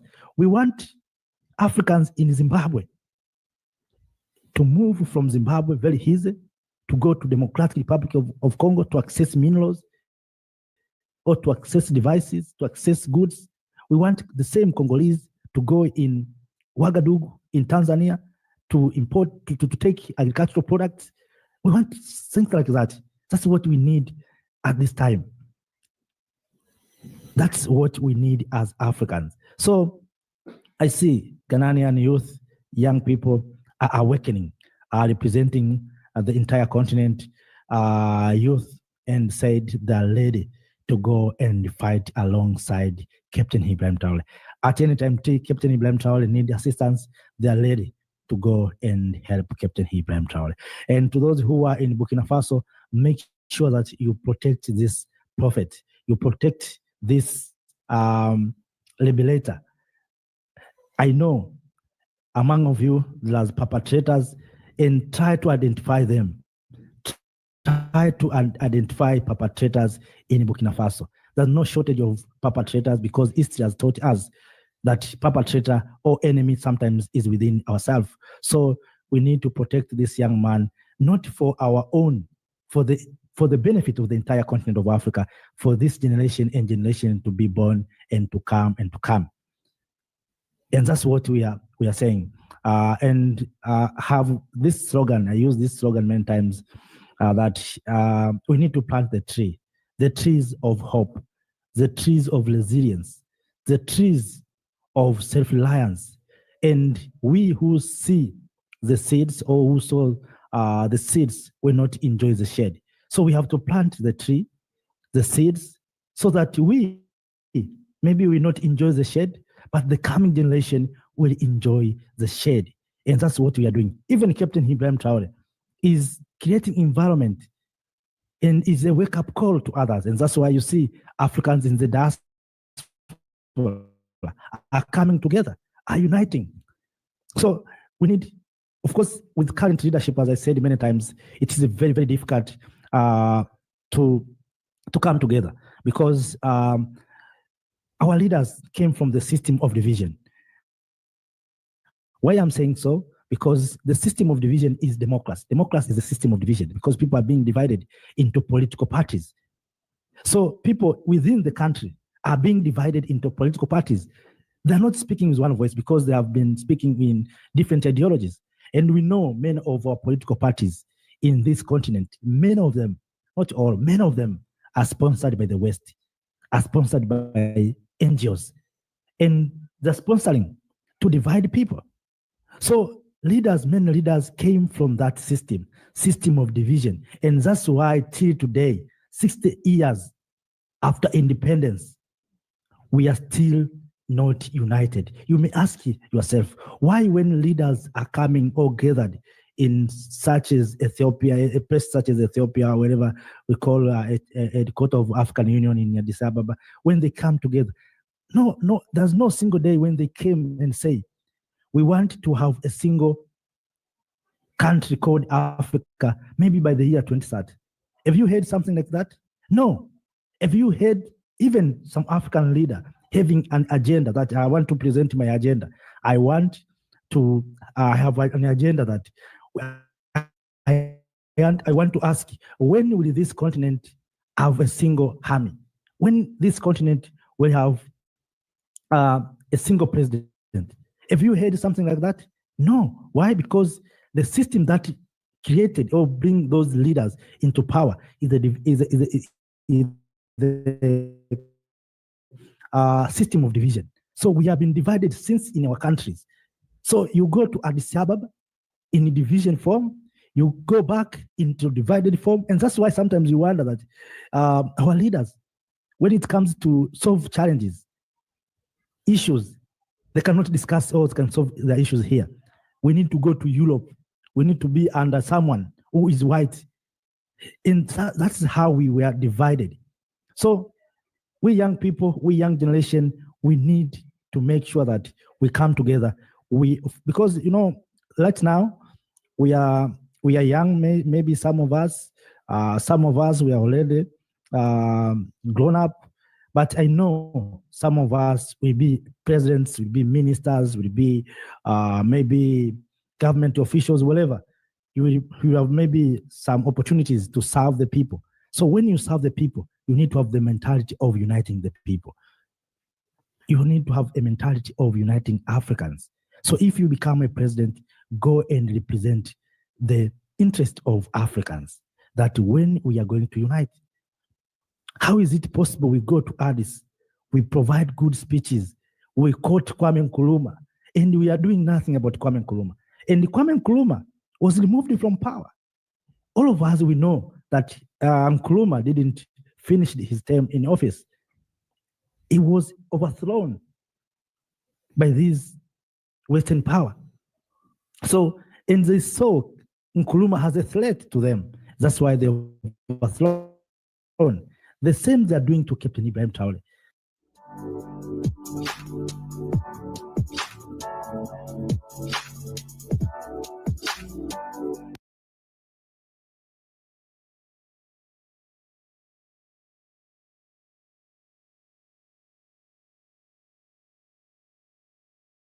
It was a quiet morning in Ouagadougou, Burkina Faso. Ibrahim Traore was in his office reviewing important documents on local policy progress when his assistant Marie hurried into the room. "Mr. President," she said, visibly nervous, "you need to see this now." Traoré looked up from the report he was reading, intrigued by the unusual tone of urgency in Marie's voice. What happened?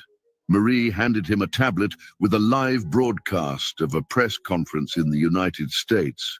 Barack Obama, former US president, was on stage talking about global leadership and the changes the world needed to face. But what caught Traoré's attention was something completely unexpected. Obama had mentioned Burkina Faso directly.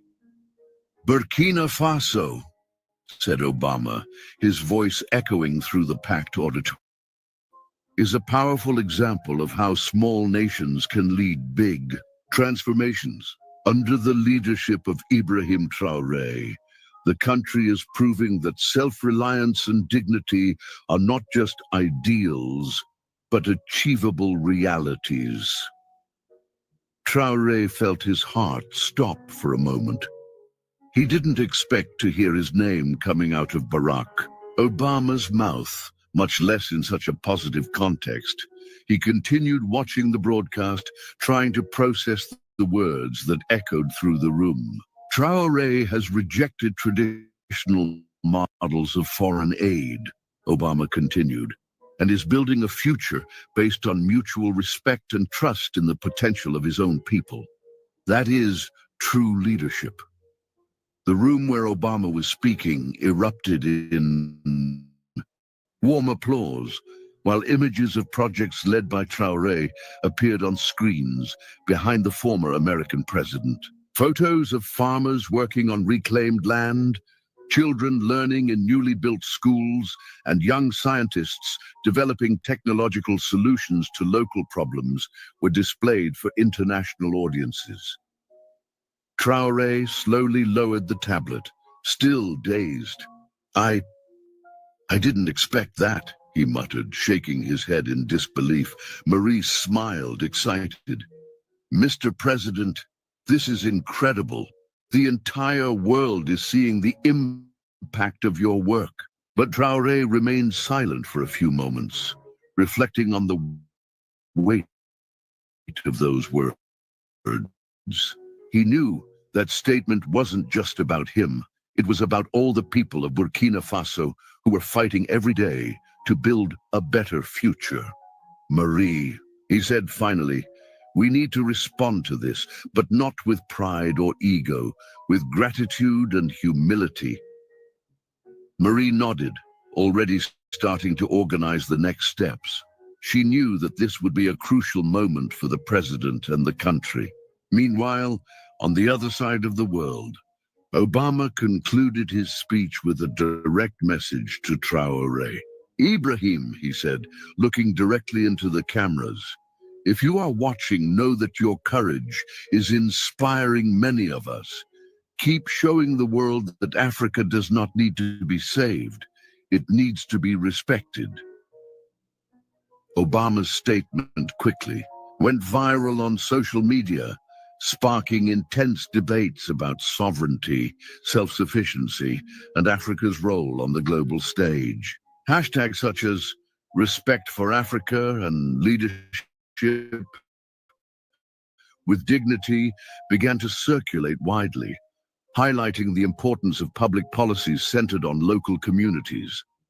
Back in Burkina Faso, Traoré continued to absorb Obama's words. He knew this was more than just a tribute. It was a global recognition of the path that Burkina Faso was taking. Marie, he said after a few minutes of reflection, prepare a press conference for tomorrow. We need to show the world that these policies are not just about me. They are about our people. Marie nodded, already starting to organize the details. She knew that this would be a crucial moment for the president and the country. The day after Barack Obama's statement, Ibrahim Traoré called a press conference at the presidential palace to respond to the global recognition that Burkina Faso had received. The room was packed with local and international journalists, all eager to hear how the president would react to the former American president's words. Traoré took to the stage wearing traditional Burkinabe clothing, a clear symbol of his connection to the country's cultural roots. He began his speech calmly, but firmly. Yesterday, he said, looking directly at the audience, Mr. Barack Obama made comments about our country that left me speechless. The room was completely silent, everyone hanging on his words. I didn't expect to hear my name coming out of the mouth of someone as respected as him, Traoré continued, but what touched me most was not the praise given to me. It was the recognition of the work of our people. He then announced an innovative initiative that would expand efforts already underway, the Sovereign Future Program. The aim was to empower local communities to develop sustainable solutions to their own problems without relying on foreign interventions. This program, said Traoré, is not just about politics. It is about proving that we can take care of ourselves. And most importantly, it is about showing the world that Africa does not need to be saved. It needs to be respected. The statement was met with enthusiastic applause by many present, especially local journalists. However, some international correspondents appeared questioning the project's viability. Mr. President, the French reporter, how does Burkina Faso plan to implement these initiatives without external resources? Isn't it too risky? Traoré smiled before responding. Everything we do involves risk, he said, but the biggest risk would be accepting help that would compromise our dignity. We are betting on the potential of our people, and I know they will not disappoint us. The response was widely publicized on social media, generating intense debates about sovereignty and sustainable development. Hashtags such as Respect for Africa and Leadership with Dignity began to circulate widely, highlighting the importance of public policies centered on local communities. Meanwhile, behind the scenes, Traoré's team was already working to implement the plan. The Minister of Agriculture organized meetings with community leaders to identify areas most in need, while Marie, the social worker who coordinated the efforts, visited villages to listen to farmers' demands. This is going to change everything, said an elderly farmer during one such visit. Finally, we will have the chance to farm our own land and feed our families. Marie smiled, moved by people's reactions. She knew that this was more than a political project. It was an opportunity to transform lives. Barack Obama's statement about Ibrahim Traoré quickly gained international repercussions. His message of respect and recognition of Burkina Faso's self-sufficiency resonated with global leaders, social movements, and even ordinary citizens. The image of an African country leading its own transformation without relying on foreign aid has inspired debate about how other nations could follow suit. In the United States, reaction to Obama's speech was mixed. While some supporters of the former president praised his words as a way to highlight positive examples of global leadership, others criticized the idea that African countries could prosper without foreign intervention. During a live interview, a political commentator expressed his admiration for the Burkinabe president. Traoré is showing something that many of us have forgotten, said the analyst. That leadership is not about imposing solutions, but about empowering people to find their own. Meanwhile, in Africa, Traoré's stance was widely celebrated. Leaders from other countries began to adopt similar initiatives, adapting them to their local realities. In Nigeria, for example, a group of young people launched a campaign called Value Your people, raising funds to help rural communities develop sustainable projects. Back in Burkina Faso, Traoré continued to receive reports on the progress of the Sovereign Future program. In a small rural village, he met a woman named Fatou who had benefited from the initiative. She was teaching carpentry to other women in the area. "Before, I could barely feed my children," she said during an interview with a local broadcaster. "Now I'm helping other women build a better future. It's all thanks to President Traoré." The scene was widely publicized on social media, further reinforcing Traoré's image as a visionary leader. Hashtags such as "Respect for Africa" and "Leadership with Dignity" began to circulate widely, highlighting the importance of public policies that prioritize local communities. Meanwhile, behind the scenes, Traoré's team was hard at work expanding. The Minister of Agriculture organized partnerships with local universities to provide technical training to farmers, while Marie coordinated efforts to ensure that families had access to basic resources such as water and electricity. "We're just getting started," Traoré said during a meeting with his team. "But we can already see the first signs of change. And this change is not just economic, it is social, cultural, and above all, human." Observing the scene, a journalist wrote in his notebook, "Today in Burkina Faso, I saw the future of an Africa that values its history, honors its heroes, and builds bridges of dignity for all." Fatou walked slowly towards the Innovation Center, his heart filled with conflicting emotions. She had traveled hours from Bobo Dioulasso, carrying with her not only her suitcase, but also the memories of her mother, Marie, who always dreamed of seeing her daughter achieve something greater. Upon arriving, she found a scene she had never imagined. A crowd gathered to celebrate the advances of the Futuro Soberano program. Marie was there, just as Traoré had described, tears streaming down her face as she coordinated the final details of the ceremony. Malik, the boy who had once fought a fever in a makeshift hospital, now wore a new sweater and smiled beside her, holding a board with photos of local initiatives. Ibrahim Traoré took the stage. Visibly moved to see Fatou enter the venue, he walked over to her, extending his hand gently. "Welcome," he said, his voice cracking with emotion. "You are living proof that we are building something bigger than ourselves." Fatou nodded, trying to hold back the tears. "My mother always believed this day would come," she said, holding an old book that had belonged to her mother.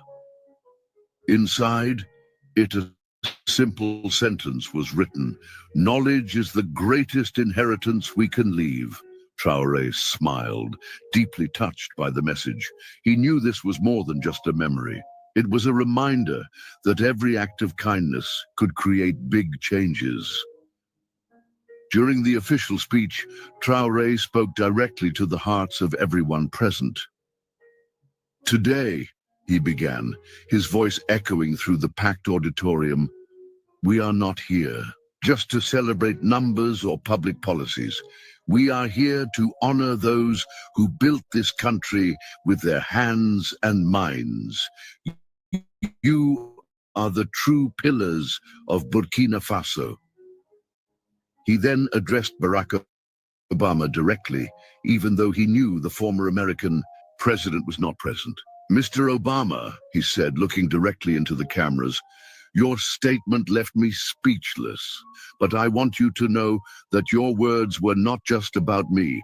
They were about all the people of Burkina Faso who are fighting every day to build a better future." The audience applauded warmly as images of flourishing farmers, children studying in renovated schools, and young scientists developing innovative solutions were projected on the screen. Patu was invited on stage to speak. She hesitated for a moment before finding the courage. "My mother always taught me that we should fight for our dreams," she said, holding her mother's book. "And today, thanks to this center, I know I can achieve hers too.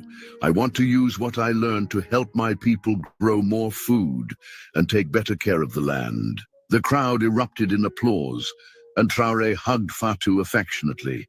He knew that this was the true measure of the project's success, inspiring the next generations to value their land and their future.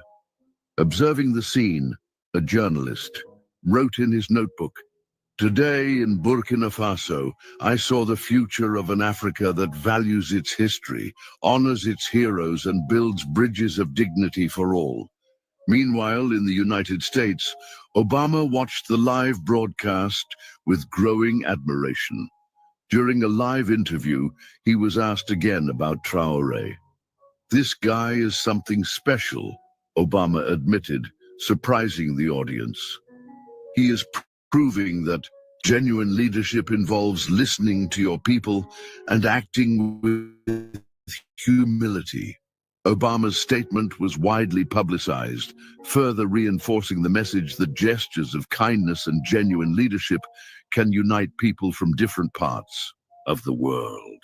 Back in Burkina Faso, Traoré continued his mission of transformation. During a visit to a small rural village, he met a child named Mamadou, who had received school uniforms and supplies thanks to resources generated by land reform. "Mr. President," she said, her voice shaking with emotion, "this is for you. I wanted to show you." Traoré smiled, deeply touched.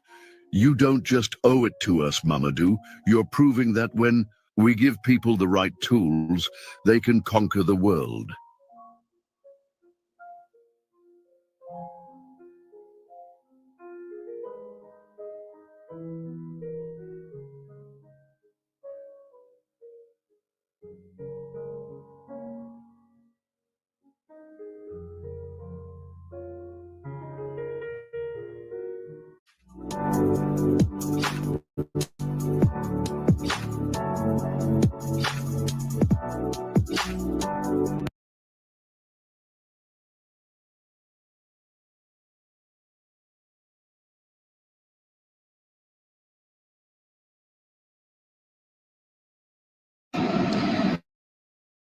Hello.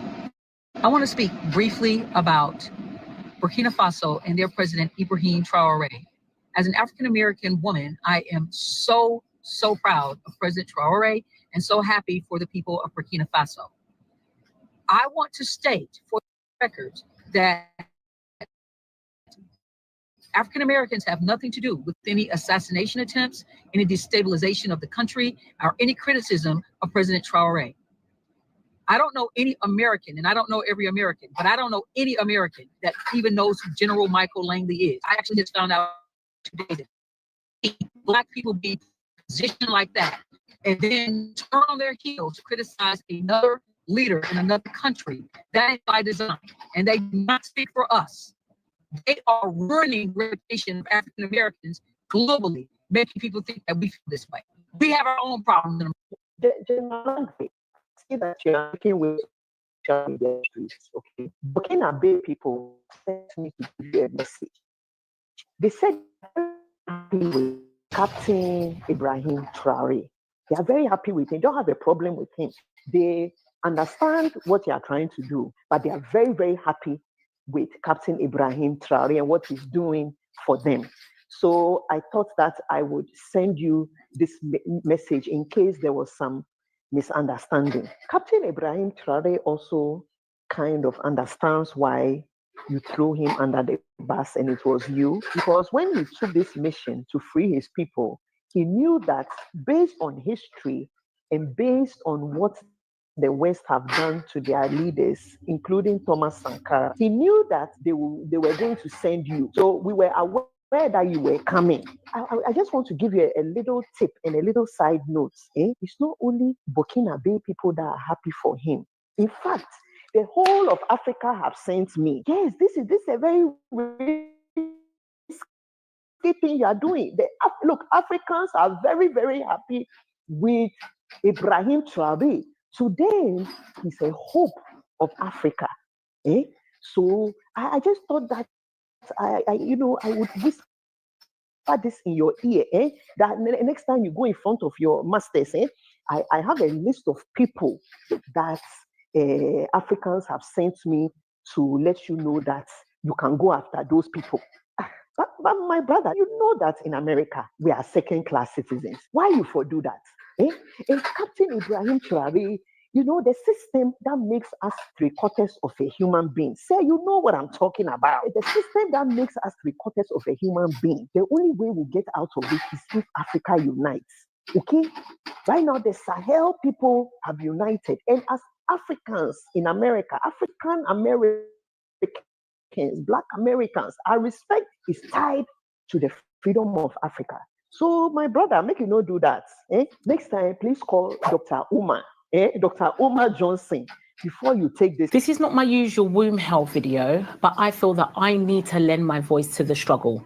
Captain Ibrahim Traoré, the president of Burkina Faso. Yes, I said it, president. Okay, I don't care what anybody has to say that he doesn't deserve the presidential title because he took it illegally by coup. Who cares? Do you know the corrupt, evil, wicked leaders that was in parliament when he took over? That was stealing from the people? If you see some of the poverty in Burkina Faso, you have to say, do these people have a heart? To be able to see such poverty, yet be piling money, these politicians, into their bank accounts and going abroad to be educating their children abroad, going abroad for medical care and private jets and all of this, and you are seeing the poverty of the people. Doesn't this say, I can't even speak. You know what? The English is not Englishing. Hey, Lord, the English is not Englishing. My Ghanaianness is coming out of me because I'm that enraged. Years, 3 good years, he has cancelled. He's paid off the nation's debt. He has set up businesses, infrastructure, tomato manufacturers. He has produced his own gold. The farmers, he's given them seeds. He's nationalized farming. He's manufactures electric cars. You know, if I was to say all the things that he's done, we'll be here till Jesus comes, the amount of things this man has done. And he's only 36 years old, by the way. And you, Trump, you orange-faced Trump, you want to come and arrest him. Arrest him for what? You're saying that, oh, he's a dictator. Excuse me. If you want dictator, I can deliver dictators to you. There's plenty of African leaders that are dictators. Why don't you arrest them? Why don't you arrest the president of Congo? Why don't you arrest him? Why don't you arrest some of these African leaders that are corrupt, that are plundering the country, that's allowing you to plunder the country, that's selling the resources for cheap? Why don't you arrest them? Why are you not fast to go and arrest these people? But this man who has revolutionized his country, who does that? On Mother's Day, he went to visit the widows, gave them hope, gave them money, to the point that the widows are protesting that they do not want him to step down. You should be ashamed of yourself. And I'm calling all Africans, Caribbeans, African Americans, Australians, the Aborigines, Native Americans.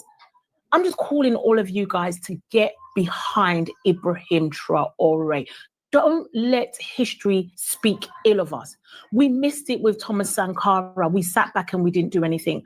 We missed it it with Patrice Lumumba. We sat back and we didn't do anything.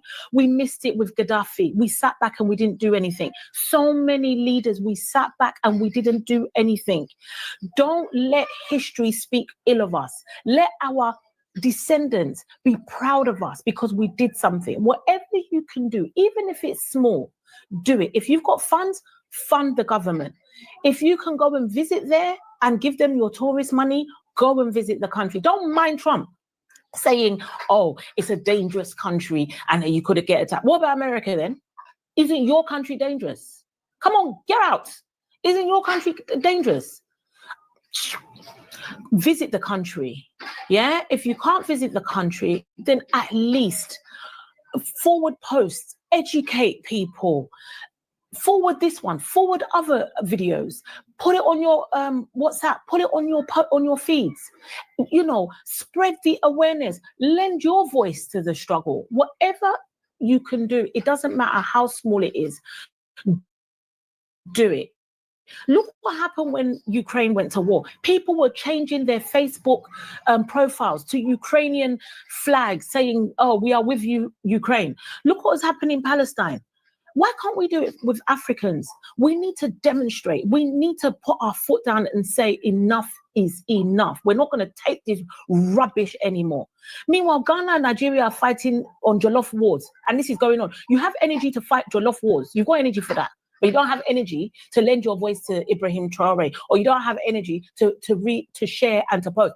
My friend, no. This has got to stop. This has got to stop. We have to, Africans, we need to show these people.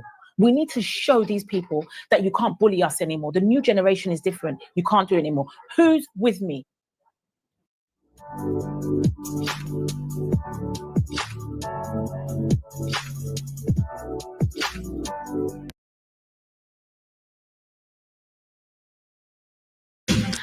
My memo tonight is a cry for reflection by every right-thinking Kenyan. I mean, how is it okay to say hata kama ni mwizi wetu? Meaning if he's a thief, he's our thief? You see, it has become a tradition to see chanting, sometimes angry crowds accompanying leaders accused of corruption to Integrity Center, where somehow only the leader is questioned for corruption. This week, the arrest of a county governor and 9 of his officials on corruption allegations, with millions in Kenyan shillings and US dollars recovered from his home, has once again exposed the bizarre display of political camaraderie in the spec and political supporters. I just wondered how it would go if the EACC randomly picked a cheering supporter and asked them exactly the same set of questions the governor was being asked. Questions like, hey, what is the source of the $13,000 found in the governor's house? And what do you know about the 12 million shillings in bundles? How much do you have in your account? I'm just wondering what kind of answers the cheering mobs could have provided, but let's face it, political supporters, yes, that crowd made of energetic, innocent people, have been turned into an effective weapon by political leaders. It is their refuge when things get hot. It is their heat shield and some sort of defense wall, even when they are facing challenges as personal as corruption allegations. When a finance minister was once put in a corner over the controversial sale of a prestigious hotel, he went to his constituency and told cheering supporters that the anti-corruption agencies were after them and not himself. It is you they want, not me, he said, as he worked up the crowd to a frenzy. In the end, the minister fell on his own sword. History proves how lonely it becomes in the end. When allegations are graduated and suspects end up in court, the crowds disappear. And the man, rarely a woman, ends up alone on the cold wooden bar of the courtroom dock. The misleading show at Integrity Center disappears into thin air as reality sinks. Back to mwizi wetu. Corruption in Kenya is nipe nikupe, a transactional dance of convenience. And citizens must realize they're not just bystanders, they're part of the equation. Every time we protect a corrupt leader with the mwizi wetu mindset, we become enablers. That mindset is the backbone of corruption in Kenya. When suspects are finally arrested, they cry foul and say they're arresting all of us. What we saw outside Integrity Center wasn't just loyalty. It was a public admission of mwananchi liability in corruption.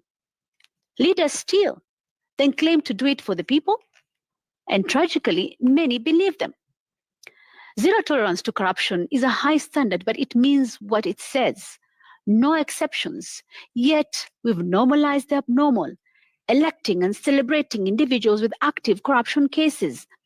We turn a blind eye as long as they throw us crumbs, a few handouts, a slogan here, a song and dance there. But corruption always has a victim. Diverted funds don't just disappear. They steal classrooms, hospitals, and safe roads. When 2 billion shillings is allocated for road construction and half of it is stolen, that road will likely be poorly built. Accidents happen. Repairs cost more. Lives are lost. And the same leaders come back, offer 50 shillings, and we queue to vote for them again. Until we, the people, decide to treat corruption as a deal breaker, especially at the ballot, it will never truly be an issue.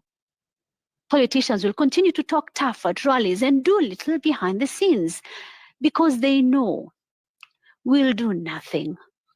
Corruption exists in our very fabric, and unfortunately, we've allowed it to remain so. And that is my memo.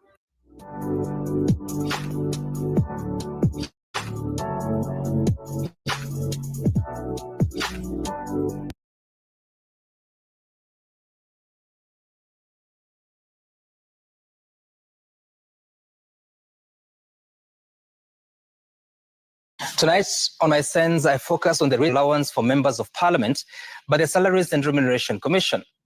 In a letter dated 20th March 2025, SRC communicated to the Parliamentary Service Commission that after consultations, they had resolved to grant every member of parliament some 366,011 shillings per month as the standard mileage allowance. Indeed, members of parliament need to travel to their constituencies to serve the electorate. Previously, MPs were allowed one return trip per week, totaling 52 per year, claimable at the rate of 152 shillings 60 cents per kilometer. I will not delve into allegations of abuse of the system by some, but that plan, according to the Auditor General, cost the taxpayer 223 million shillings in the 2023-2024 financial year. With the new directive, the cost will surge to at least 1.8 billion shillings annually, an increase of 1.6 billion shillings. One would hope there were strong justifications behind such a significant jump. In addition to the new mileage allowance and further claims for distance above 205 kilometers from Nairobi to a member's constituency, MPs will still receive a car maintenance allowance of 356,525 shillings monthly. Combined, that's over 722,000 shillings per MP for car-related expenses alone. This is on top of the 7.55 million shilling motor vehicle reimbursement granted upon election and access to an 8 million shilling car loan at a 3% annual interest rate. Yes, MPs as public servants need to be well facilitated. But what is the acceptable cost of comfort? In July last year, SRC froze all salary reviews for public and state officers after the rejection of the Finance Bill 2024. A proposed review would have added just 14,000 shillings to the salary of the least paid MP, costing about 70 million shillings annually for all 416 MPs, an amount deemed unaffordable then. But now, 9 months later, the same country can afford 1.8 billion shillings for mileage allowances. To put that in perspective, a junior secondary school teacher earns around 36,000 shillings basic pay, reaching roughly 50,000 shillings with allowances. That 1.8 billion shillings could pay 3,000 teachers for an entire year, meaning 3,000 schools could benefit. A single MP's monthly mileage pay of 366,000 could fund 10 JSS teachers' monthly basic salaries. In another view, it equals nearly 10 months of one teacher's basic pay. Even some MPs have acknowledged the insensitivity of the new allowance given the country's economic situation. Some, however, are less modest. They argue their high-end vehicles and eventful trips to the village warrant such compensation. The Constitution mandates the SRC to ensure public compensation is fiscally sustainable when reviewing salaries and benefits. What changed between July 2024, when SRC suspended raises, and March 2025, when it approved these allowances?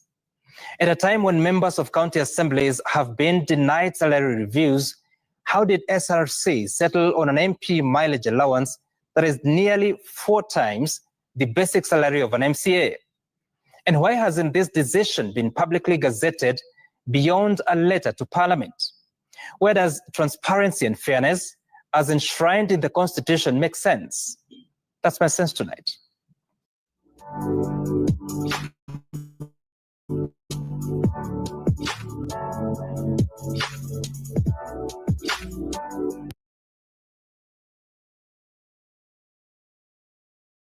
Ibrahim Traoré says goodbye to Burkina Faso with a letter that touches millions of hearts. The main hall of the Koziam Palace was full on this historic day. Ministers, journalists, religious leaders, and community leaders were all gathered, waiting in silence and with worry. News of an important message from President Ibrahim Traoré had spread quickly across the country, bringing concern from the capital to the smallest villages in the Sahel. Ibrahim Traoré entered the room. He wore his traditional uniform, perfectly clean and fitted. His usually calm face showed deep emotion, and his eyes were full of strength and sadness.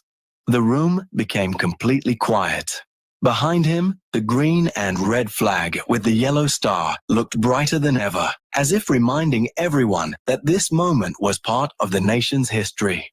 His hands, which had greeted farmers, touched children's heads in schools, and saluted soldiers at the front, shook a little as he took a folded letter from his pocket. The cameras showed every movement, every breath like a sacred moment. Burkina Faso, my dear people, he began, his voice a bit shaky before becoming steady. He spoke like a son talking to his family, close and honest. Today, I speak not as your president, but as Ibrahim, the boy from Bobo Dioulasso, who grew up listening to the elders' stories under the big baobab tree. He talked about his simple childhood, full of discipline and honor, taught by parents who never went to school but knew the value of dignity. He shared how life in the dry lands of the Sahel shaped his view of the world and his love for the country. I learned early that a man's worth is not in what he owns, but in how he serves others, he said, his voice becoming stronger. That belief led me to the military, not because I loved weapons, but because I wanted to protect our land and our people. Traoré then spoke about his journey as a soldier, as a patriot, and finally, as someone who carried the dream of a people who wanted justice and dignity. His words flowed with emotion, but were clear and strong, like he had practiced them many times in his heart. The cameras showed the emotion in his eyes, the fire that had inspired many young people in Burkina Faso. The journalists, who often took notes or whispered, were completely still, afraid to miss a single word of this powerful moment. If I stand before you today, he continued, it is to tell you that I will soon take a new path that leads beyond our borders. That sentence hit the room like thunder on a quiet day. A soft murmur spread through the hall, but quickly faded as he kept talking. I must tell you why, because you deserve the truth, all of it. The whole room seemed to stop breathing. Ministers, generals, and diplomats all looked shocked. No one had guessed that this meeting would be such an important turning point in the country's history. Outside the palace, thousands of people watched on big screens in public squares, their faces showing the same surprise. Ibrahim Traoré paused, looking around the room as if to remember every face. Then he continued reading. He was about to explain something that seemed impossible to understand to a people he always saw as the heart of their strongest hopes. I know my decision will not be understood, Ibrahim Traoré said, his voice growing stronger, and that many will criticize it, especially foreign observers and political analysts who have never walked on our red soil or understood our deep struggle. His eyes, now sharp and focused, looked around the room filled with confused and worried faces. People's hands gripped the arms of their chairs, showing the weight of the moment. Let this be very clear, he continued. I am not leaving Burkina Faso. I am taking on a bigger mission. My decision is not about running away or giving up. My soul will never leave this land. I am a son of this country until my last heartbeat. A shiver ran through the room. In the streets of Ouagadougou, crowds stood silently in front of big screens, hanging on every word of the man who gave them hope. Traoré spoke about his journey since becoming the country's leader. He reminded everyone of the hard choices, sleepless nights, and the constant threats from terrorism in the Sahel region. He talked about the international pressure, foreign interference, and hidden economic sanctions when Burkina Faso decided to choose its own path. From day one, I made my decisions not for comfort or politics, but because I believed it was right, he said firmly. I never broke my promise to serve the people above all. The room was silent. Even the photographers stayed still, afraid that a single click would break the moment. I always said that if I ever leave, it would be my body, not my spirit. He placed his hand on his heart, a simple but powerful gesture, quickly captured by every camera. Burkina Faso breathes in me, just as I breathe in it. Every grain of this land lives in my blood. Then, with his usual honesty, he spoke about the criticism he faced for building partnerships outside the usual powers. His face became more serious, showing the strength of a soldier behind the emotion. They said we were wrong to look for new friends, to refuse the old ways of economic control, he said, now with a firm voice. But being African has never meant being submissive. Our dignity is not for sale. Our independence is not for negotiation. The room responded with soft approval. Some ministers and military officers nodded in agreement.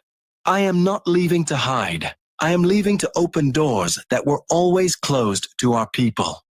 That sentence felt like a promise. A reason that started to make sense of everything. Ibrahim Traoré explained that his current position limited what he could do for the future of the country. He talked about the bloc talks, the restrictions, and the hidden threats that stopped him from acting freely for the good of Burkina Faso. Sometimes, to truly serve those we love, we must step back, he said, his voice soft and deep. This is the hardest lesson I've ever had to learn. As he turned the page of his letter, a ray of sunlight came through the tall palace windows and lit up his face, creating a magical moment that everyone noticed. Ibrahim looked up, as if the light gave him new strength, and continued reading. Do not be mistaken, he said. I am not leaving to hide. I am leaving to find new space for our independence, to defend our interests where decisions are made without us. The sunlight continued to shine in the room as Ibrahim Traoré began the third part of his speech. At first, the room felt heavy because of his announcement, but now it's a change. Faces that once looked worried were now filled with curiosity and hope. What I am going to tell you today has never been said before, he began, lowering his voice to create a feeling of closeness in the large room. These past months, while our soldiers fought bravely on the field, I was fighting another battle, silent, but just as important. He then explained that his new mission would take him to a new African International Council, a group of nations working together to protect their food and energy needs. This council would have strong powers to speak directly with world powers, without going through the usual systems that often ignore Africa. I accepted this role not to run away from my duty, but to make it bigger, he said clearly. From Burkina Faso, I could protect our people, From this new position, I can protect all the people of the Sahel, including us. People in the room whispered in surprise. Journalists started writing fast, realizing how important this moment was. While many were guessing my plans, we were secretly setting up exchange and training programs for our youth. A small smile appeared on his face for the first time. Starting next year, 500 young Burkinabés, chosen from each province for their talent and dedication, will go study engineering, farming, medicine, and other important subjects for our country's future. The room was filled with amazement. Some ministers looked at each other in shock. They didn't know about these secret plans. Yes, he continued in a serious tone. I will step away from the presidency for a while, but know this. Everything has been carefully planned. I will never leave our country without guidance. He explained that in the coming weeks, a transition government would be created. It would be made of people chosen not for politics, but for their skills and honesty. The names would be shared soon, after talking with the wise leaders of the country.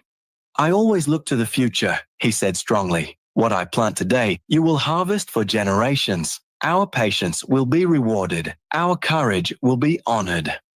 Ibrahim Traoré then spoke about the past unfair treatment of Burkina Faso in the world. Bad trade deals, stolen resources, and being left out of important world meetings. Today, our country is respected, he said with quiet pride.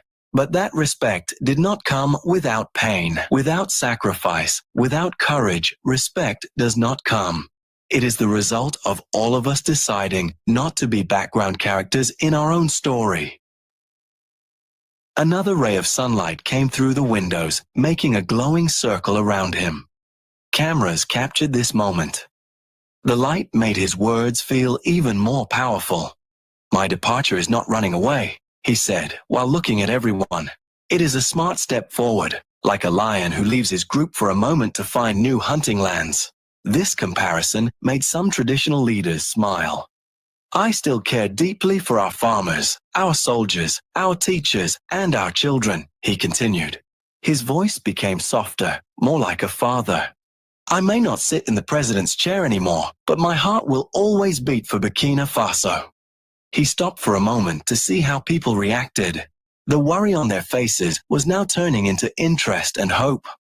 The future of Burkina Faso must be protected even outside our borders, he said, because the danger to our freedom does not always start here. Many of them are planned far away, in cold rooms thousands of kilometers from us. That is where I must now speak for us. The feeling in the Koziam Palace room changed. What started as a sad announcement was now becoming a clear and strong plan. But when Ibrahim Traoré started talking about his personal life, emotions filled the room again. Now I want to speak about the people who made me who I am, he said, his voice shaking a little. My parents, who left this world too early, but who are watching me from above. He looked up for a moment, a simple and powerful gesture. My father was a man who did not speak much, but had strong values. My mother had the quiet strength of Sahelian women who carry heavy burdens without ever breaking. The room was silent, showing deep respect for these unknown people who were so important to the man speaking. They dreamed of a country that was proud, fair, and respected, a country where their grandchildren could grow up without hunger or shame. His voice cracked a little, showing rare emotion from a man usually so strong. He spoke of his childhood in Bobo Dioulasso, the nights spent listening to storytellers speak of African heroes who resisted colonization. He said these stories shaped his political beliefs and his love for his country. They were not just stories, he said. They were lessons, guides, and messages for the future. They taught me that our pride cannot be sold, that our history is valuable, and that our future belongs to us. Then he talked about his time as a soldier, the hard days when he saw his fellow soldiers die to protect helpless villages from terrorist groups. You could see the pain on his face as he remembered. These experiences changed how I see the world, he said. They taught me that power only means something when it is used to protect the weak. That power without kindness is just cruelty. The room quietly agreed with him. Their hearts touched. Many veterans in the room nodded to show they understood. My fight was never for titles or glory, he said with a very honest voice. It was always for dignity, the dignity of our people, the dignity of our continent. Then he said a sentence that would stay in everyone's mind. Being a leader is not about giving orders. It is about carrying the weight of millions of people with humility. The cameras showed the traditional leaders nodding again, touched by his wise words that reminded them of their own teachings. Ibrahim Traoré then thanked the youth of the country, those who walked with him, who believed in him, even when his choices were hard to understand. You were my strength when I was tired, he said with emotion. Your trust protected me from doubt and sadness. He admitted that he had made mistakes, that sometimes he lacked patience or diplomacy. But he said every action he took, even when not perfect, came from deep love for his country. I never said I was perfect, he added in a humble way. I have fallen, I have doubted, I have sometimes taken the wrong path, but I never lost sight of where we are going together, to a free, strong, and respected Burkina.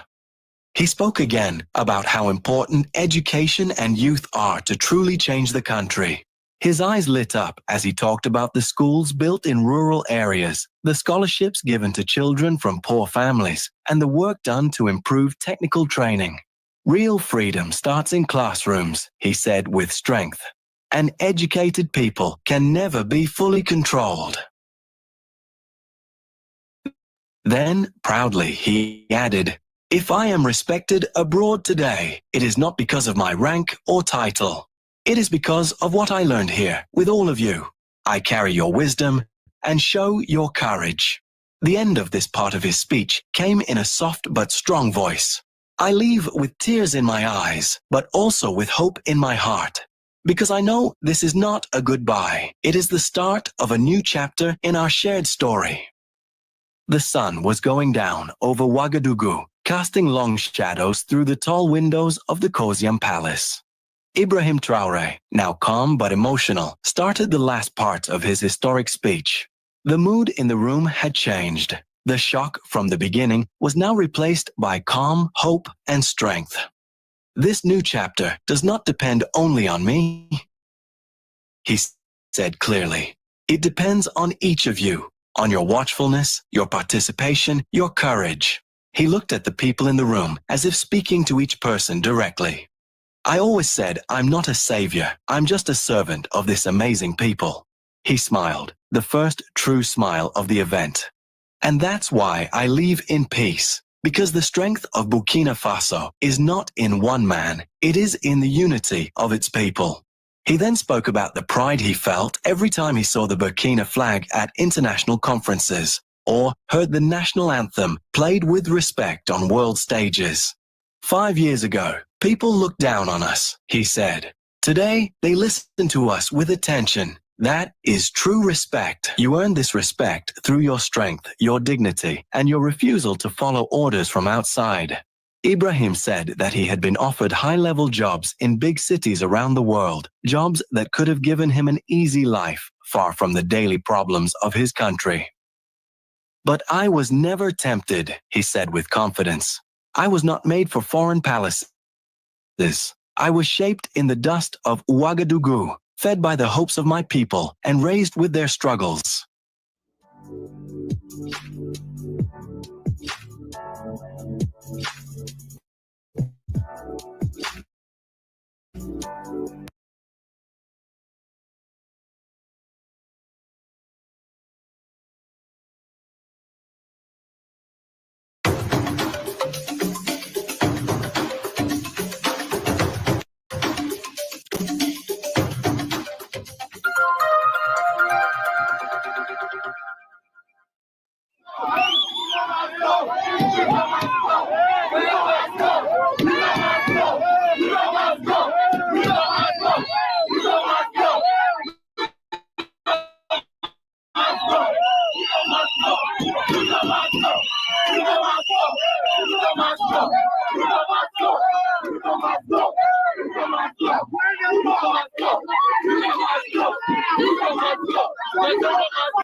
Good morning, Honorable Wamalwa. Morning, how are you? Very well. Where are you right now? I'm in Nakuru. Okay. Yes, at Land School, where Butere girls was said to stage their play this morning called Echoes of War. That they have been stood down. This play has had a lot of challenges, and there was a deliberate effort from the government to stop the girls from staging this play. Mm-hmm. We had to proceed to court, and I'm here with a lawyer, Ken Echesa, who obtained orders direct the girls to be allowed to stage their play before this festival today. Did they get on stage, Honorable Wamalwa? Yes. Did the girls get on stage? Yes, they did, but they were frustrated, and they ended up being stood down. Mm-hmm. So as we speak, they were leaving the venue. Our efforts to access them and with the lawyer were frustrated. And the police have now started tear gassing the crowd that had gathered. That is insisting that without Butere girls, there will be no drama. And there are others who are saying Ruto must go. If that was the message, the girls who are prevented from delivering, the people of Nakuru are delivering the same message. So there's a lot of tear gas now. The police have come in and disrupted the whole event. Eugene, what's the latest on Cleo Malala, who authored this? And we saw that he had been arrested yesterday. Yes, Cleo Malala was arrested last night. Part of the court orders was to allow the girls to stage their play. They were also directed to allow the playwrights and the directors to prepare the children in terms of rehearsals and guidance before they stage their play this morning. So Honorable Cleo Malala was here in Nakuru to now join the girls with the teachers to prepare them, because it is a very competitive process. Mm-hmm. But he was prevented from accessing the girls, and eventually he was arrested and taken to Central Police Station. He called me last night, and we were able to come to Central Police Station with the lawyer Ken Echesa. But as of this morning, they have transferred into Eldama Ravine. So as we speak, the girls play Echoes of War has been stood down, and the girls have left the venue, and we are now proceeding to Eldama Ravine with Wakili Ken Echesa to secure Cleo Malala's release. Has he been charged with anything? No, nothing yet. But from what they were telling him yesterday, they were telling him he has presented a criminal play that wants to paint the government in bad light, and they will not allow him. Now, this is not, being a lawyer, I'm not aware of any such offense in our laws. But you can tell this is a government that is afraid of its own citizens, the government that is afraid of its own shadow, and it's a government that is afraid of its own children. How do you prevent children from expressing themselves through their talent, through song and dance? This is exactly what is happening. But the main reason we are being told is that this play is likely to win because it is one of the best plays that we have, and it will be humiliating if it ends up at State House because the winner must now present during the gala at State House. Yeah.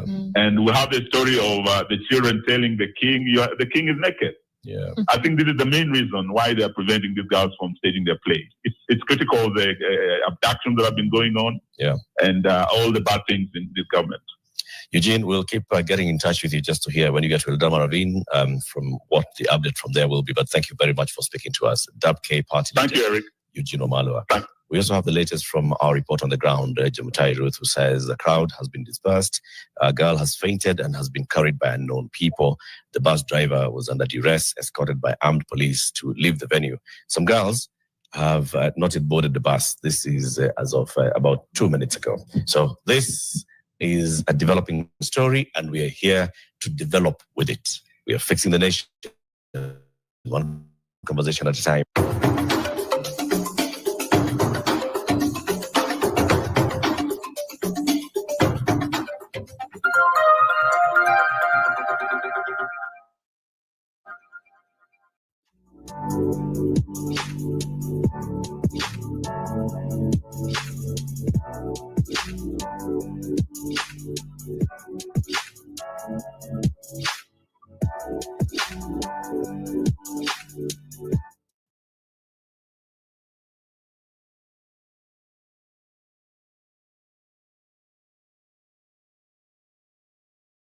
To arrest me with food.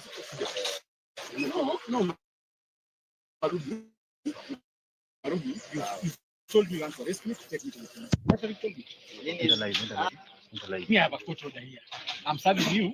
The High Court has allowed me to direct the play. They are performing tomorrow morning. Other directors are performing. So, this is the court order, High Court order. Rubber stamped for your perusal. High Court. Serving you, you're the head. Marubu, this is my friend, head of DCIO Nakuru. He was in Kakamega, he left Kakamega yesterday. Yes, so this is the order. Have I offended you? No. Have I gone against any rule? I'm just implementing courts. No. You've not told me where am I going to? No. Have I been summoned? Where the summons? What mistake? End up finding. What am I going to do? Tell me. You knew yourself and MBA. What am I going to? Are you arresting me for scripting a play? Kenya imefika hapo. Mtu akaandika play anafungwa na polisi yao wote. Polisi wote wanakuja na bunduki na kila kitu. Narudi. No. Tell me. I'm a Kenyan. I need to know. No.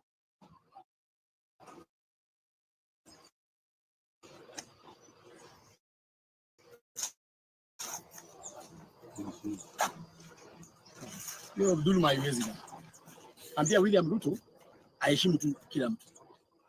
Kwa kama mwachuma mnishike na niko na court order. Court imesema sio mimi, I'm not forcing anything. And it expressly gives me mandates to train the children. So you're denying the children their rights. Wewe ni law enforcement. Hello? Competence. Okay, that's unfair. That's unfair. Not in this era. Not in this era. Not in this era. Yeah. But are you arresting me? Yeah. So if you're not arresting me, I've refused to go. Because it's not an arrest. If it's an arrest to tell me I'm arrested, we go. I'm being arrested for writing a play in Kenya. So tell me, so are you arrested? Have you come to arrest me? Yeah?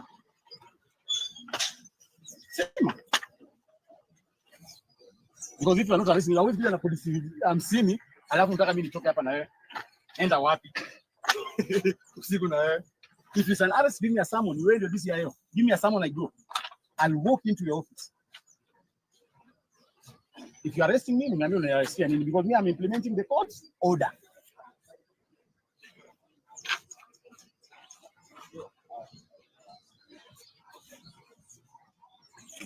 No.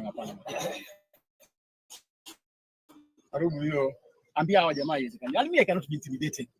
I cannot be intimidated. I'll write what I want. I will think the way I want to think. Nobody can censor me. Tell William Ruto he will not censor me. The Constitution provides for that. So kama ametumanisha ati mimi nisiandike play, haiwezekani. I'll do what the court instructed me to do. If you want to defy the court or the DCI, defy it. Personally, you'll be liable. Personally. Because I've served you the court order before cameras. So arrest me. If you want to arrest me for writing a play.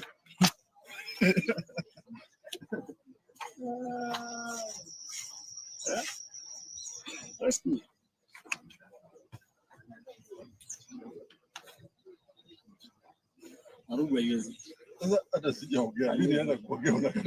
Pigia watu waambie wakuje waseme kwa nini other schools are being allowed to train. Trainers wana train watu.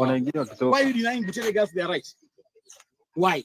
Wamekuja hapa directly, wamefungiwa huko ndani, they have been locked like prisoners. Like prisoners.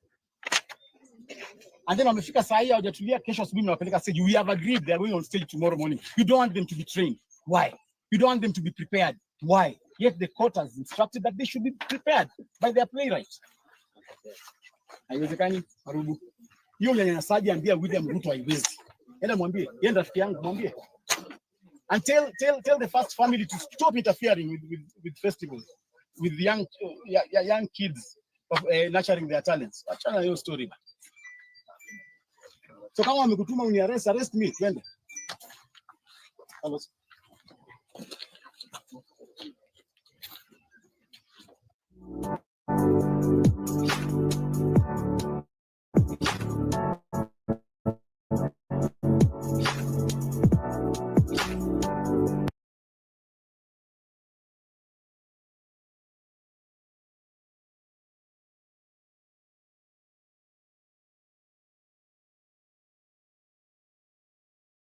Madera hatuungi Rigathi Gachagua mkono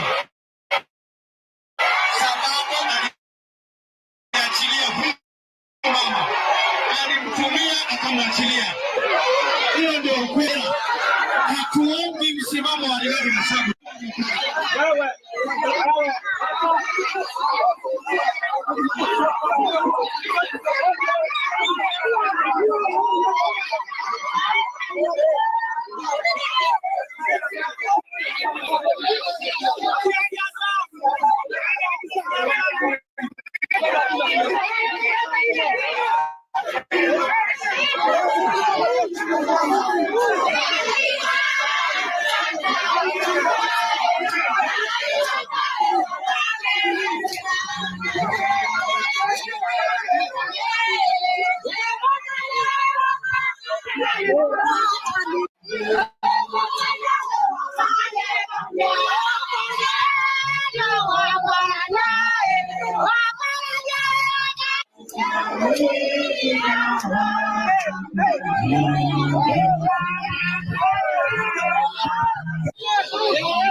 Kwa mazishi na huyu Gachagua hajasaidia huyu mama, ametumia huyu mama alafu anamwachilia, alafu anatuma wajinga hapa Borango na Kashetu lakini waharibu mazishi.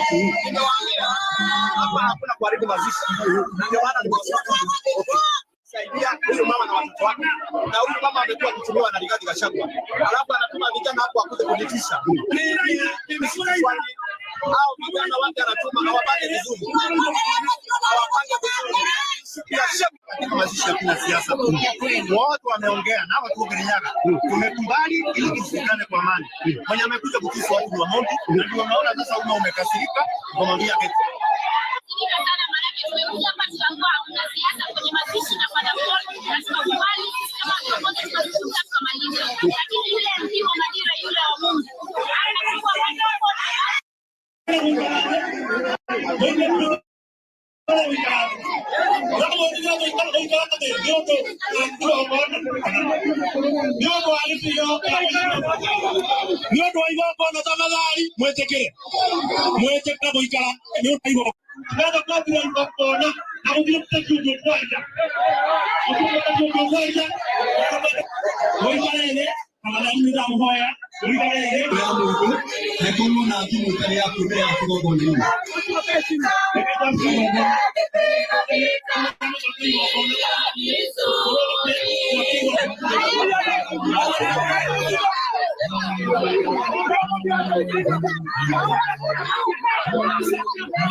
I think William Ruto is one person with two personalities. The William Ruto that presents himself to the public is a completely different character from the one that sits behind in the office and crafts stuff. Mm-hmm. I think that kind of person is quite a dangerous character. I think William Ruto is actually unfit for the position of President of the Republic of Kenya. I have come sadly to that conclusion. And I have nothing, no bitterness. For me, I just feel my own assessment. When I watch William Ruto sometimes talking to members of cabinet and to see him say, I do not want to see corruption in my government. Then I start wondering, who is this talking? And I'm sure we will have occasion to discuss a lot. Is he corrupt? Who? William Ruto. I think, I don't know.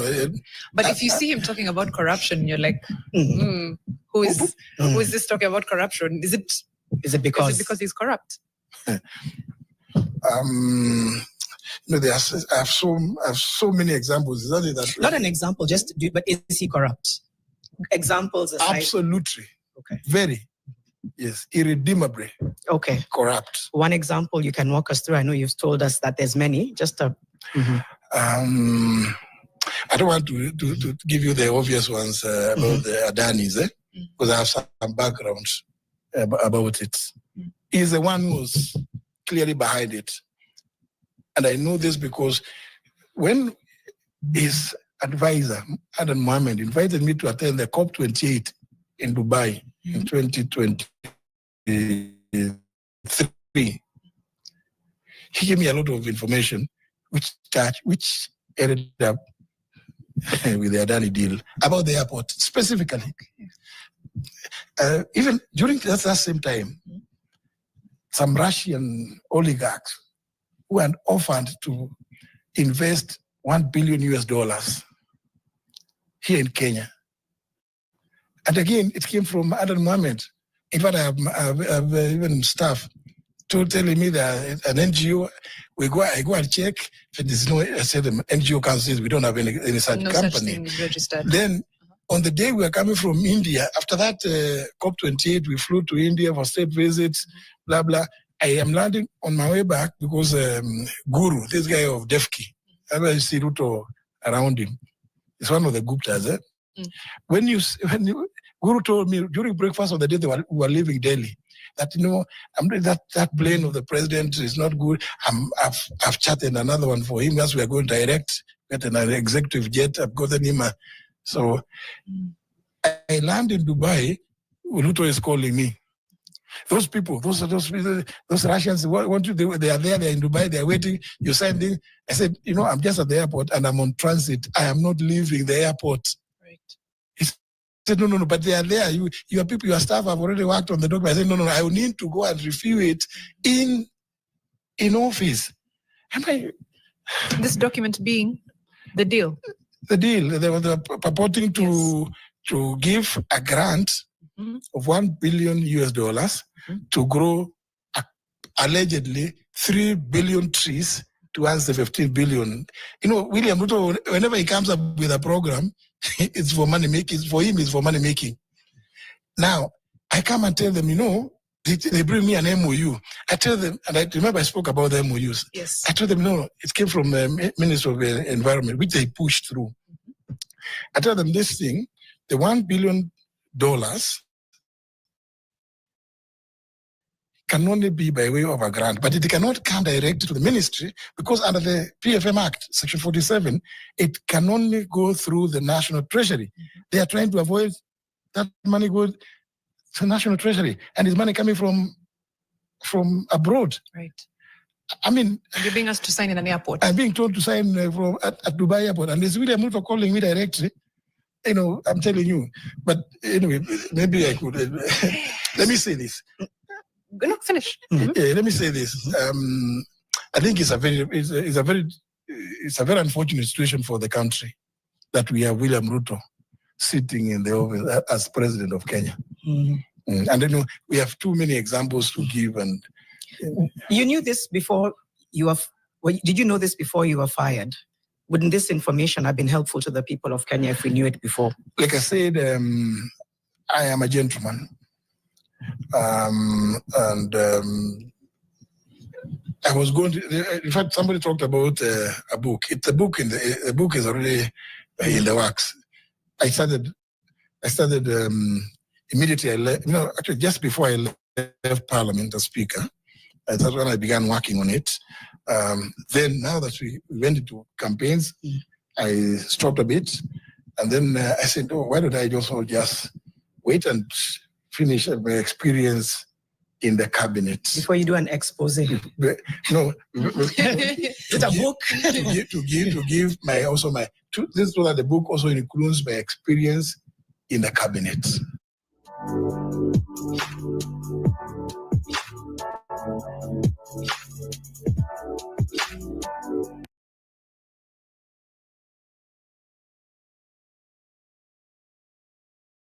On my sense, I reflect on the future of education under the competency-based curriculum CBC.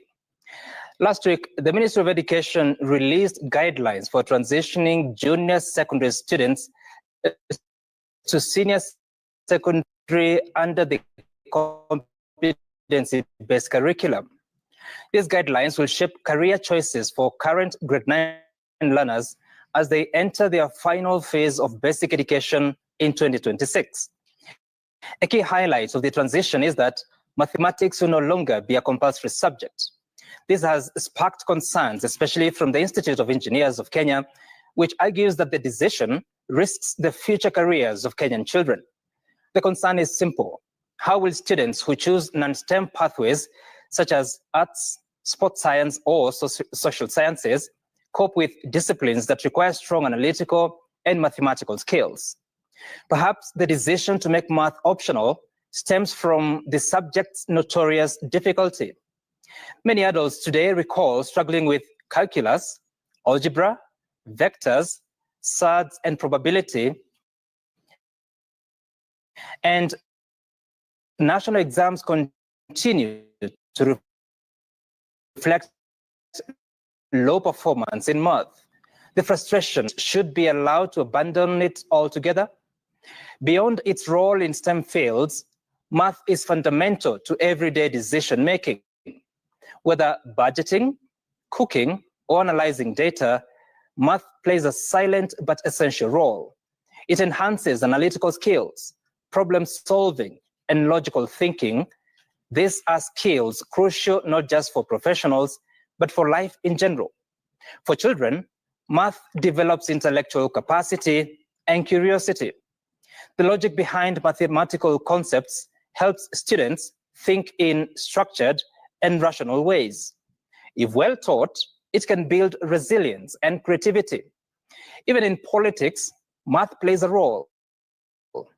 Before running for office, politicians calculate their chances, determine budgets, and strategize campaign schedules. Without math, their decisions would be guesswork. This is not to say that every student must be an A student in math.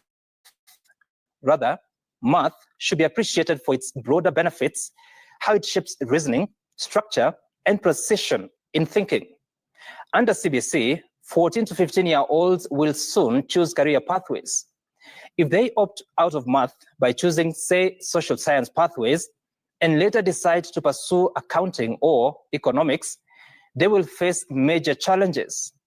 How does an accounting student in, say, May 2029 cope after a 3-year break from math? Should society punish a student for a choice they made as a young teenager? Math's complexity is undeniable, especially in physics and chemistry. But rather than eliminating it, could we restructure it? The Institute of Engineers of Kenya has proposed introducing applied mathematics for non-STEM pathways, focusing on financial literacy, technical measurements, and computational thinking. This could make math more practical and relevant. Before then, can we make learning math interesting? Before celebrating that a child can count from 1 to 10, have we explained what those numbers mean?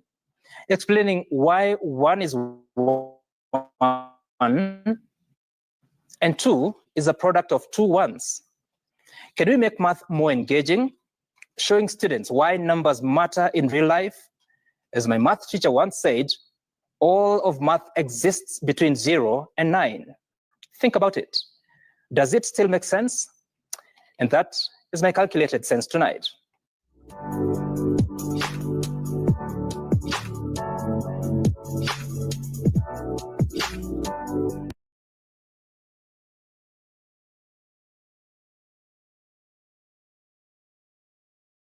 Rafiki yangu mam, Mheshimiwa Betty Montet, Your Excellency, the Prime Minister,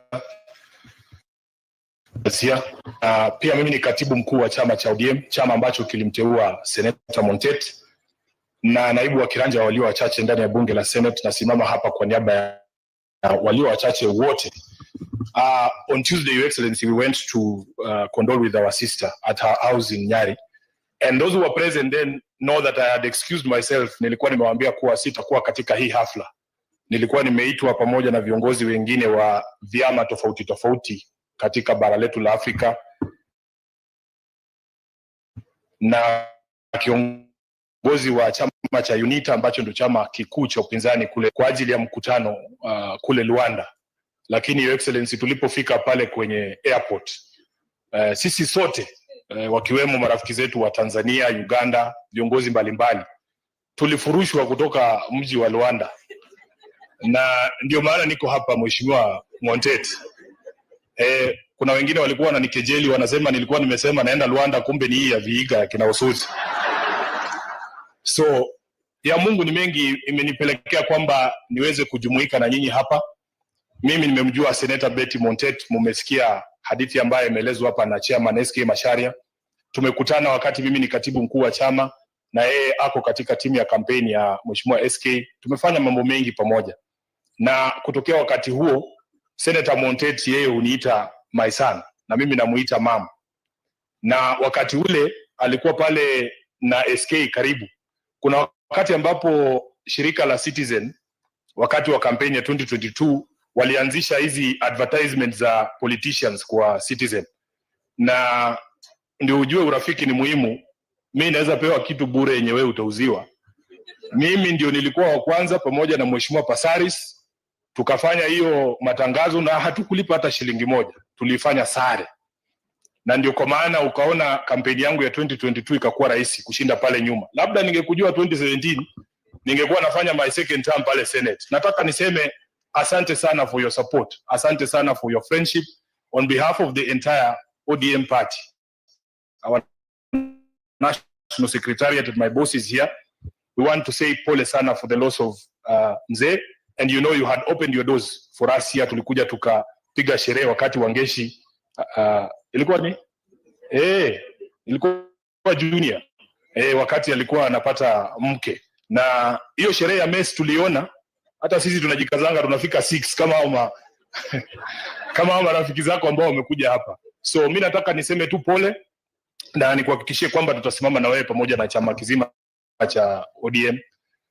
Kuna chairman wa clan yenu hapo ambaye ameni-challenge hapo kama SG wa ODM. Mimi unajua juzi tukifanya hiyo shughuli ya kusign documents pale, nilikuwa najua tukitoka pale kuna watu wataenda kusema kitu ambayo haiko ndani ya hiyo mkataba. Wataenda kusema ni hii na sio hiyo. Wengine ni hawa marafiki zetu waandishi wa habari. Mimi naamka siku moja naona headline hapo ati Sifuna ametoroka rais kwa mikutano yake Nairobi. Hakuna mahali kwa hiyo mkataba inasema katibu mkuu wa chama cha ODM atakuwa anaenda mikutano na rais. Hakuna mahali inasema huyu senator ambaye amechaguliwa na UDA ati baba akiwa na mikutano yake hapo ati lazima akue hapo. Niliona Mheshimiwa Raila ulikuwa Kiambu kwa mazishi ya Wayaki. Sikuona SG wa UDA hapo. Kwa sababu huo mkataba hauzungumzii haya maneno. Na rais mwenyewe anajua. Nilisikia akiambia watu wa Nairobi kila mtu afanye kazi yake. Mimi sitapitishwa kura kwa sababu ya mikutano ngapi nilihudhuria tukiwa na rais. Kazi yangu ni pale Senate, nitafanya, yeye afanye yake. 2027 wananchi wafanye nini? Waamue. Na baba, mimi baada ya kusaini hiyo kitu, unajua kazi yangu ni rahisi sana. Mimi nakaa na marking scheme tu. Siku na agenda 10 pale. Iwapo Mkenya mwingine yeyote atachukuliwa na polisi ati abducted afichiwe mahali, chama cha UDA na kiongozi wake William Ruto watakuwa wamekeuka mkataba ambao tumeandikisha. Iwapo polisi wa Kenya hawatawajibika, watoe fidia kwa familia za watu ambao walipoteza maisha yao kulingana na jinsi ambavyo huo mkataba unasema, Mheshimiwa William Ruto na chama chake cha UDA watakuwa wamekiuka mkataba wetu. Iwapo kufikia mwaka huu wa fedha kaunti zetu hazitapokea bilioni 450 kulingana na vile tumesikizana, UDA na party leader wao watakuwa wamekiuka mkataba na chama cha ODM. Hiyo ndo kazi yangu tu, hakuna kazi nyingine. Tunataka wafuate vile tumesikizana. Kwa hayo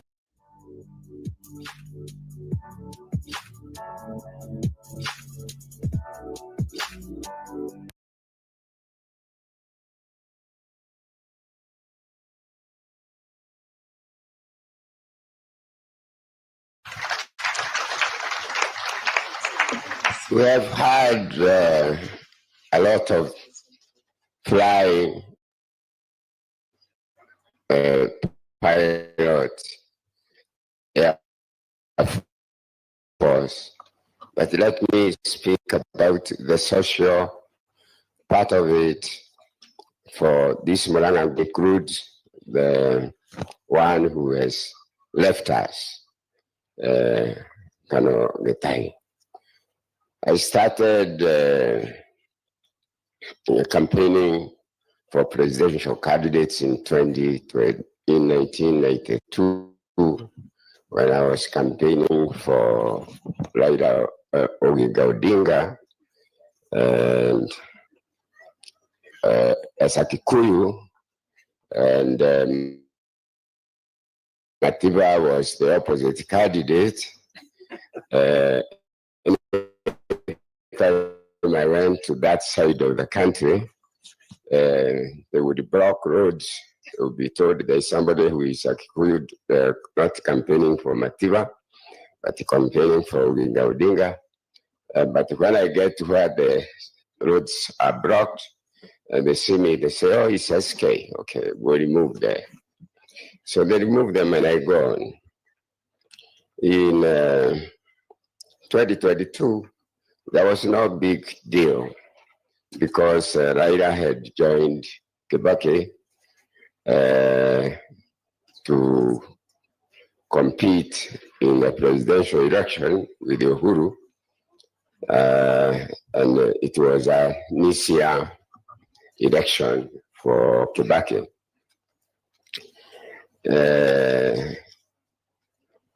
Then it came to 2007. 2007. When Raila Odinga and the current President Ruto were presidential candidates against Kibaki. And again, Kibaki is a Kikuyu, and I happen to have been campaigning with for Raila everywhere in the country. That always gave a huge. And now that I'm going to mention, Betty, why she's a senator, is because she was charged by Mrs. Macharia to be in all those road shows and campaigns, always to make sure that I'm well fed.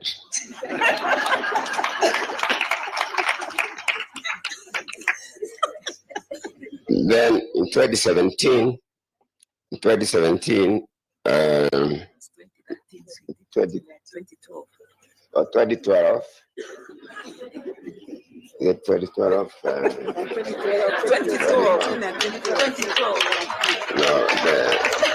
the one that Kibaki won, 207, Kibaki won, and we had data, complete data, that it's Raila who had won the election.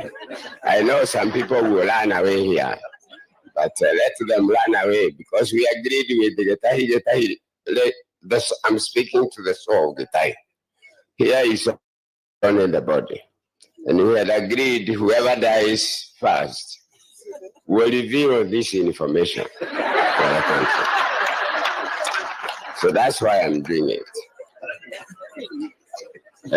Our data was showing Raila had won with 1.8 million votes. And I was picked from my house at night, and all the returning officers from Mount Kenya region were held somewhere, and their return forms taken. And I was taken to my office.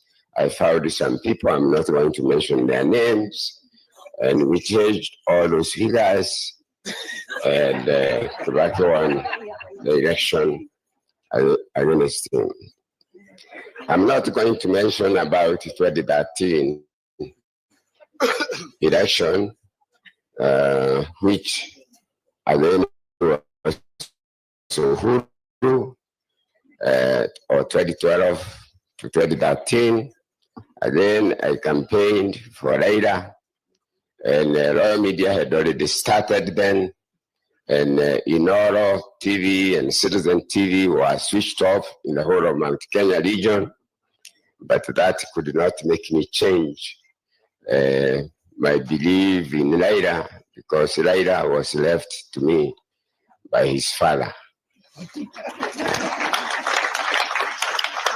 Then we came to the election of 2020.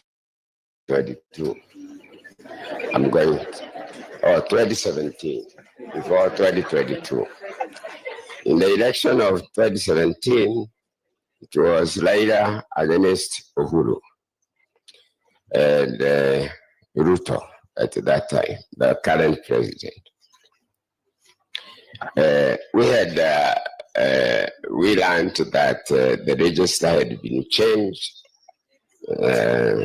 You keep on pressing me, I will stop. The register has been changed for voters.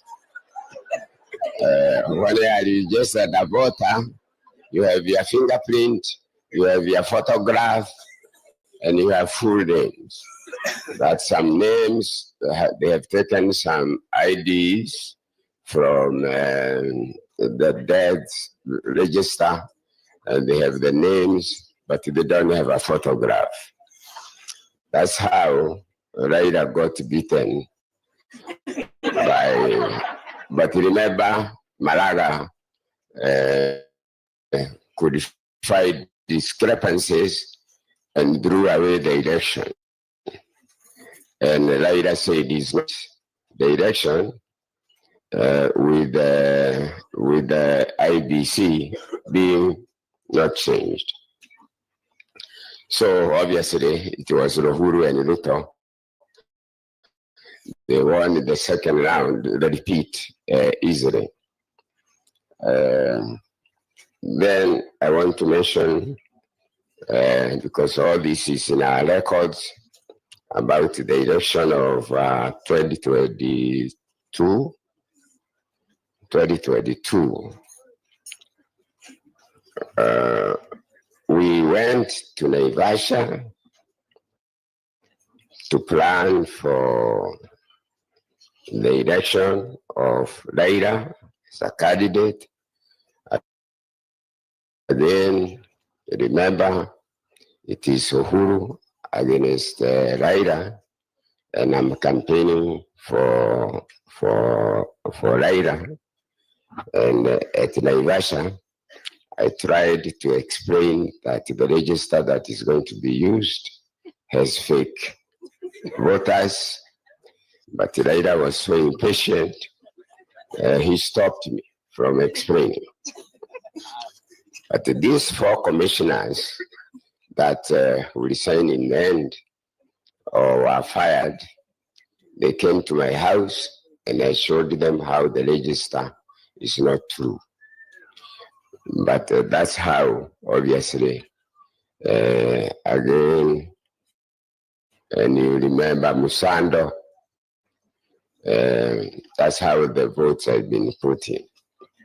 And now I come to 2022 election, whereby I try to convince Raila that the voter register that is going to be used is not proper, and they should give it to us, even if we are going to be his agents and organize the agents. He didn't think so, and because of the handshake with Uhuru, he thought it is a free flow.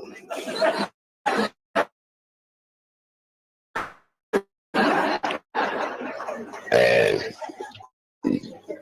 just for jokes, 2022 election comes. It's Raila against Ruto. They were saying we have deep states, and Ruto would tell them which deep states you have, because Ruto knew exactly how the extra votes would be put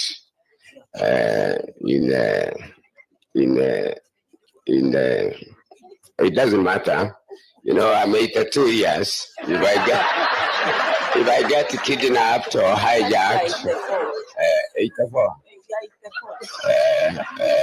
It doesn't matter. Kano is gone and he was younger than me. So we must just tell this, because I want to tell President Ruto, and it's good that Raila is here. If he wants to leave this country good because he's the president and he cannot do anything, yeah, whether he won the election or he didn't win. He's the commander-in-chief of the armed forces. But the only thing that can help us is to make sure that a new register of voters is created. If election comes before I pass on, like retiring in the next 2.5 years or so, so that all Kenyans can cast votes, and each vote will, even if he loses, at least he will leave a good country that counts votes, and each vote. So, my fellow Kenyans, this is what I would ask for President Ruto to do for us, to have a new voter register, and to make sure that the next election, whoever gets elected will be elected by Kenyans by casting votes.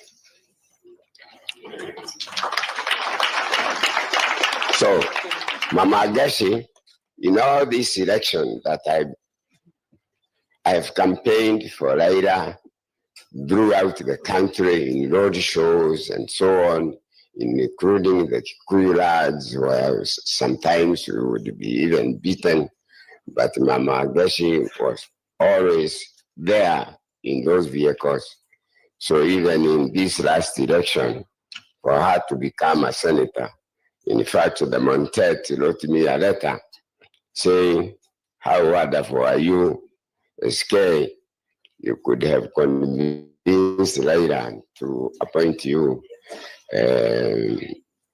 senator, but instead you selected our daughter to become senator. So that's how Betty became a senator. So life has been all this time that we, Murang'a group, we always used to go there during Christmas as families. Yeah. And we would stay there before Christmas Day until New Year's Day. And we would get enough goats from the auction in Baringo, and we would get all of them enough to eat. There is somebody who calls all these ladies my wives. He's still there. He's there. Linus Letai, former managing director of Nation newspaper. Anytime I get invited anywhere, he says, and you go with your wives. They are all called my wives. What is Waja? Waja has died this year. 208. And because she's part of this family, we have never stopped. He was the computer manager. In fact, I remember when we changed the votes for Raila, he called the managing director, Ashira, because he was in the control room, and said the chairman is with some people in the office, and he is giving us figures to change. And what should we do? And Washida said, if he's the chairman, then there is nothing we can do about it. You are paying. You can keep on hitting me, but it's better to tell the truth. I told you my age. So Murang'a group, Getahi always, anytime he found a chance, he would come to Murang'a from you people, I heard you speak here. He would come to Murang'a and he would enjoy him because he was always close and he was on call all the time. So, you know, I can even tell you as a last thing to say that Royal Media was started because of Leila's father.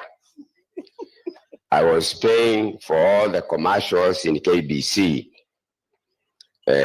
for Leila's father with against Mativa.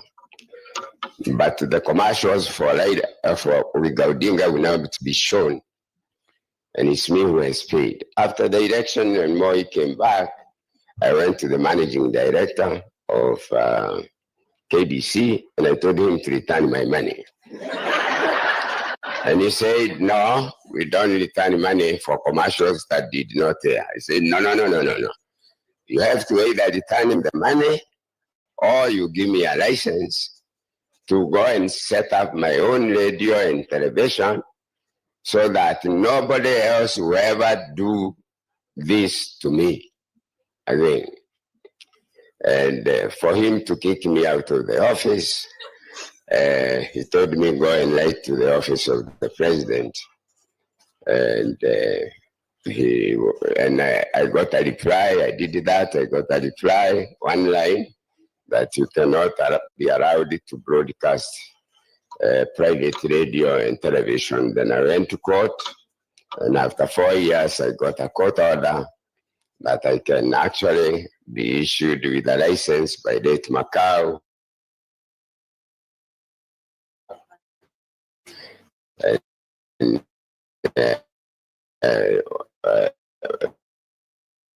Wako, who was there to court, and in the end, they went to speak to President Moi, and Moi said after they were told they are going to jail,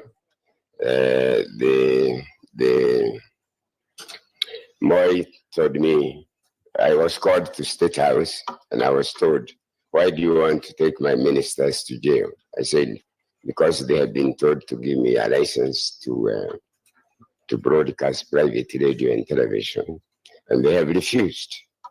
He asked me whether I would join Kanu.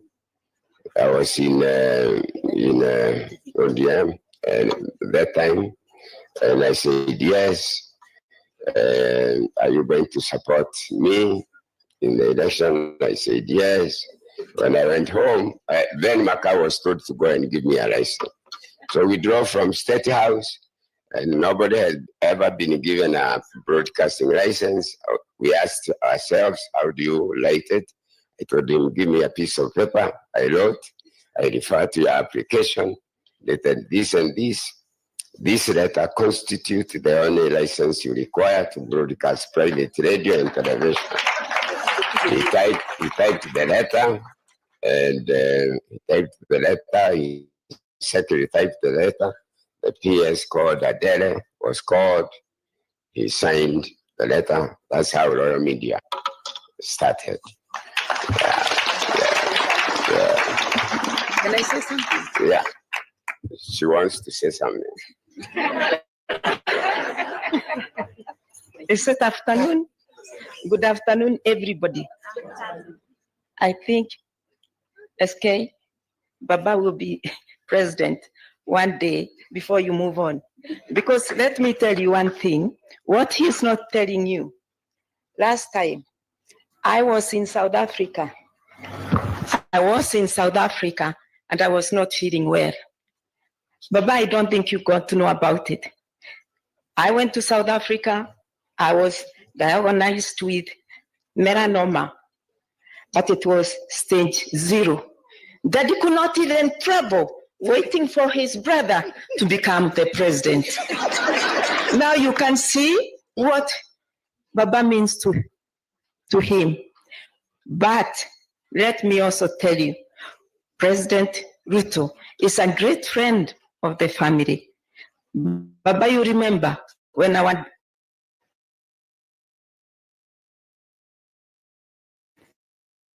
son moved on, you came home with him. So he is also a very good friend of the family. About President Kibaki, you can even see we are with his loved one. Can you understand all that? So what do we say? In fact, doctors in South Africa were asking me, where is your dear one? And I was saying, he's busy doing campaign for his brother. That's why I'm saying, when it comes to his brother, even us as a family, we have to take a back seat. And that's what we have done over the years. So what can I tell you? He's 84 years. He has seen it all. That's what he tells me now. So good people, I must not forget to say thank you, Mr. Speaker. When Getahi moved on, when I got to Machakos mortuary, I found the senators, Veronica, my sister, and many others were there. I said, this is the Kenya I want. Baba, they were all there. Speaker, you have one great team. Then we went to Nairobi Hospital. They came, and when I went home, I said, that's the Kenya I want. The senators, the MPs from all circles, they were there. Please, Veronica, I asked you to tell the Speaker, well done for putting everybody together. And also, tell the President, thank you. He has a great team, the Senate and Parliament. Thank you, all of you. Thank you. Last word. Bete has not lost a husband.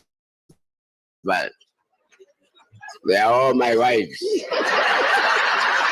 We're fighting with that. Thank you very much. Asante sana, makofi tafadhali. Good afternoon, everybody. I just want to tell you one thing. You see us here as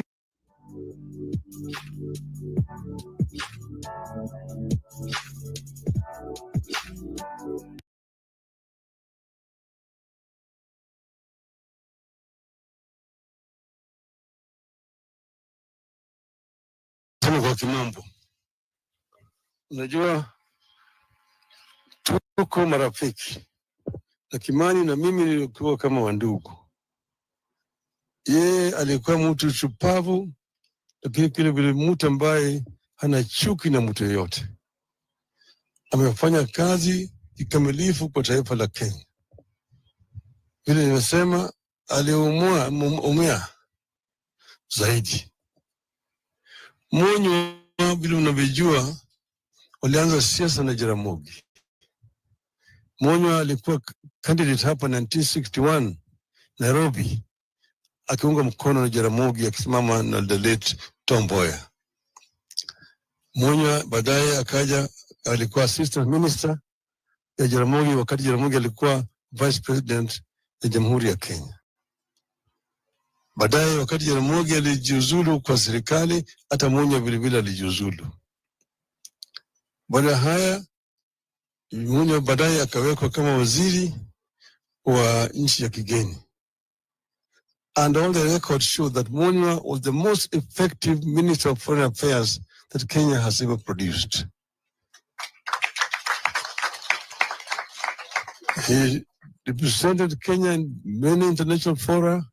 He spoke so strongly about apartheid regime in South Africa and said that over his dead body would Kenya have a relationship with the apartheid South Africa. He stayed on, and when multipartyism came, Monyo became one of our members of Ford. He was a member of Ford, and this around Ford Kenya, participated even in the elections of Ford Kenya. He was one of the people Jaramogi used to visit. Jaramogi akija Nairobi, anasema tufutini mimi Monywa. Hata kule kwa nyumba yake pale kuna ishi huko Nairobi, ndio Jaramogi alikuwa anakwenda kukutana na watu huko ndani. Wamboi mnawajua vile tuko na Wamboi Otieno. Najua vile tuko na Wamboi Otieno. Yeye ni dada yangu mkubwa. Na Wamboi alikuwa ni mchana ambaye anashinda wanaume wengi zaidi. Tena tukisema tunaenda na Wamboi, hakuna kurudi nyuma. Amefanya mengi zaidi. Naona wakati Wamboi alipokuwa na kesi, wengine wakisema bwana yake mpaka sepeleke kule Nyalgunga, Jaramogi alisimama na Wamboi akasema Mkenya anaweza kuzikwa mahali popote. Ndio sababu uliona mimi nilikuja hapa, nimekuja nyumbani. Nikiwa hapa mimi naweza kuongea bila kuwa na wasiwasi yoyote. Tuko pamoja na jamii haya, najua ni chungu, lakini Kimani ameenda, si wengine wamebaki. Maisha mpaka itaendelea. Sasa watu wengi wanapiga kelele hapa na pale, oh, Raila ameenda kwa Ruto, ametuacha. Mimi sijaenda kwa Ruto. Ruto amekuja kwangu. Mimi nimesema mimi nibaki, msimamo yangu haijabadilika. Kitu muhimu zaidi mpaka zaliwe mpaka sasa, mimi nakuwa napigania haki ya Wakenya yote. Uliona mwaka ile mwingine sisi tulitoka yote, tulikuwa kwa barabara tukipigania Wakenya, kusema gharama ya maisha imepanda, tukasema fungulieni sava, tukasema mambo ya ufisadi imezidi, sasa mambo ya ukabila imezidi. Tutasema yote mpaka baadaye tukaunda jopo kazi kinaitwa NADCO kuandika ripoti. Jamaa walikuwa na shita, baadaye mwaka jana vijana wakajitokeza, JDC wakaingia kwa barabara, wakapiga chafua sana tena, wakapiga na hao watu, wakatuma mapolisi kwenda kupiga watoto na kuua watoto. Wengi waliuawa. Haya yote yakawa pale, wakaleta watu wa jeshi, wakatetemeka. Baadaye sasa wakalazimishwa kuvunja serikali na kusema watashauriana kuunda serikali mpya. Lakini sisi tumesema maneno ambayo ziko swala nyeti zimebaki pale pale mpaka litatuliwe. Lakini haviwezi kutatuliwa kama watu hawajakuja pamoja kuongea, kuangalia vile mambo yatakuwa. Kwa sababu hao jamaa wakikuwa wameshikwa na baridi na wamekuja upande wetu, mimi nikasema tufanye mambo marekebisho haya yote. Mnaona yale tumeandika maneno 10 yote ni yale tumekuwa tunadai, na wakasema watatimiza. Sasa tumesema tunapatia hao fursa ya kufanya hayo ili yarekebishwe. Uchaguzi utakuja mwaka 2027, hapo wananchi wataamua wenyewe. Lakini kutoka hapa mpaka pale, hatutaki wananchi wetu wazidi kuumia. Mambo matibabu kuna shida, mambo ya SHA haifanyi kazi mpaka irekebishwe. Si ndio irekebishwe, sivyo? Mambo ya uchuru ambayo wananchi wanatozwa ni juu sana, hata hiyo juma nyumba hizi mpaka irekebishwe, sio? Hawezi kurekebisha kama unakaa kando, mpaka uingie tale uambie fanya hii na hii na hii, na weka watu yako hapa na hapa watu wafanye. Kifika pale, unajua yale ambayo yalifanyika mwaka ile nyingine, si unajua yale yalifanyika, si mliona wakati ile mambo ilikuwa ndio marama kule, si unajua yale yalifanyika. Kwa sisi sasa hatuwezi kukaa tu kando namna hii ili nchi iende kazame, mpaka tufanye kazi tuone kama tunaweza kuyarekebisha. Wakati ikifika 2027 Wakenya wataamua ni nani wanataka kuongoza. Sivyo? Mimi nilikuwa nasema nataka kwa AU. Nikasema nikichaguliwa kule sawa sawa. Sichaguliwa mbele ni sawa sawa, manake tuko na nyumbani. Sababu nirudi nyumbani. Simerudi nyumbani. Si ndio? Sasa nataka nihame niende Bondo nikae Bondo.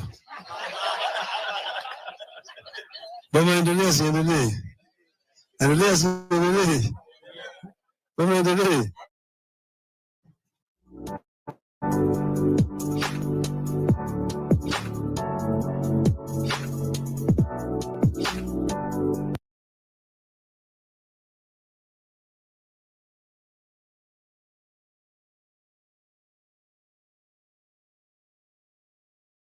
Missing Wajir MCA Yusuf Hussein Ahmed has been found dead.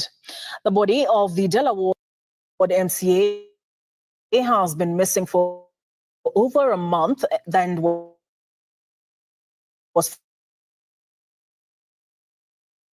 found in Lake Yao. That was who in the nation's capital.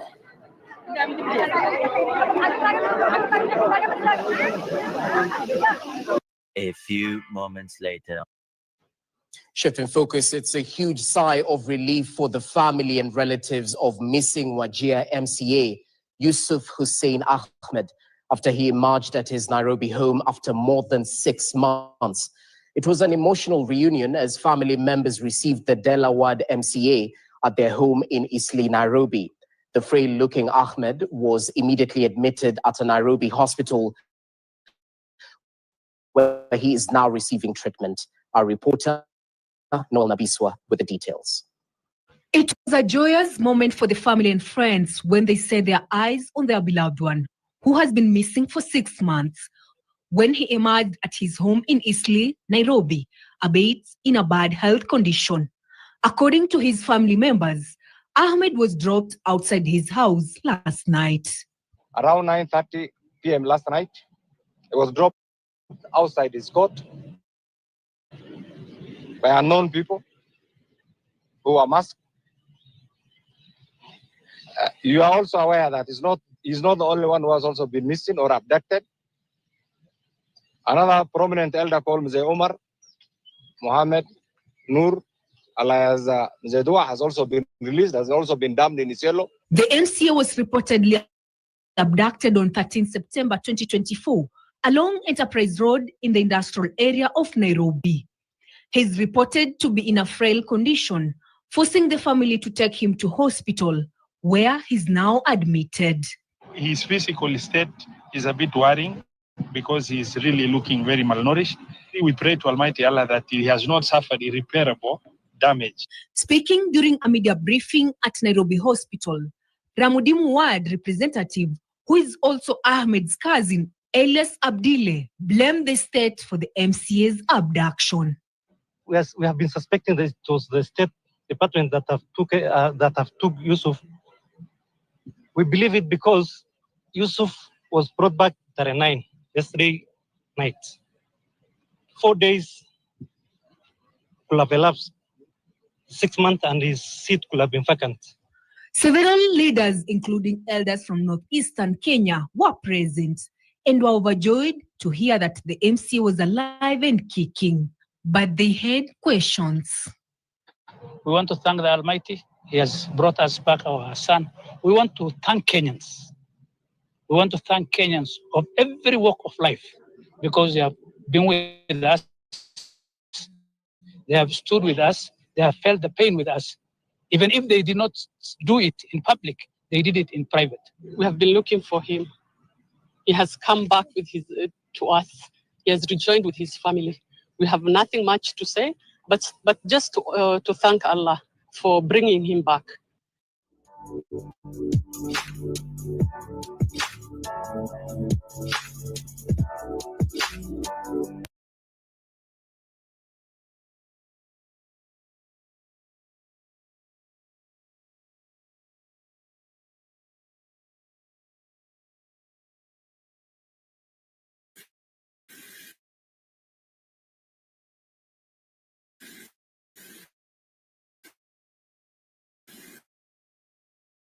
Lakini Mheshimiwa Rais, if truth must be said, ni kwamba yale ambayo marehemu Chebukati anapata ni nini hiki ambayo you are not getting right? Hata hapo ukiangalia watu Azimio hata hakuna, hata wakati tunamzika Chebukati hakuja matanga. Hii uchaguzi mbona inapingiza chuki sana? Mheshimiwa Chebukati alikuwa chairman, other than the personal sacrifice he made. Kulikuwa na wakati nafika mahali wa Kenya wamengojea results, we are on tender hooks. Alafu mnaambia kwamba the secretariat and the commissioners are not working together. Watu wamengojea matokeo, mambo ya uchaguzi kwa na tension ile ya mwaka. Hii ya 2022 watu wamengojea matokeo, unaona ma commissioners wengine wanapeana press conference pande hii, wengine wako pande hii. And all it needs ni mtu kutoa spark na dunia na waka moto. So even as we're putting in a new IEBC, Your Excellency, because you are the captain of this country, what lessons have we learned as a country? Or we are just going through the motions?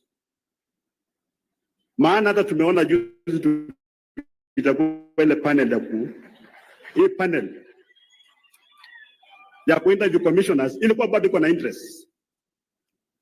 Na mimi najua hata baada ya commissioners wapo kuwekwa, kila mtu atasema huyu ni wa huyu, huyu ni wa huyu, huyu na huyu. Na wanatarajia baada ya uchaguzi watu wakubali matokeo. Can't we as a country look for a better way? Mimi napeana maoni tu. Because mimi najua huyu chairman ambaye atakuja atatoka kwa IBC baada ya miaka 6 akitusiwa, na kama God forbid akiaga dunia itakuwa ni matusi.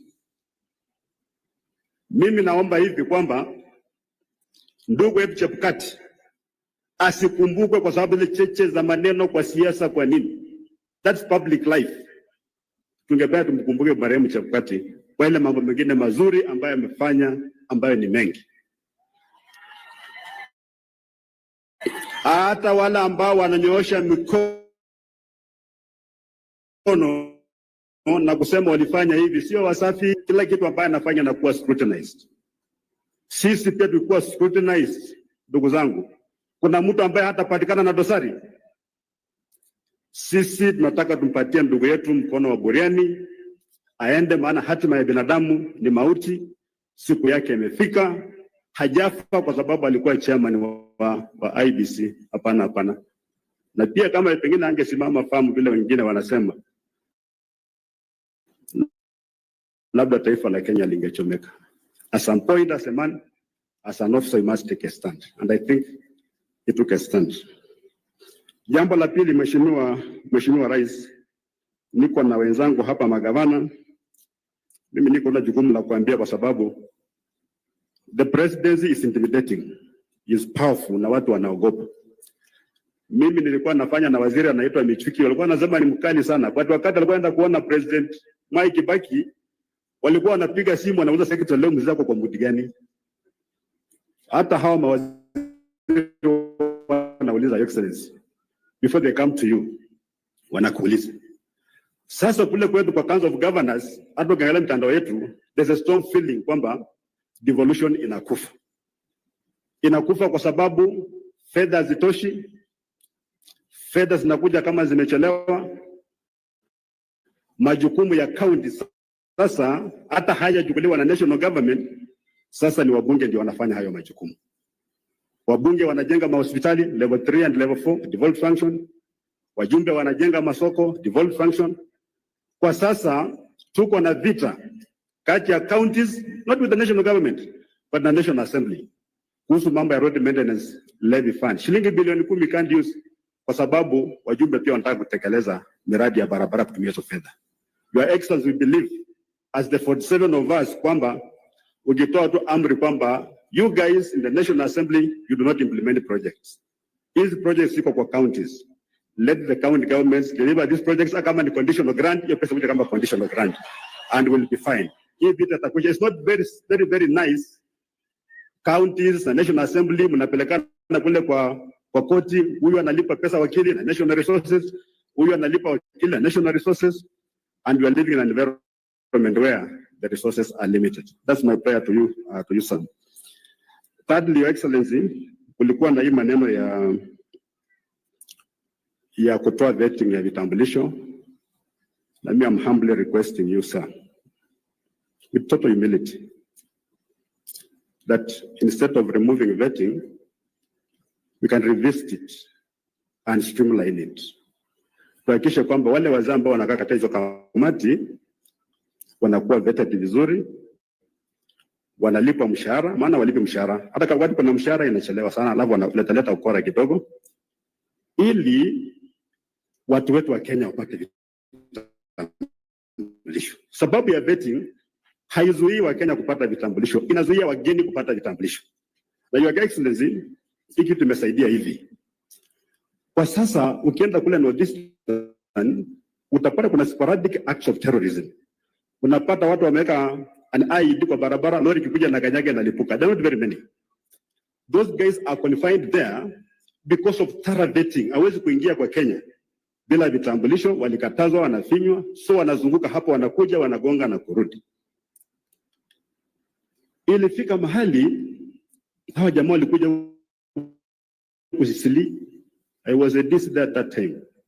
Walikuwa wanapiga vilipuzi every day inalipuka. Mpaka ikafika mahali serikali ikaunda National Counter Terrorism Center, ikaunda Interreligious Council, na viongozi wote hata Waislamu wa Somalia wakaamua kukashifu hii kitu. Sasa wakati hawa jamaa walishindwa kukuja, wakatafuta mbinu nyingine ya kuradicalize vijana wetu. Maana wakienda Somalia wakirudi wako na vitambulisho, wanapenda kwa njia rahisi. Ikafika mahali kama kuna explosion ya bomb, mwenye amepiga ni Mjaluo, ni Mkikuyu, ni Mluya sana sana. Hata huko Somali they were not participating in these things because it was easier to radicalize mtu na umlete. For now, hawa jamaa wakipata ID zetu, atakuja na ID because not a sin, inakuja kama different parts. Anapita kule kwa barabara, akiulizwa anatoa ID, anakuja. Watatoa kule kwa mpaka, watafika huko. Work that our people have done, including kuna MP anaitwa Yusuf Hassan, alipigwa bomu ikavunjika miguu because of terrorism. Your Excellency, where we are, mimi naomba kabisa usaidie hapo, tusirudi huko tena. Hatusemi kwamba Wasomali wasipewe kitambulisho. Hii mambo ya mipaka yote, tunasema our local people within Kenya ndiye patikana kupata vitambulisho haraka, ili wageni nao wasipate vitambulisho. Lakini la muhimu, Your Excellency, baada ile mambo ilifanyika jana, watu kuja pamoja, mimi ningependa sasa focus kwa vijana. And the first present za kuwapatia ni kutoa pesa ya kulipa ukipata vitambulisho. Hiyo shilingi 300 ikitolewa, hao watu watapata vitambulisho mingi, hadi atashinda ile mambo ya kule vetting. Maana kwa sasa hata ukijaribu kupatia vijana kazi tenda, waambie mwende mfungue company. Hapa Tanzania wengi wanapata hawana vitambulisho kwa sababu ya shilingi 300 tu. Hana, it doesn't have. Kama kuna watu ambao wako na poverty ambayo inatembea na unaiona ni vijana. Hii pia imechangia kwa mambo ya unemployment. Ningependa ni karibu nimalize nikisema kwamba Excellency, you are a farmer, a very good farmer. Wakulima wa hapa Tanzania pia wamenituma. Umesaidia kupunguza bei ya pembejeo ya mbolea. Tunashukuru. And even this year I've confirmed with the National Cereals Board ya kwamba mbolea imefika. We are very, very grateful. But we believe you can substitute further kidogo. Kwa sababu mwaka wa 2021-22 bei ya mahindi ya mkulima kupeleka kwa soko ilikuwa 6,400. Imereduce progressively to 4,500, 3,500. Saizi wanakuza na 3,000 shillings only. So hata wakati tunapunguza bei ya inputs, pia tuone kule mbele mkulima atapata soko namna gani ili akiuza pia apate pesa kwa mfuko.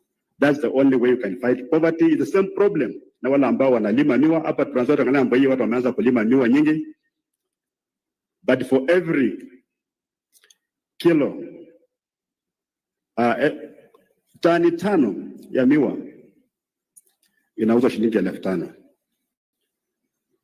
Meaning tani moja ni 1,000. Ukienda kununua sukari nafikiri kilo 2 shilingi 200, mkulima anapata shilingi 10 peke yake. So yule mwenye anaenda kwa shamba anapata 10. Watu wengine wote wanagawana 190.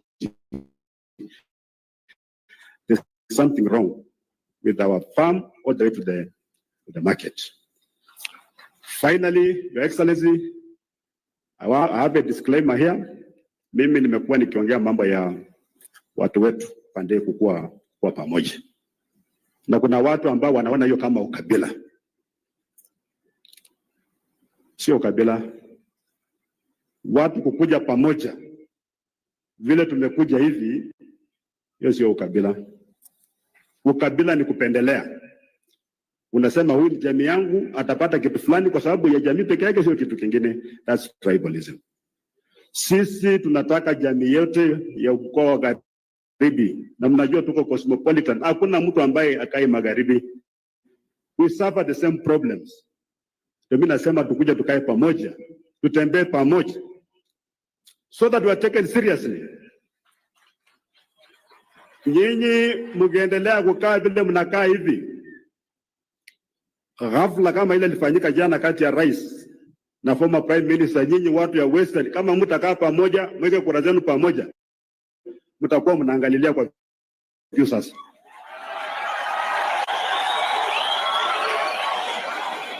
We have to be united so that other leaders, hata kama rais atakuja kuongea na mkoa wa Magharibi, anajua ni jamii nzima. We want to be like that. So hii mambo ya kuwa disorganized lazima ikwishe. We must end it. Na watu yangu nyinyi mnajua hii dunia yetu ni cosmopolitan. Sisi tunaishi vizuri, tunaishi kwa amani, hakuna mtu anapigana na mwingine, na itakaa hivyo. Na mimi ni komando, mambo ya ujinga ya ukabila na vita, hiyo ujinga sisi hatuwezi kubali. Hatuwezi kubali.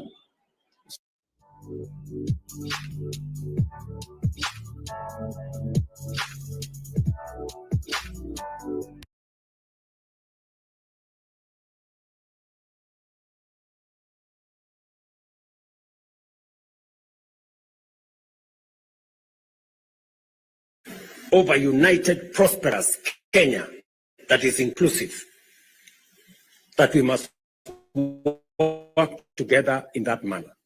I am a great believer that Chebukati believed in that kind of a nation.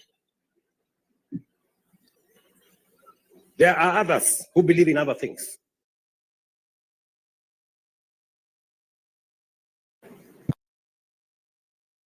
Believe in tribes, and they want to discuss tribes and how they are going to work with tribes. That is your choice. We believe in a nation called Kenya.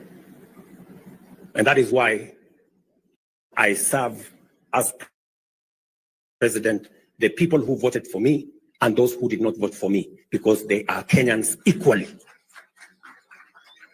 So tutashirikiana namna hiyo. And as a person who believes in equality, equity, and justice, I will never be part of any policy that categorizes Kenyans into different categories. Siwezi, na nilisema wakati nimechaguliwa ya kwamba tutaweka uwiano wa Wakenya, umoja ya Wakenya, usawa katika taifa letu la Kenya, katika viwango viwili. Ati kuna Wakenya wanapata vitambulisho kwa hali moja, alafu kuna Wakenya wengine wanapata vitambulisho kwa kiwango kingine. That is unacceptable, it is undemocratic, it is unconstitutional, it is illegal. And we cannot continue with that kind of parochialism. Hatuwezi kusema jamii fulani ni wagaidi. Wagaidi ni wahalifu. Na tumeona katika uhalifu kwamba haina kabila. Unakuta pale katika wahalifu wamepatikana kuna watu wa makabila zote. So I want to tell the people of Kenya that they will never again be discriminated against in the issuance of IDs on the basis of their religion, on the basis of their ethnicity, or on the basis of the region they come from. It is our responsibility as government to make sure that we protect every citizen. And for the last 2.5 years as president, we have made sure that we have secured and protected our nation. We shall continue to do that going forward without compromising any Kenyan and treating Kenyans differently. Mimi nataka niwaulize ndugu zangu, watu wa Tanzania. Pale nyuma tulikuwa na mfumo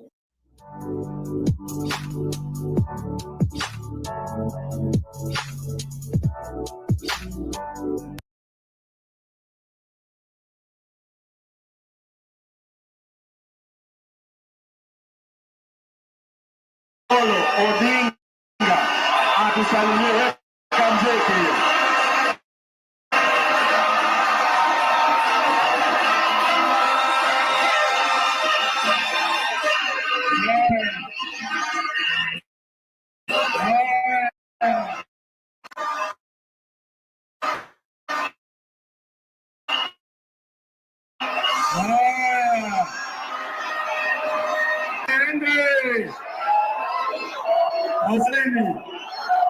Asanteni sana.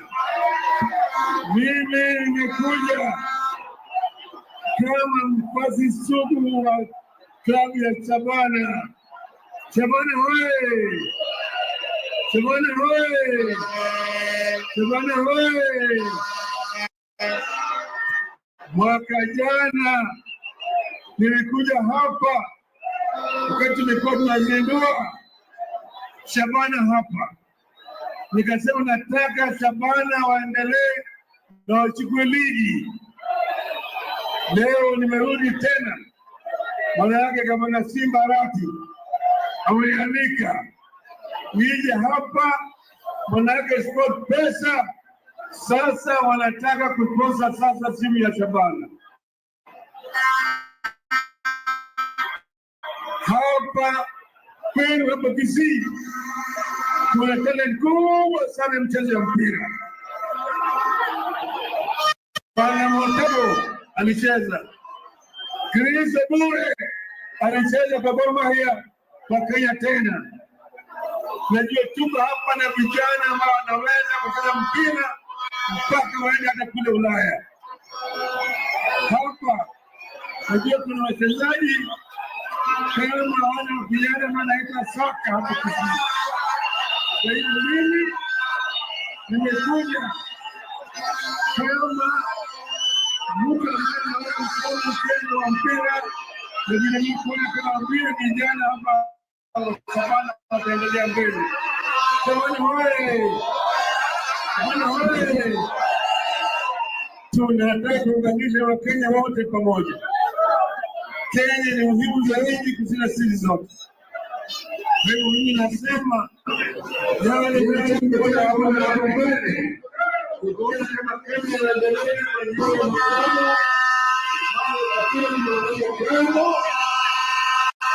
na ufisadi tumeweka uchumi, na Wakenya wote wanaungana kama kitu kimoja.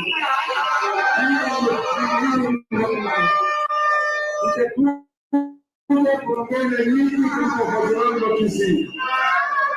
Nimekuwa mara mingi zaidi. Mimi ni nyuma Raila Amolo Odinga. Tunataka kuona kama mambo yetu yote yanaenda pamoja, tunaweza pamoja. Tuone ambao tunafanya wewe shauri yangu.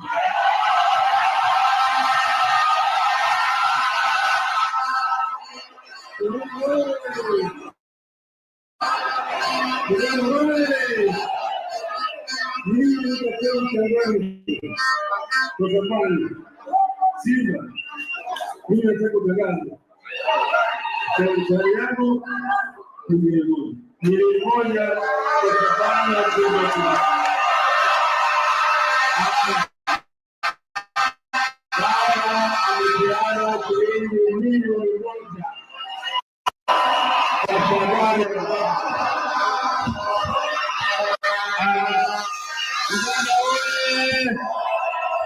Chabana oye! Hiyo pesa iko pesa Mzee baba Raila Amolo Odinga ametupea milioni 1. Ndio hapa. Asante sana. Haya. Mheshimiwa Nairobi, gavana wa Nairobi ametupea shilingi 1,300. Mheshimiwa Ochilo yako ametupea shilingi 1,100.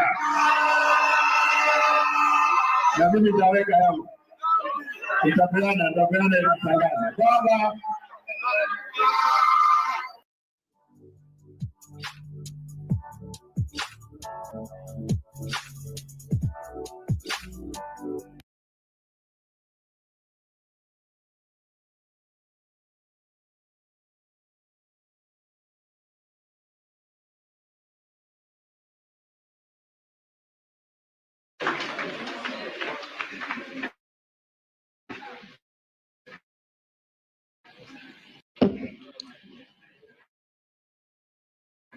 Haya,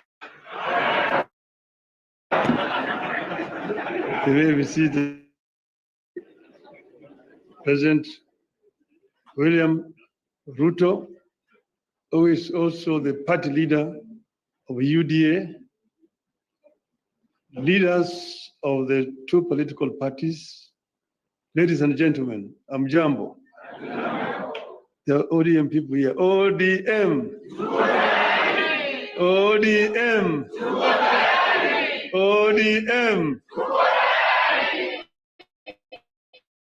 See, wako tayari. Well, I am very happy to stand before you here this morning to talk to you after a long period of absence. As you know that in the last 6 months, I've been engaged in the campaign on the continental platform for the position of the chair of the African Union. Some people ask me, why did I decide to run for that position? And I say that I was approached by senior leaders on the continent who, when they saw that that position was becoming vacant, they needed somebody with a Pan-Africanist ideology to go and try to set that movement in the right path so that it can achieve the objectives for which the founding fathers formed it. So they then sent the former Nigerian President Obasanjo, to me to come and persuade. And after a lot of soul searching, I made a decision. And some of you will have seen me with President Obasanjo on my side when I announced that I was going to run for the position of African Union chair.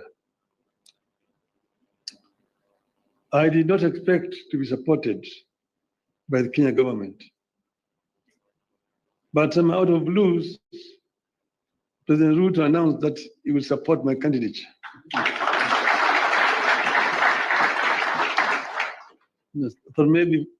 So this is the best way to get rid of him. Good riddance.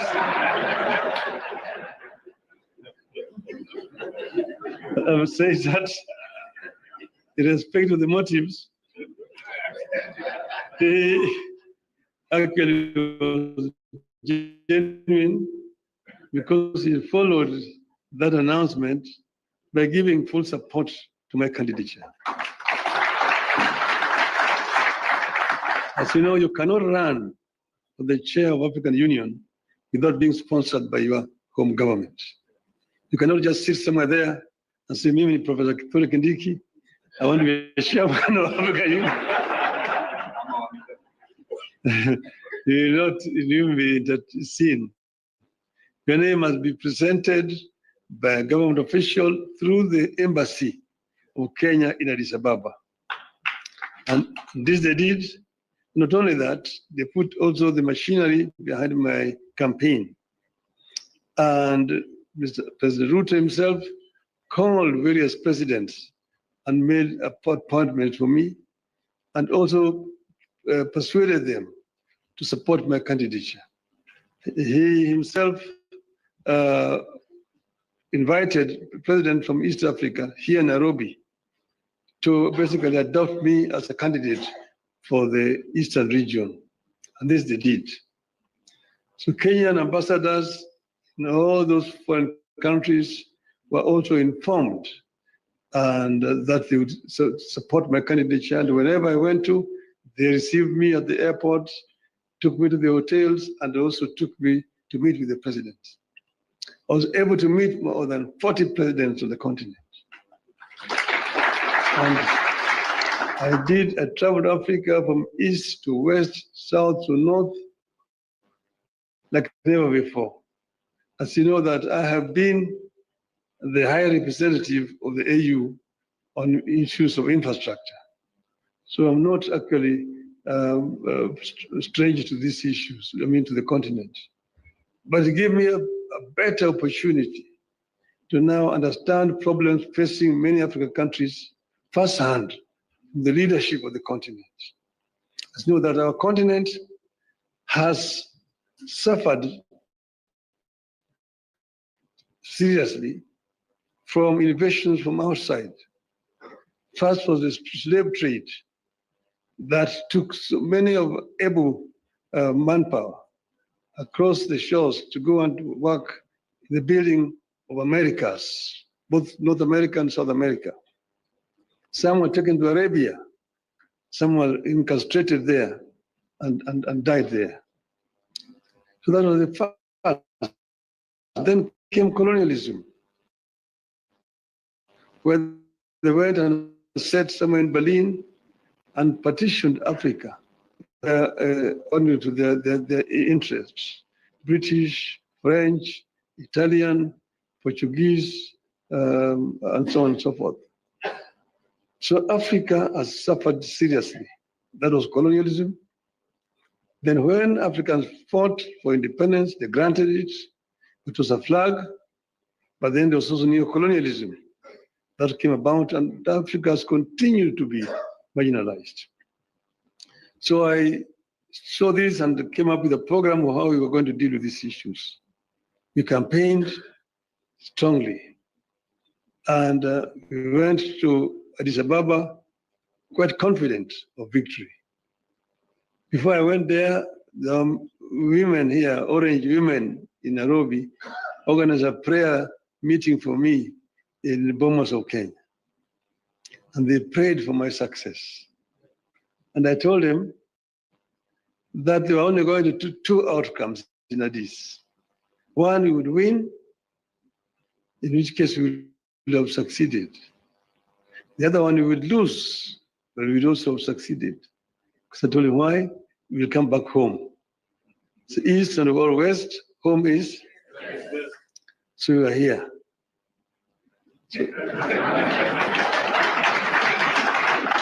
when I came back, I went to meet with the president in Mombasa to thank him for the support that the government had given me during that campaign. And he was, of course, very gracious. And at that time, I found when the two teams from the parties had worked out on some documents that they wanted to be signed, I told him I cannot sign the document until I've consulted our people, my people. So I took time. From that time, I went to Kisumu. I met with the professor. I met with leadership and elders in Kisumu. I went to Siaya. I went to Migori. I went to Homa Bay. I went to Busia, where I met with all the leadership from all the 5 counties western. Then I went to the coast. I was in Mombasa. I was in Malindi, in Kilifi. I was in Kwale. I came back, I went to Wajir. I came back. Yesterday I was in Kisii. I was in Narok. I was in Nairobi, here in this same building here with leadership of Nairobi. That is what you call random sampling. And I think I managed to get my people, my supporters. And that's the reason why I am today able and confident to sign this document. So I want to say this note. Today, they have signed a memorandum of understanding between Orange Democratic Movement and the United Democratic Alliance. The carrier goal of the MOU is to help ease the prevailing tensions in the country, reconcile the population, alleviate their suffering, and move the country forward by addressing the critical social, political, and economic issues our people are grappling with today. As leaders of the largest political parties in the country, we arrived at the understanding that in a time of significant changes and challenges to our nation, it is not enough to merely grandstand or stand aside and criticize, easy as those may be. They say any madman can kick down a barn, but it takes a good carpenter to build one. We have agreed to help build a barn for our country, rather than merely kick down what we have. We have agreed to use our parties as a broad platform, bringing together various voices, opinions, and concerns to address the critical challenges facing the country through a formation that is truly national and inclusive in outlook.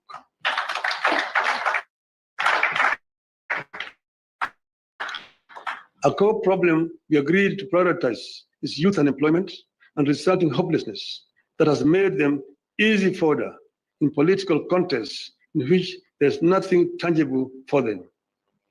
In this MOU, we agree to embark on steps to realign the country's economic, social, and political priorities to address the youth agenda that has progressively fallen behind in the last 62 years of our independence. Through this MOU, we commit to uphold the Constitution, the rule of law, and respect for human rights. Importantly, we pledge to tackle unemployment, cost of living, crippling poverty, inequality, and failure of the institutions that have been eroded by inefficiency and corruption over the decades, making them unable to deliver to Kenyans.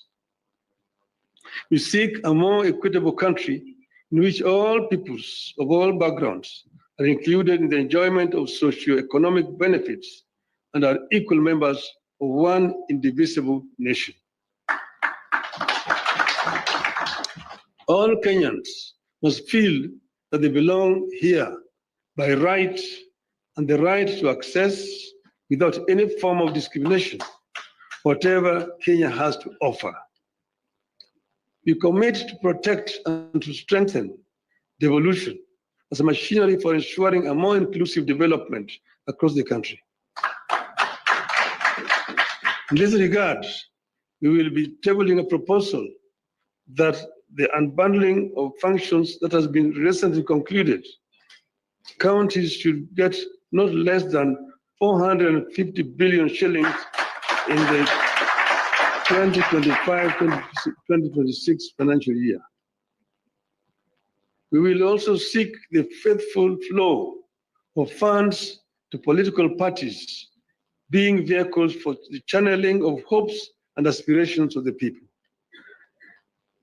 We will use this platform to revisit the constitutional provisions on leadership and integrity, corruption in public life, fundamental freedoms like free speech, protests and assembly, and preservation of the rule of law. We recognize that many of the issues this country is struggling with are as old as the country itself. It will take mutual trust between leaders and the creation of a conducive environment for them to be tackled with honesty and objectivity in a broadly constituted formation. As leaders of and our parties, we commit to hold regular consultations on pressing issues, exchange expertise and information on the best practices in the governance of the Republic of Kenya, and facilitate and participate in public activities of interest to the people of Kenya that relate to their problems. We make it clear that the memorandum we have signed today does not define the formation of a political coalition between ODM and UDA. However, its successful implementation could inform the basis of steps toward the establishment of broadly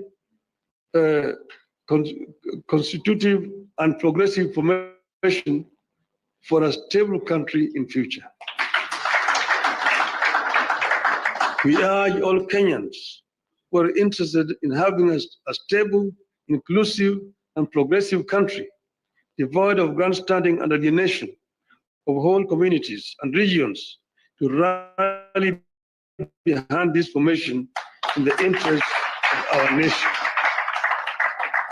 God bless Kenya.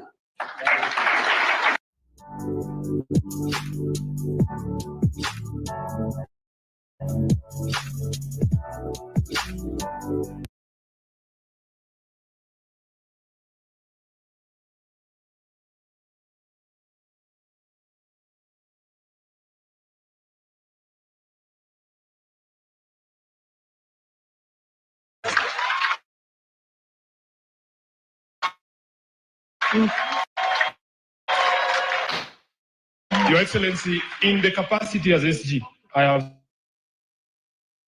we have taken the liberty to read out this memorandum of understanding so that we are all clear on what it is and what it is not.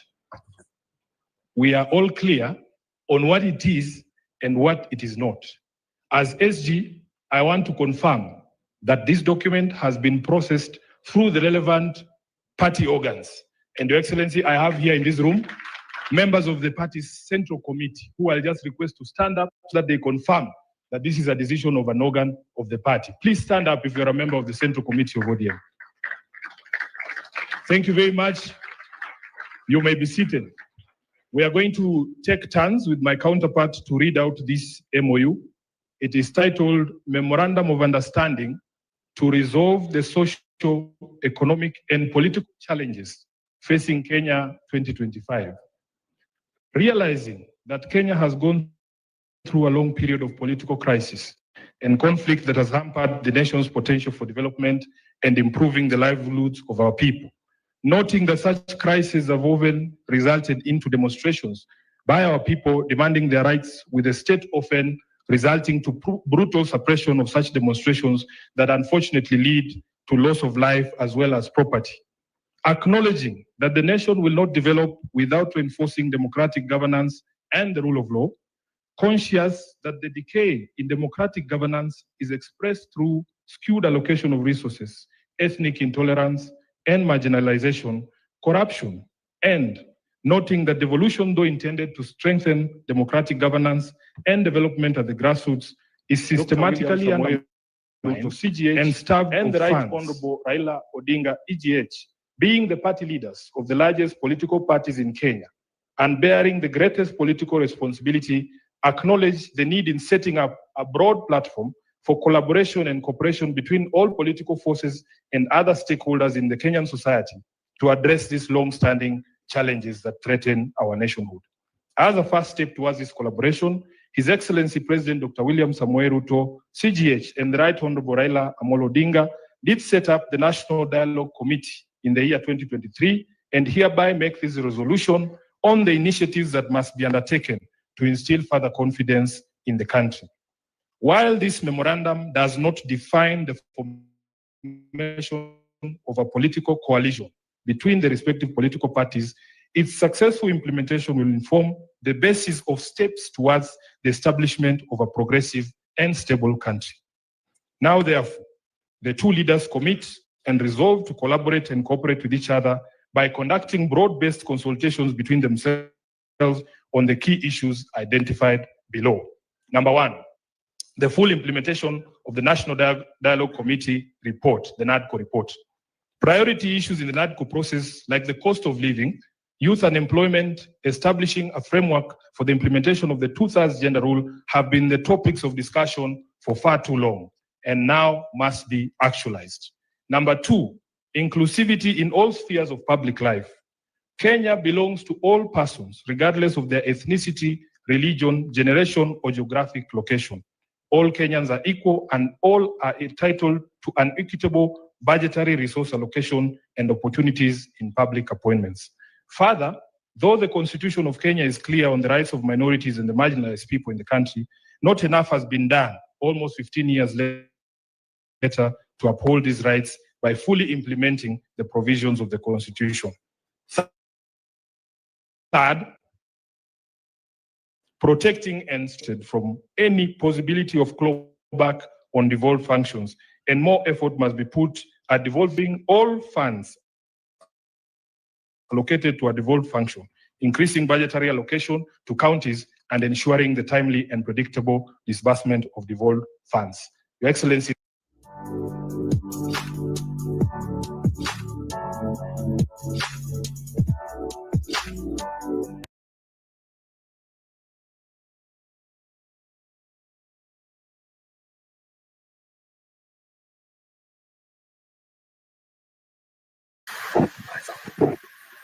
Basi ndugu zetu wanahabari, nataka kuwasalimia sana kwa sababu ya kuja tuonane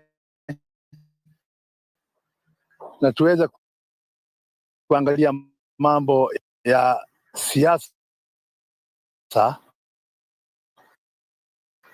inavyoendelea katika taifa letu.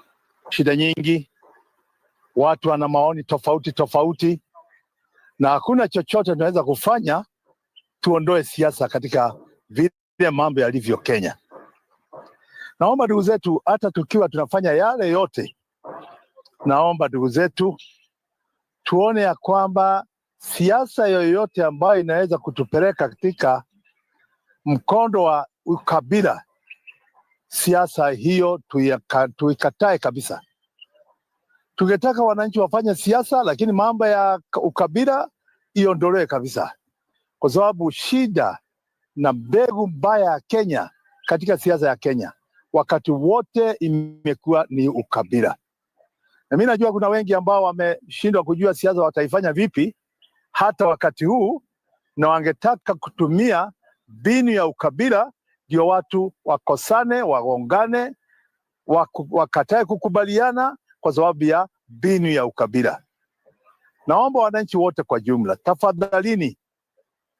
tafadhalini, mambo ya ukabila muikatae kabisa, kwa sababu shida ambazo mnazo haziko kwa kabila hili au kabila lile. Shida ambazo ziko Kenya ziko kwa kila kabila na kila sehemu Kenya.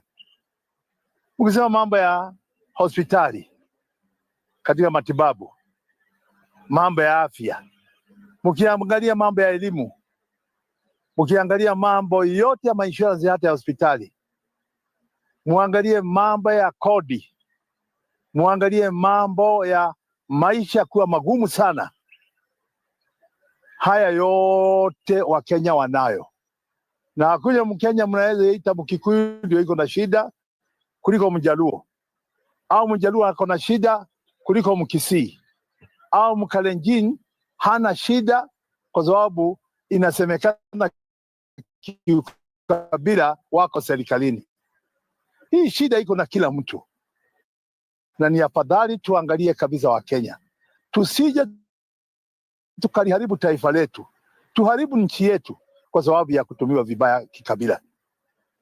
Mimi ni mzee, mwenyekiti wa wazee katika chama cha Jubilee, na maoni yetu ni ya kwamba Wakenya lazima tuungane, tuwe kitu kimoja, tuungane tuweze kupigana na mashida yetu, si kupigana na shida zetu kikabila, tupigane na shida zetu kitaifa.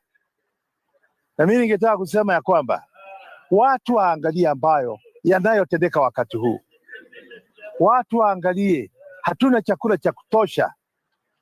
Watu waangalie, wanatakiwa kuwa wako busy, wako kazini, wanashughulika na ukulima. Tuongeze chakula katika nchi hii ya Kenya. Na kama tutakuwa na siasa ambayo inatuondoa kutoka kufanya kazi, tunaingia kwa siasa, hakuna kitu tutafanya, tutazidi kukaa na mashida. Naomba serikali yenyewe iangalie kabisa mambo ya ukabila, ijue ya kwamba serikali yenyewe ndio imeleta shida nyingi ya siasa. Kwa sababu kama mtu ameenda kwa ugonjwa na wengine ni masikini na wanakataa kutibiwa, hata mseme nini au mseme nini, mseme iliharibiwa na huyu au yule, au vile tenda ilifanywa kwa huyu, hatujui pesa inaenda wapi. Haya yote ni mambo ya mtengenezo wenu, mliyaunda ndio labda ufisadi upate njia kupitia, lakini anayeumia ni mwananchi wa kawaida. Kwa hivyo serikali iseme ati watu wanaleta siasa nyingi, siasa mbaya. Hakuna siasa mbaya hapa. Watu wanatetea haki yao na lazima wapewe haki yao. Na mimi nataka kuomba serikali ya Kenya kwanza, kabla hamujamuonyesha mtu kidole, mumuonyeshe mwanasiasa yote kidole, au mlaumu kabila hile au mlaumu kabila hile lingine. Kwanza jionyesheni hicho kidole, kwa sababu hasira ambayo iko na wananchi, shida ambayo iko na wananchi, hii inatokana na serikali yenyewe, na ni lazima mjue hii. Na hata mfanye nini au mfanye nini, serikali si rahisi kutoka kwa shida ambayo wananchi wamesema ndio nyinyi mnawaletea. Lazima mkubali kubadilika, lazima mkubali mbadilike na mbadilishe, na ionekane mnabadilisha, kuliko kulaumiana na kulaumiana kusio na maana. Ndugu zetu, mimi nataka kuambieni nyinyi, muungano wa Raila na Ruto kwangu mimi nasema ni muungano mzuri. Kwa nini mimi nasema ni muungano mzuri? Kama wote wawili wamepima ya kwamba Kenya inaweza kutulia katikati ya sasa na kabla ya uchaguzi ujao, na kazi ifanyike kwa wananchi, ningesema muungano huo ni mzuri, na ningetaka Wakenya wote waungane hivyo, ndio kazi ifanywe. Lakini mnajua wakati utafika siasa ya kuchaguana, mtakuwe viongozi nini hamjui. Lakini mjue ya kwamba wale ambao wanasema haya muungano kama huu ni mabaya, wale ndio wanapotosha Kenya zaidi. Ni kazi gani inaweza kufanyika kama watu hako pamoja? So mimi nataka kusema kwa Raila umejaribu sana, mimi najua umejaribu, na mimi nataka kusema kama mwanasiasa, sisemi kama mtu ambaye anakuja kupanga pangwa, hapana. Mimi nasema kulingana na maoni yenu yangu. Kama Raila aliona mvurutano huu utatupeleka mpaka uchaguzi uingie na ni pesa itakuliwa tu na hakuna kazi inafanywa wananchi, basi akaona ni heri tusumuze, tufanye kazi, tufanyie wananchi, tukigoja mwaka wa 2027 ndio tufanye siasa ya kuchaguana. Mimi naweza sema kimaoni yangu ni sawa sana. Nataka kusema kwa Kenya kwanza ni sawa pia, hata ninyi mmekubali mnaweza kuungana na mfanye kazi na wengine. Pia nataka kusema kwa wananchi wote watukufu na viongozi wote, lazima mjue kila mtu ana haki yake, haki ya maoni, haki ya kuhusiana na haki ya kujisema yeye mwenyewe. Kama hawa wameona haki yao ni kuungana na waseme wakiwa pamoja, kwa nini ninyi mnataka kuwakanisha, kuwakana wasifanye haki yao? Tendeni wale ambao wanapinga hili jambo waende pia waonyeshe haki yao, na vile wangependa wajijenge vile wangependa, lakini wasitumie kukataa na kuwanyima watu haki yao. Endeni mfanye haki yenu kama wale wengine. Nataka tu kuomba kwa muungano huo uwe, na mimi naona, na mimi nataka kuangalia macho yangu yote, na mimi najua wazee wengine, najua vijana wote Kenya kwa jumla, tuko macho yetu hata haiko ndani ya Kenya Kwanza, kwa sababu hatuwezi kuwaamini Kenya Kwanza, kwa sababu miaka miwili na bado shida zinaendelea kuongezeka. Tumefika kiwango hatuwezi kuwaamini, na sasa mtu ambaye anaweza kusema tunaweza kumwamini hapo ni Raila. Raila amekuwa upinzani akipigania haya mambo, anaona yanatendeka paka wa sasa. Tungetaka kusema kwa sababu umeungana na hawa, si kwa siasa lakini kwa kufanya kazi. Tungetaka kuona ni nini utafanya ndio uweze kubadilisha. Ni nini utafanya ndio uweze kubadilisha. Nataka pia kusema kwa wananchi wote watukufu, kila saa tumeona Raila akijiunga na njia ile, wananchi mnasema hapana, hatutaki aende huko. Juzi alikuwa ameenda kupigania kiti cha Afrika, mwenyekiti wa Afrika. Wananchi wengine Kenya wakasema hapana, hatutaki aende, tunataka afikae hapa. Aliposhindwa, wengine mlicelebrate, mkasherehekea kwa sababu ameshindwa. Sasa huyu Raila wenu mmemfanya mpira, agongwe kona ile, agongwe kona ile ingine. Ni lini mtamwamini?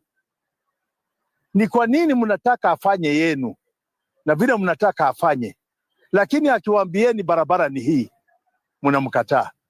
Si mlikuwa na yeye candidate mwaka 2022, mlifanya nini? Mjue mlimba nyimbo, wengine wakasema mengi, na mkaleta yale mliokuwa mnataka. Mumefaidika? Si labda kama ni Raila angewaambieni njia hii nimeipita miaka mingi, sitaki tupitie hapa, ndio kwa nini waita mniunge, wacheni muone mkiniunga vile tutafanya.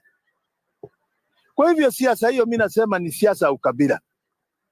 Raila hakosi kiti kwa sababu yeye ni si mwanasiasa mwema, hana uongozi ndani yake, anakosa kiti kwa sababu ya ukabila.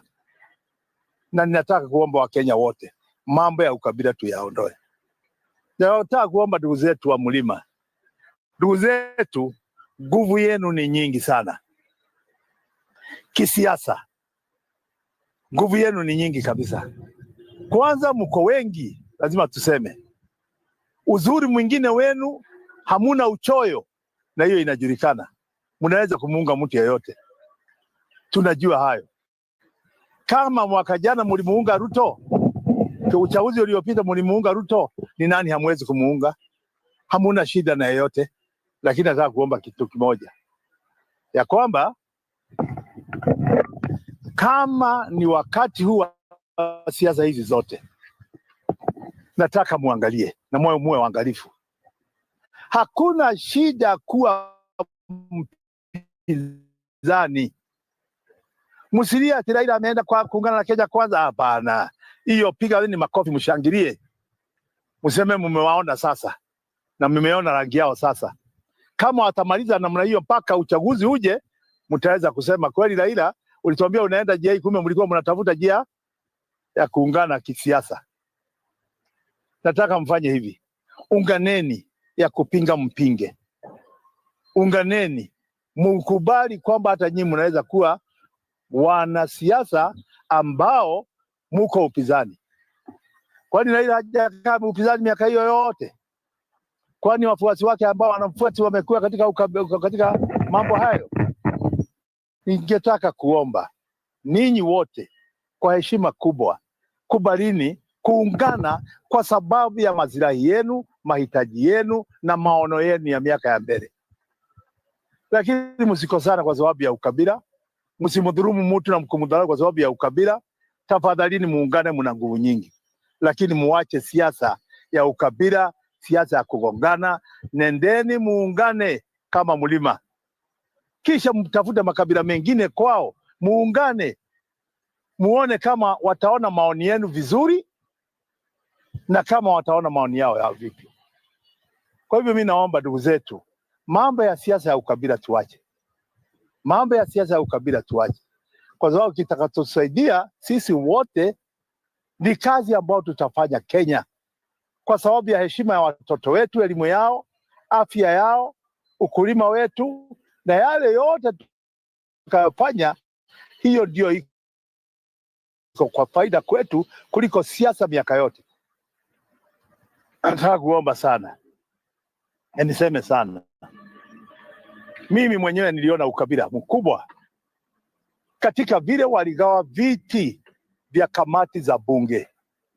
Hilo jambo lilionyesha ukabila, kwa sababu wakati wamekaa kwa hizo kamati hawaendi huko kama chama hiki au chama kile au chama kingine, na wanapofanya kazi hapo hawafanyi kama Kenya Kwanza au Jubilee au ODM, wanafanyia Wakenya kazi.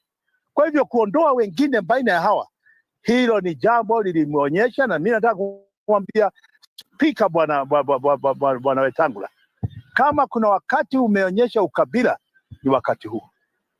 Ukakubali kamati lazima zibadilishwe, watu watolewe, wafukuzwe kazi, na mkiangalia ni wale tu wa kabila moja.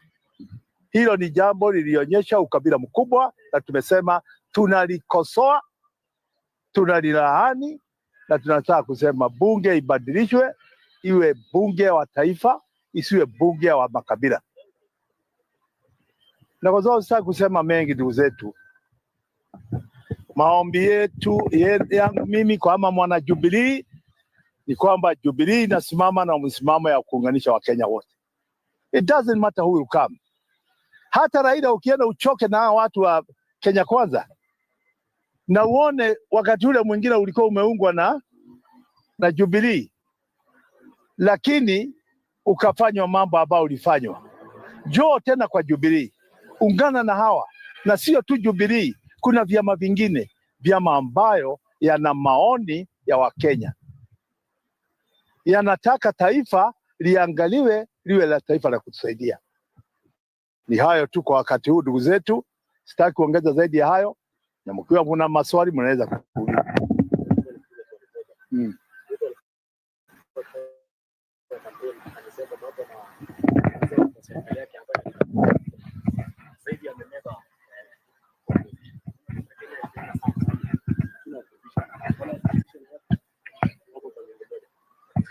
Swali ambao mimi naweza kusema hapa kwa kujibu hilo swali lako, binadamu ni binadamu, hata rais ni binadamu.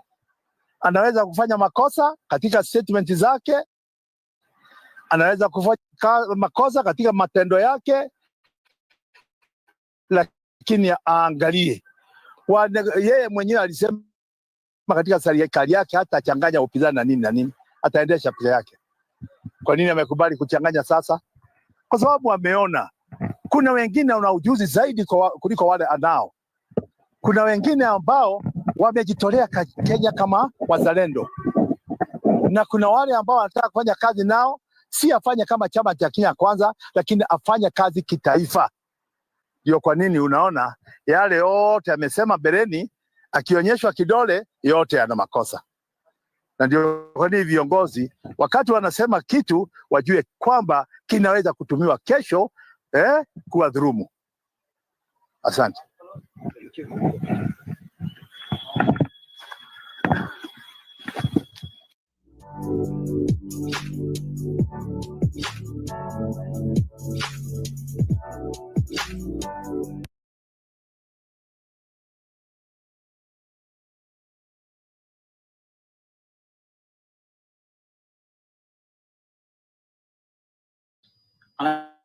I have a message to the Kenyan people.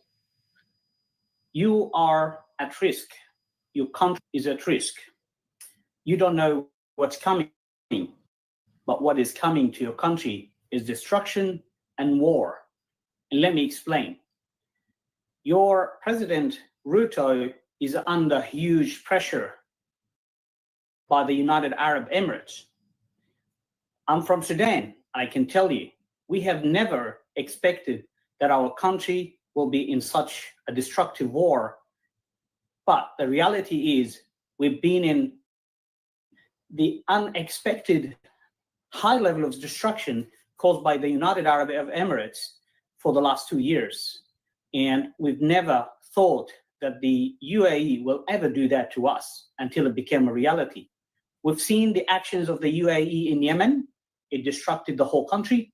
We've seen the UAE actions in Sudan, in Libya, and in other countries.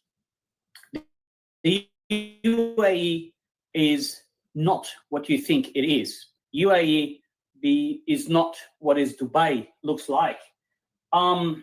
Explaining to you in more details, Mr. Ruto brought the RSF, the genocidal group. Hang on, I'm not saying that the RSF genocidal because I just don't like them.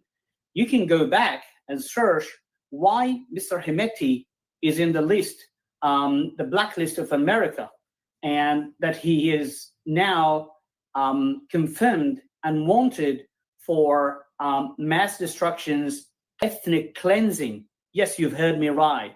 He thinks he's an Arab, and he thinks that he is superior to the Africans of Western side of Sudan. So he is killing African descents and targeting them. And it's unfortunate that Mr. Ruto supports all that, and he provided a platform for such a genocidal group. Now, he didn't do that because he really wanted it. He's under pressure. And he's under pressure because his hands are actually dirty. He was part of gold smuggling deals. Yes, you've heard me right. And I didn't say that myself. It's actually your previous vice president and your previous foreign minister himself went out on plain TV and explained that Mr. Ruto is engaged into gold smuggling operations that are illegal. They smuggle gold from Sudan, they bring it to Kenya, and then they resell it to the world as a Kenyan-based gold or mined gold. Now, what will happen is that Ruto is under pressure to legitimize this genocidal group. And soon the UAE will start interfering into your politicians, buying them one after the other, with millions of dirty money, just like Mr. Ruto, which no doubt his actions, the erratic, irrational actions of him in the last few weeks are just based on the UAE dirhams that put him under huge pressure. And because of the dirty deals he was involved in, and he doesn't want it to go out on the surface. So he's pushed to accept and legitimize the RSF group. Now, let me tell you what that means for you and for every regular Kenyan and to the Kenyan government. RSF destroyed Libya, Chad, and Chad now is also not a sovereign country anymore. It's part of UAE. The Chadian president is just a UAE puppet, and the same will be for Mr. Ruto. Central Africa is almost gone as a country. Sudan is fighting back this project and making sure that we maintain the sovereignty of our country. Now, you need to act immediately. It's meant in few hours that the RSF group meant to hold another meeting in one of your famous, halls in Nairobi to disgrace the history of Kenya, to disgrace the politicians and the whole meaning of being a free sovereign country. And they will hold another meeting in your Nairobi, in your loved Nairobi, and they will announce a parallel government. That is an act of war. That is illegal. That is diplomatically called a diplomatic crisis. And Mr. Ruto is pushed to do that. Now, this might be too bad for the Sudanese people, but for you, basically, regular Kenyans, you might think this is not related to you guys and it's out and off your shores. No, you got to be worried. UAE likes your gold, likes your country, likes the mining sector in your country, because UAE thinks they are the superhero of mining in the world now. And soon, if you don't act today, if you don't act pretty much in few hours, UAE will take over your country. And if you resist, you are going to face a similar war, just like the Libyan people did, just as Sudanese people are doing now, and just like the Yemeni people and Central Africa and many others. UAE has interfered interfered in the Horn of Africa, caused this, complete chaos, and it's just not stopping. They don't understand. They don't stop. Nothing will stop them. The killing, the destruction, the millions of, displacement. The largest crisis in the world didn't stop them. Kenyans' lives means nothing to UAE. Sudanese life meant nothing and means nothing to the UAE, and many other lives, innocent lives that has been taken. Make sure you act now to make sure that Kenya will not be another Congo, and make sure Kenya will not be another Sudan, and do not have another war. Act now. Say no to Mr. Ruto. Kick the genocidal RSF group out of your peaceful country. Kick them out now. If you don't act now, you will see the destruction that will unfold onwards. You also want to do some investigations behind the dirty deals Mr. Ruto is involved in terms of gold smuggling, and also the dirty arms deals that he's also involved in. You will know a lot, guys, about it. I hope that this will be a wake-up call to the Kenyan people, and I hope that we will see Nairobi as flourished and as developed as we always hoped and looked forward. We've always had a beautiful brotherhood with Kenyans, and we will maintain that. We will fight the UAE project in hijacking and taking over our countries, taking over our wealth for its own sake. It's just selfish and greedy enough. You will see it soon. Please act now. Talk to your politicians. Push them to act. Go on the streets. It's now or never again. Thank you, guys.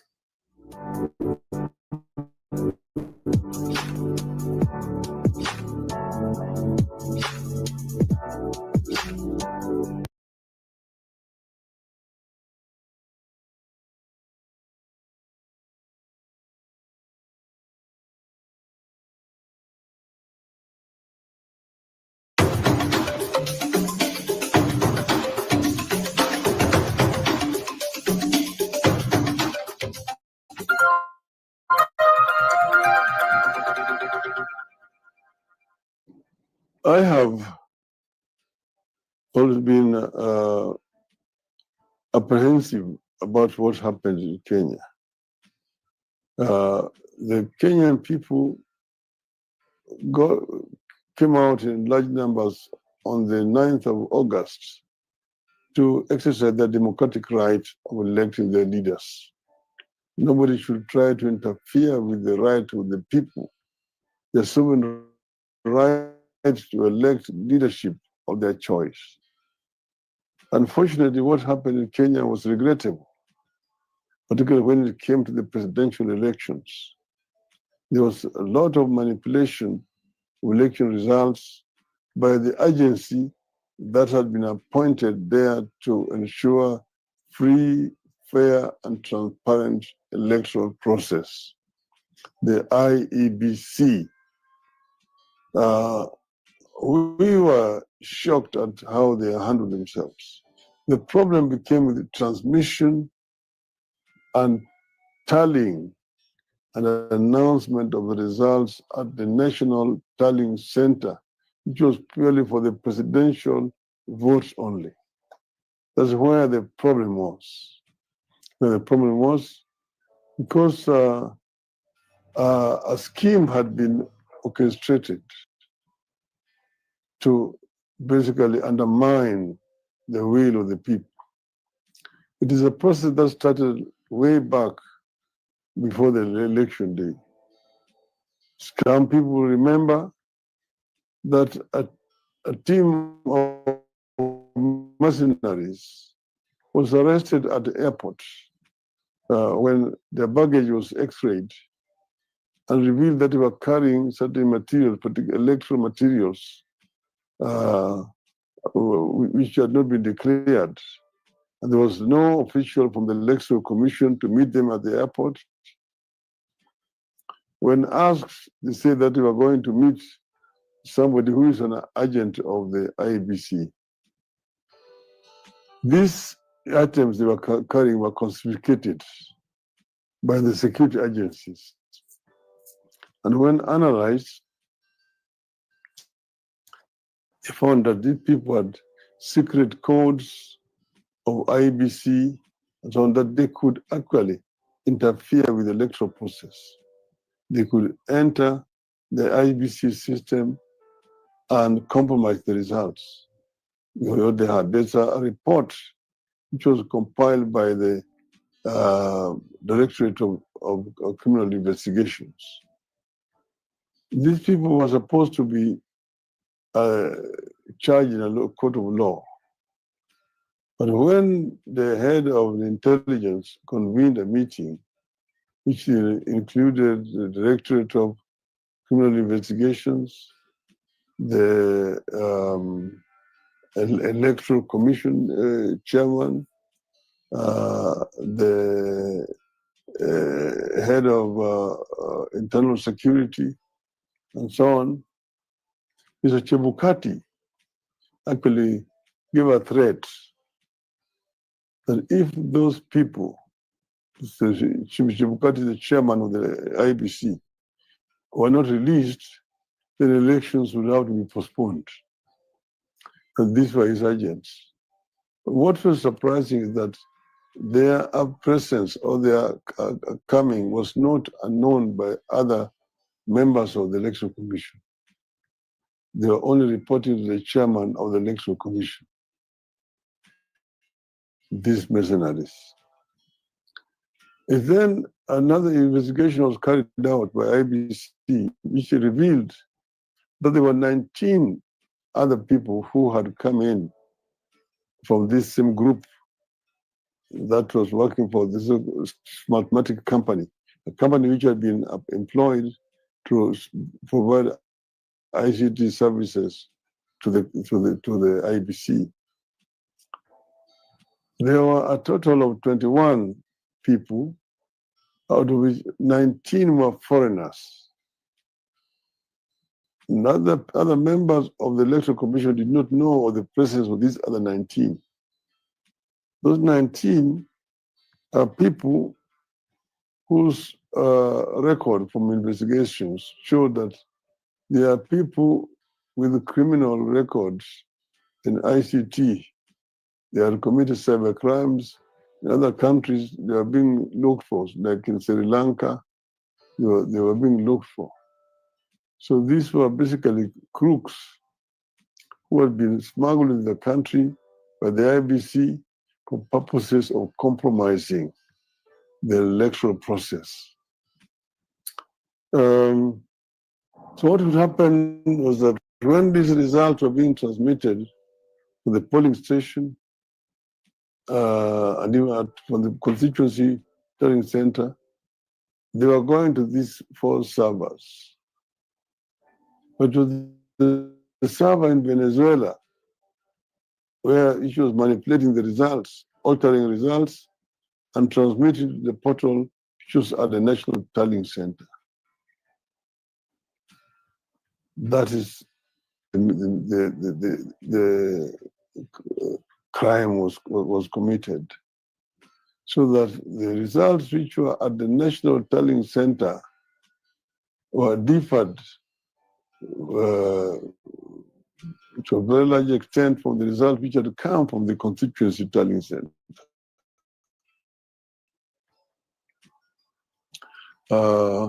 So what was, therefore, what now happens is that you have the results which had come from the constituency tallying center, and they were available in the server at the IBC reporters and anniversary towers. At the tallying center, the Bomas of Kenya, our agents were suspicious with people who were walking around with gadgets and which were involved in altering results.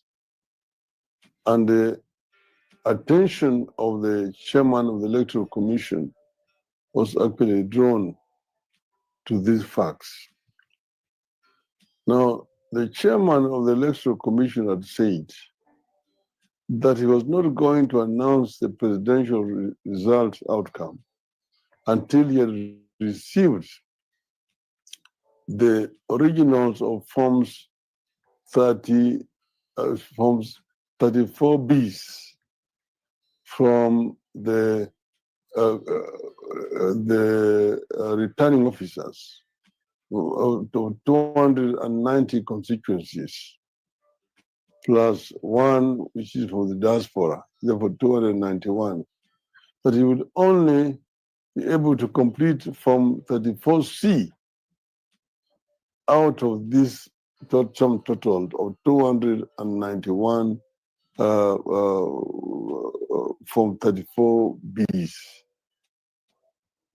That is how when he was going to originate 34Cs. That's what he said. But then what happened was different. As you know, as the telling was going on, the portal was live, and the people were seeing on the television screen the results as being coming from constituencies to being announced, and the people were showing it. So the figures keep on changing. However, 2 days before the end of the exercise, they stopped the portal. It was no longer showing anything. And then they were going through constituencies, but they were no longer being posted in the portal. Then now they reached a stage where there were 29 constituencies which still remained. The chairman stopped the exercise at that point. And then he said he was going to rest. He went to rest. He went away for 8 hours. He was completely incommunicado. When he returned after these 8 hours, he came and then called the commissioners and told them that he had the final results which he wanted to announce. They asked him, but when you left here, we had still 29 constituencies which had not been tallied. He said that his staff had already tallied all that, and he has now the final results which you want to announce. He told him, but we don't know how you've arrived at these results. And you have not even discussed this as a commission. He said, no, I'm the returning officer. I have the sole prerogative to announce the results, and I'm going to announce. At that point now, these other commissioners walked away, protesting, saying that they could not be party to a process that was opaque, that had not been party to. And then that's how they walked away, and they went and then addressed the press conference. Chebukati, of course, went then and made his own announcements. We were not satisfied. Our people were, of course, tantalized. Then we went to the Supreme Court in 2017. In 2017, we had evidence, of course. And in 2017, the Supreme Court annulled the results and said that the chairman of the Electoral Commission himself was culpable. Now, the evidence that we had this time around was much more weightier than the evidence that we had in 2017. But we were shocked and concerned at the behavior of the Supreme Court this time around. We are really very shocked and surprised at what the Supreme Court did. It was basically a contempt against the will of the people of Kenya, which is very unfortunate indeed. But then, as they say that the ills that men do lives on to haunt them. Here we are now, an insider of one of the officials of IBC has had at least the courage to come forward and reveal what transpired within the IEBC. I think this is something that needs to be encouraged very much. It is a shock. I asked one of these diplomats in Kenya, I said, a situation we saw, the kind of circus we saw at IBC, where 4 commissioners are saying no, 3 commissioners are saying yes, and then you still say that that result is valid. Would this happen in Europe? They told me no. In Europe, it will not be accepted. In fact, that country would be suspended from being a member of EU. But I said, but in Africa, it is okay. It's not okay in Europe, but in Africa, you can apply different standards. If this thing is not acceptable in Europe, it should also not be acceptable in Africa. And therefore, I'm saying that the facts that are there shows that Mr. William Ruto did not win an election. He lost the elections. I won the election. So he's there illegally as a president. And what we are going to demand is that Mr. Ruto should resign and let the Kenyans have their will. The people's will is the God's will. And in my view, that is what should happen. He says that he's a man of God. He respects righteousness. He respects the rule of law. So let him follow. Let him live up to what he has been professing. These elections were flawed. He did not win these elections. He lost them. And I am happy and I'm proud of the people of Kenya. I want to thank the people of Kenya for conducting themselves peacefully these elections. The areas which they say that people did not vote for me, like in central Kenya. But these results have shown that the people of central Kenya voted for me overwhelmingly. So I want to thank them for their patriotic duty. What happened is not the mistake. Their will was subverted by agents of impunity at Bomas of Kenya. From the results which have come out from the whistleblower, who is an insider, it has shown very clearly how the people of Kenya spoke on that day. And it's shown that my challenger got 5.9.1 million votes. There's a difference of 2.2 million votes, which cannot be challenged. And therefore, I'm challenging Mr. Ruto to accept the will of the people of Kenya. Because otherwise, it is going to be like an illegitimate government ruling the country. It's just like a civilian coup that has been orchestrated by the IBC and in connivance with Mr. Ruto himself. In my view, this is not right. The voice of the people is the voice of God. Vox populi, vox Dei.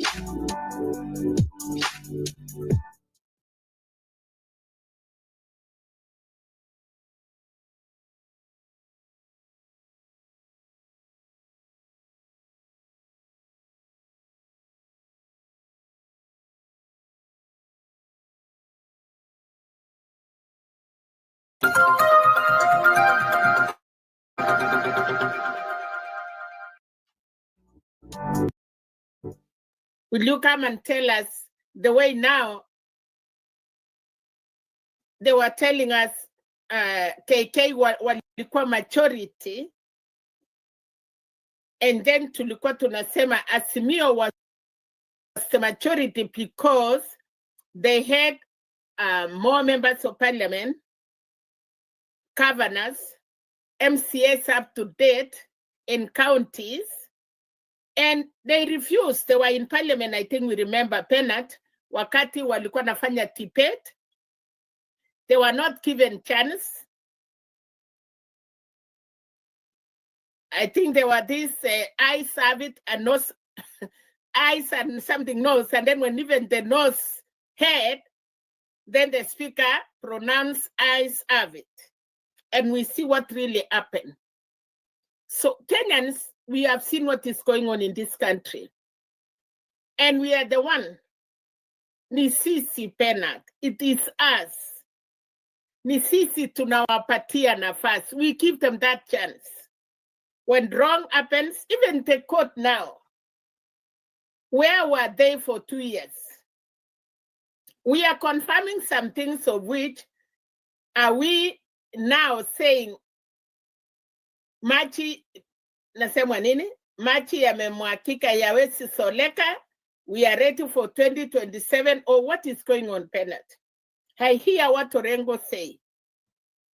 If you found your child aliipiwa maternity, Penat, na mama mwingine, and then hiyo mtoto ichulikane ni yako, will you leave that child kwa sababu you did not raise? No, kama imefanywa TNA and your child is yours. And I think we had even some families, one was in Nairobi and the other one was it Western, that they had twins. Mtoto moja analelewa Nairobi, mtoto ingine alikuwa analelewa I think Western Kakamega or somewhere there. Na watoto wakakutana kwa mchezo. Then the children was like, you are calling this child and the other one. But end of the day, wakati ukweli ilipatikana, because there were two twins. One twin, dada yake alikuwa Nairobi. The other twin was not a child. But wakati ilichulikana, they had to return the twin from Nairobi back to our family, and the other child that was not of that family, they take back to their parents. So hii mambo imefanyika Penat. Whistleblower, he says something, nobody say anything. Now court have spoken, and we know the majority real. So what are we doing as Kenyans? Are we going to claim our child? Kwa sababu tumejua mtoto yetu ni alive. Are we going again? I hear what Kalonzo say. I hear my party leader, Martha Karua, what say. Now, the police on our side. And then when the police on our side, who is the opposition now? Kalonzo cannot claim he is opposition because he's working with Kashakwa. And then ODM wanafanya kazi na Songo. Then it is only my party that she walk out of them. She walk out of Baba, she walk out of Kalonzo, and she's there. If we really, I hear what she say, tuseme ukweli. But nani wako majority as today Penat in parliament? It is ODM. So are they going for their child, or they have sold their child? Thank you. Let keep coming, and then Musimama, I know, whoever you give it. Thank you. Okay, thank you, Mami. Intense, soul-searching question indeed. Mtoto tuna dai mtoto wetu ama tunaacha aende na aliyeiba? Na masuala haya yamekuwa complicated. Lakini pa kuanzia ni pale pa kufuata sheria. Naona Ayaga amechemka huko kwa comments, anasema Ruto amefanya vizuri, Wakenya wakuwe sawa katika masuala haya. Hakuna mtu anapinga Wakenya kuwa sawa, lakini masuala ya usalama lazima yatiliwe mkazo. Hawezi kufungua mlango wako kila mtu aje kwa sababu unataka usawa. Hata kwako Mr. Yaga, huwezi acha mlango wazi kwa sababu wewe ndio unakaa kwa estate ya kila Mkenya, na Mkenya akuwe na haki ya kuingia kwako akitoka. So let's not hail problems and things that are going astray. There are different ways to address the issue of ensuring that our country is secure. The danger of having a foreigner as a president is what we're having in Congo right now. Why are we not taking lessons? Okay, somebody coming from another country becomes your president and now sells your country, and makes things not to work for the indigenous. What are we talking about America today? Okay, the whites are not the indigenous citizens of America. It's the Red Indians. But the Red Indians allowed visitors to come in. Visitors grew, multiplied, swallowed them up, pushed them in the periphery there. And now, who is calling shots? What are you playing with, you guys?